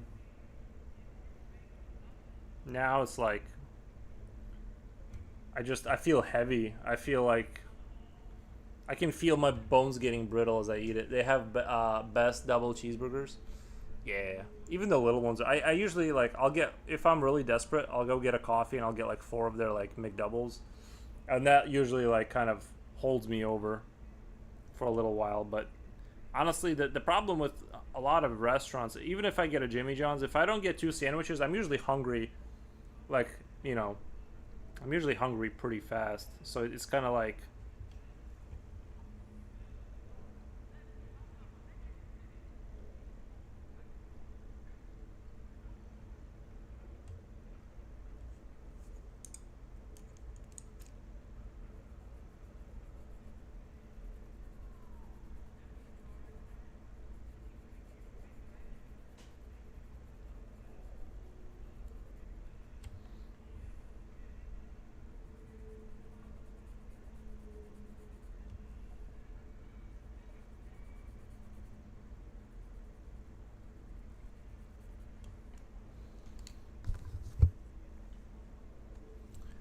uh haven't you been to Chicago Grease Joints? They have the best double cheeseburgers. No, I never really have.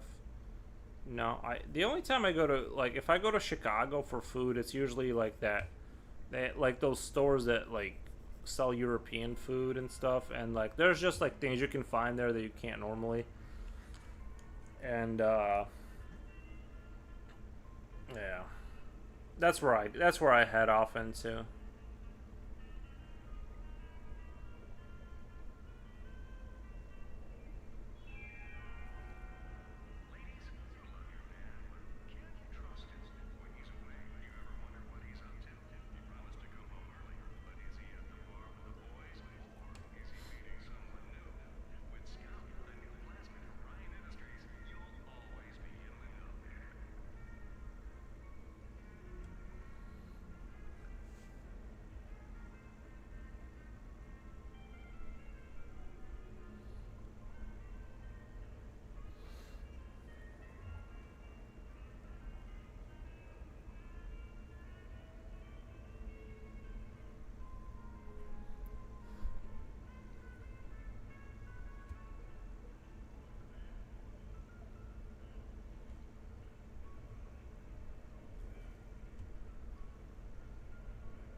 They have them all over suburbs. 2 sandwiches, holy, and he doesn't gain weight. What a blessed guy. That's not all the time though, but I just feel like if you don't eat two sandwiches from Jimmy John's, you're not really full. It's like you're just kind of like, okay, I'm ready for another sandwich, kind of, you know. There's a hardware. Have you tried a gyro? Yeah, I've had a gyro. Yeah, yeah. For sure. We have a Mexican restaurant. Kind of. I forget what it's called. And they have gyros there, but they also have like a 10,000 other things. And but yeah, they got pretty good torta. They got chicken and steak tortas. I always get that with their like green sauce. Um, so, oh, and a Polish sausage, chicken torta, steak torta. That's my go-to. Is like if I want to fill myself up, I need to get like four things from there. There's a hardware grocery deli here, not far from me. They have a burger called Awful Waffle. Wait, Awful Awful, and it's a giant burger. I eat quarter of it, and I'm stuffed quarter. That's how I feel. That's how I feel about buffet places. I get stuffed, and then I'm starving 1 or 2 hours. Isn't that crazy? That's how Chinese food works. Chinese food works like that. Like you eat it, and you're like, I just can't do any more of this. Oh, I'm hungry. Never mind. It's like you can drop $80 on Chinese food and be hungry like an hour later. No, you're not the only one. You're not the only one. That's for sure. I will back you up on that one. Chinese food is the same way. It doesn't matter how much of it you put in your body.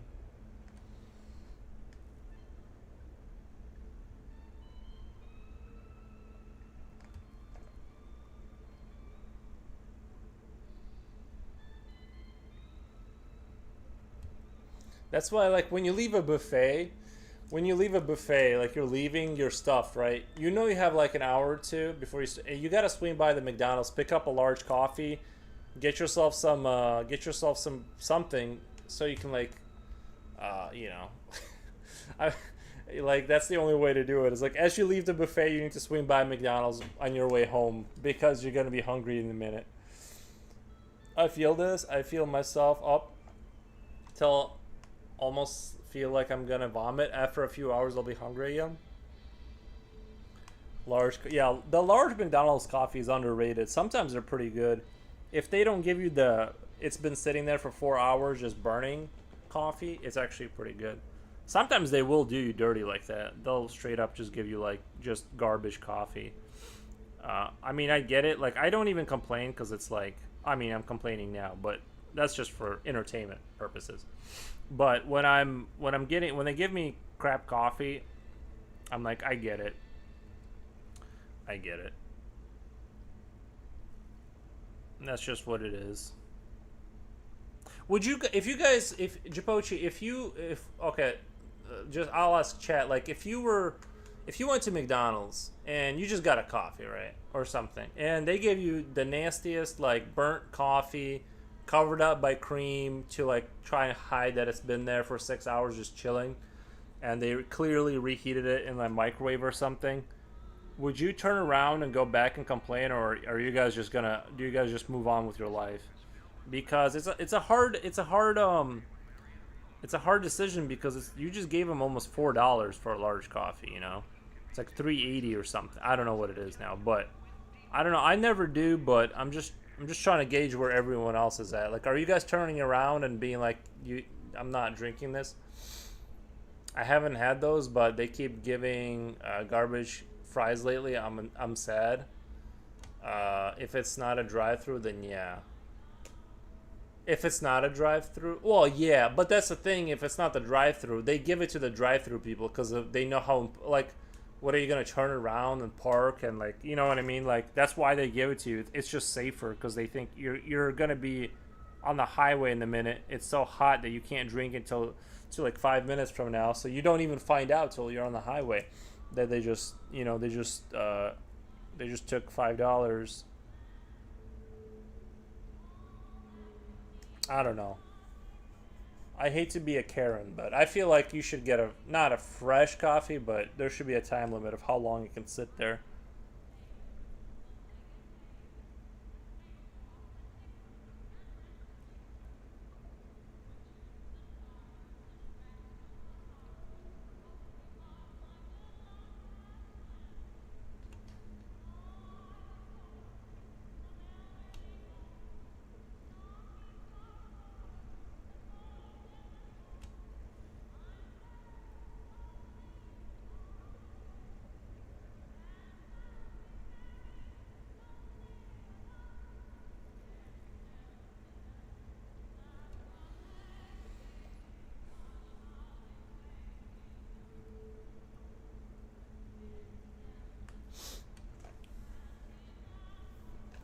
Lately, service at fast food places has gone downhill. True. I told you guys about that straw story where they didn't give me a straw and I had to keep asking for it, and then they just kept not like she just wouldn't understand what I'm saying. And like, I just need a straw. I would respectfully say it doesn't taste good. Can I get another one? Yeah, I would say like, see the thing is they know what they're doing, right? Like they know they gave you something that's been awful. I once went to a place in the UK called Greg's, asked for bacon and sausage rolls with well done bacon. They said yes. Barring in mind, this isn't the first time I went to eat the roll and the bacon was still winking at me. So went in and threw it over the counter lol. No. Wait, you threw it over the counter? That's crazy. You dumped the food over the counter? I once went to a place in the UK called Greg's, asked for a bacon and sausage roll, well done bacon. They said yes, barring in mind this isn't the first time I went to eat the roll and bacon. So this wasn't your first time, was still oinking at me, so I went. I don't know, I've never like thrown food at workers. I feel like that's like, I don't know, you're like, I've seen too many videos, like not just because I've seen too many videos, I feel like I would never do that. But also, if you go online, there's plenty of videos of like just fist fights breaking out over that kind of thing. So I don't know if it's worth like, you know, getting a broom handled, or because those people, a lot of them don't have a lot to lose. You know, like you're kind of challenging a person that's already cornered. I wouldn't open up with violence since they, you know, they're like, fine, I'll go back to jail. I didn't throw it at them, just at the wall. It was bad morning before work. Then this was in the UK, Mondays. Okay, never mind. It was a Monday, guys. Never mind. I understand. I can't complain about that. The companies are not handling their workers properly, so I can't blame their people. Their people are scary. Like you don't want to go back because like you might end up in a fist fight. You know what I mean? So you kind of have to be like, oh, okay, valid crash out, yeah. Crash out verified. It is a little frustrating, like when you give people money, like that you've earned, and you know how hard it was, and they give you like garbage, and it's like, I'm upset, cause I remember suffering for this money, and you just gave me like poop.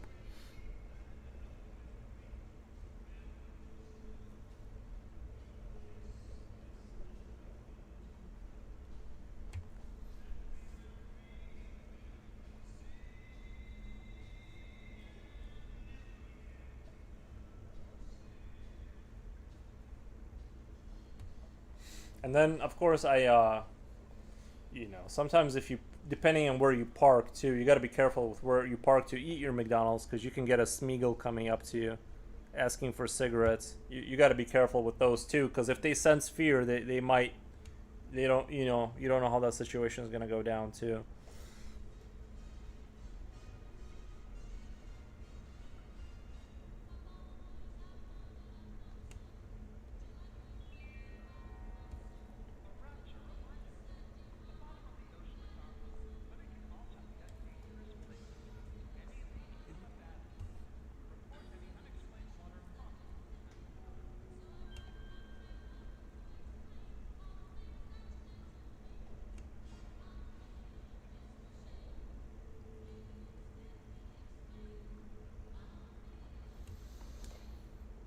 It was like the 10th time I just had a bad day, lol.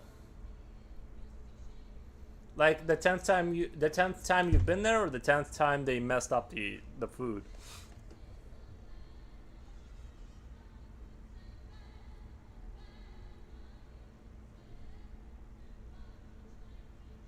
I think the only time I had something like that, not really like that, 10th time there's a bacon on their wall. Yeah, every time he comes in, it's like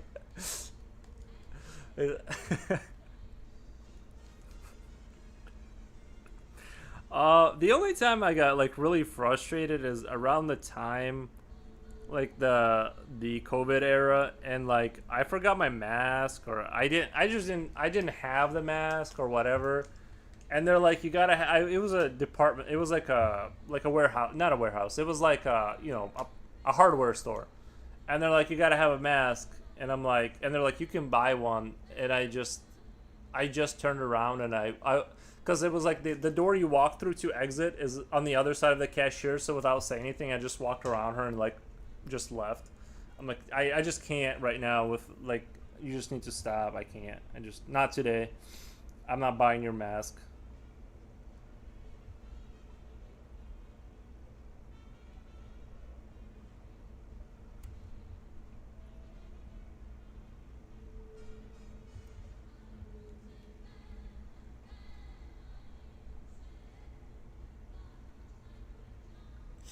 They have hundreds in the UK. I just don't go back anymore.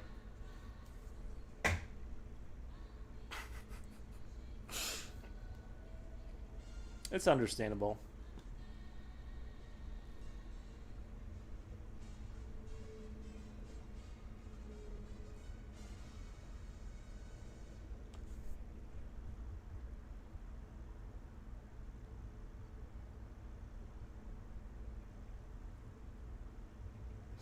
Yeah, bad mornings can get very frustrating very fast.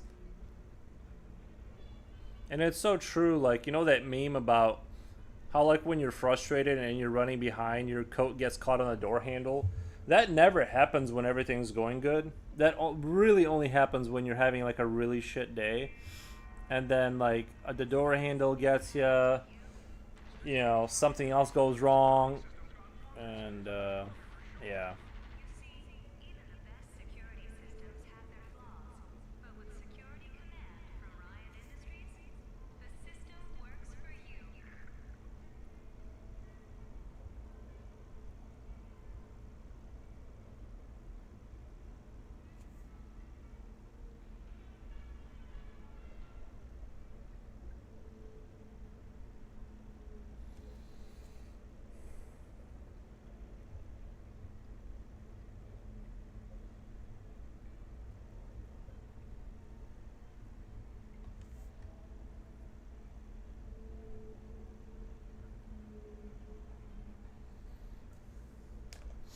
Well, all human can throw a bit of bacon at the wall now and again.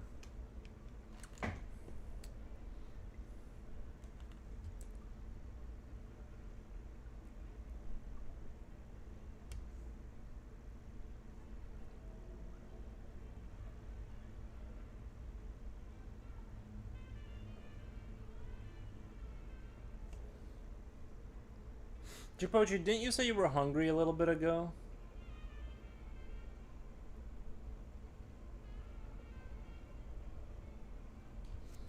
Maybe like a ramen will hold you over, you know?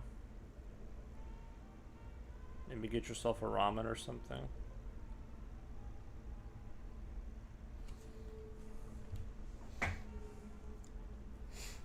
I really wish Walmart would step up their like ramen game too. Like they have like decent ones, but they really could like I just want them to produce a generic like bowl of ramen. Oh my god. Bishop tattoos. Bishop tattoos. Thank you for the follow. Yeah, I ate some rice and chicken broth soup, or maybe some bacon. Tinolang Menok Filipino dish. Nice. I wish I could have some now. I am hungry for some Chinese. I'm not gonna eat Chinese, but like I'm gonna go buy meat and dehydrate it or something. Like I'm gonna go down that warpath. I really shouldn't even like leave the house until I eat, because you know I'll stop by McDonald's. If if I'm hungry, I'll get tricked into stopping by McDonald's or something.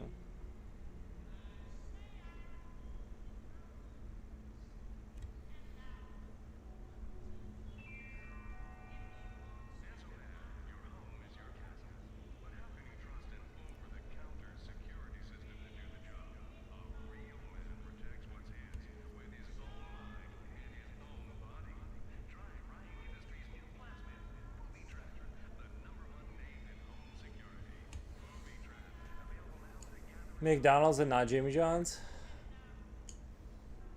I've had Jimmy John's like too many days in a row now. But I could eat their number seven toasted every single day, and I would be fine with that. It's that good. But it is like it is like getting kind of pricey. Like their sandwiches are almost $9 at this point. It's like $8.98 for just a sandwich, which is crazy.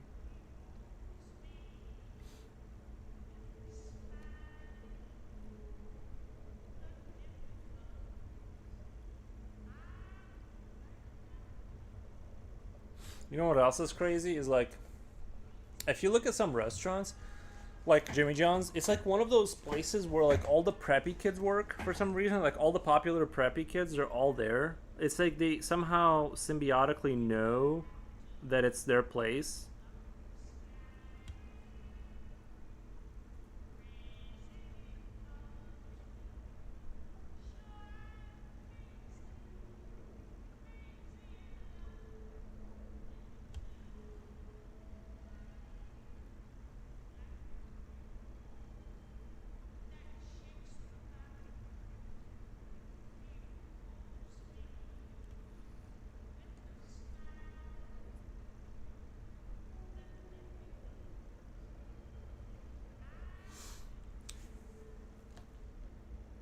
I ate McDonald's a lot for a while because it was always available and a bit of laziness. But after 2 weeks, my gut felt like it had been kicked by a horse. Yeah, I kind of had a similar thing. Like when it was just convenient on the way to work to grab the morning McDonald's, but your body knows you're eating cardboard. Like you know what I mean? Like it kind of know. You kind of know. It's like it's even their most delicious stuff. Like it's they somehow make it taste so good, but you end up kind of hating yourself because you can feel like your stomach and like your health is just starts to deteriorate. So I totally get that perspective. At first it's awesome, like when you first go on the McDonald's kick. It's great in the beginning, but about a month in is when you really start to feel it. It's like, oh boy, I think my bones are a little brittle now.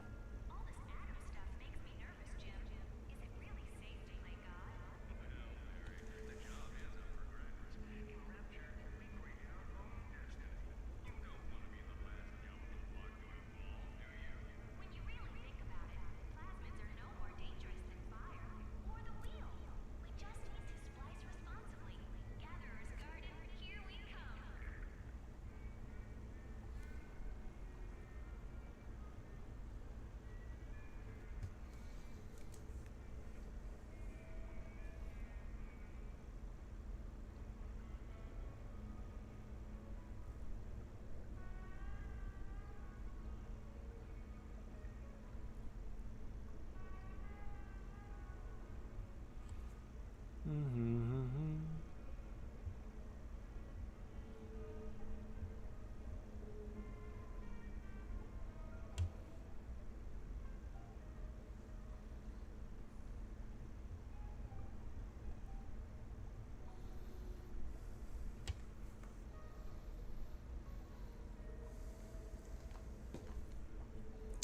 Yeah, it's not good. I've been experiencing not so good feelings with my health when I eat McDonald's during COVID. Yeah, you're right though. It tastes so good for whatever they're putting the meat. I joke around saying that's where all the homeless people are going, but you never know. It's kind of pricey for homeless people. No baby Aries this time. Maybe I missed him on cam. Let me go check on him. He has been like really quiet for a while. Let me go check on him really quick.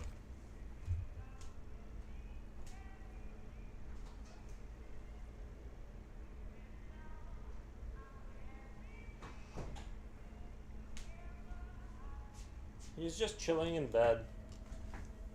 He's just chilling in bed right now.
Good baby sleeping. Yeah, he was chill today. Usually he like won't stop making noise when I stream.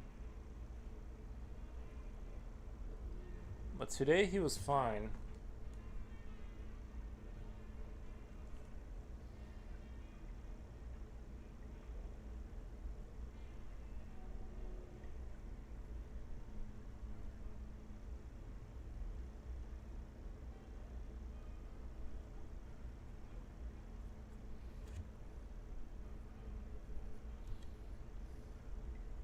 I'm just surprised we didn't see First Transit here. I heard something that McDonald's sells around 6.7 million burgers a day. Around 3,300 cows a day. That's a lot of cows in a year. I didn't know we had that many to kill. Food for thought, though. Yeah, that does sound like I assume that they're putting like some what do they call it, like the straw or whatever, like wood chips or whatever, to like kind of like dilute the meat a little bit. I don't know. I don't know. It does seem like, if you think about it, that's a lot. That's a lot of cows. Just the import of all that seems like, where do you even get that many cows? Like who's producing all these cows?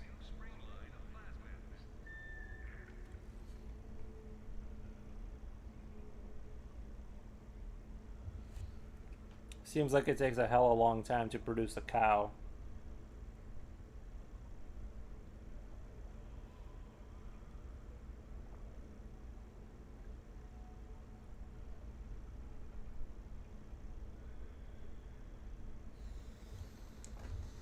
Hmm.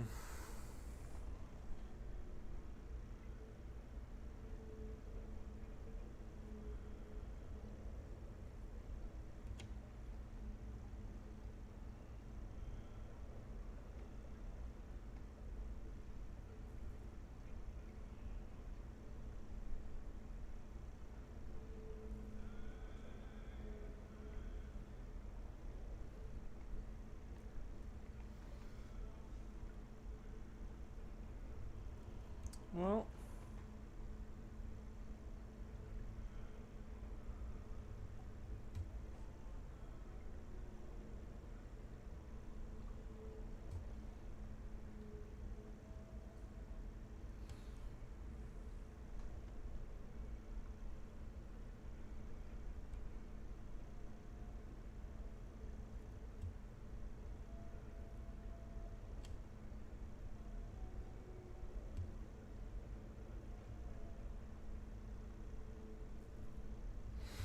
okay.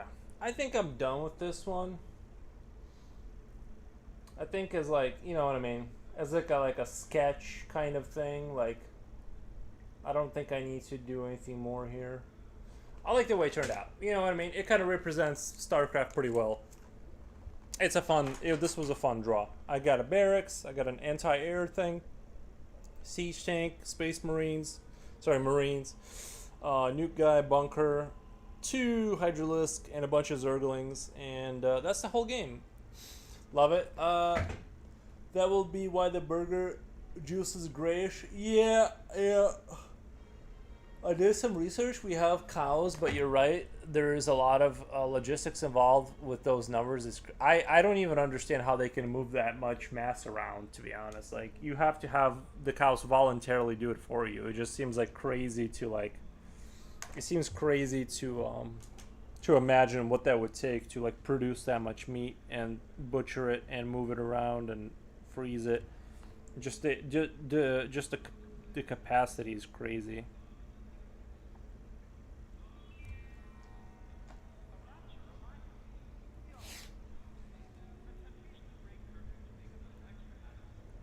But yeah, I'm gonna get off at this point because I do have work after this, which I need to get done. Worky work. Let me just shade this in really quick.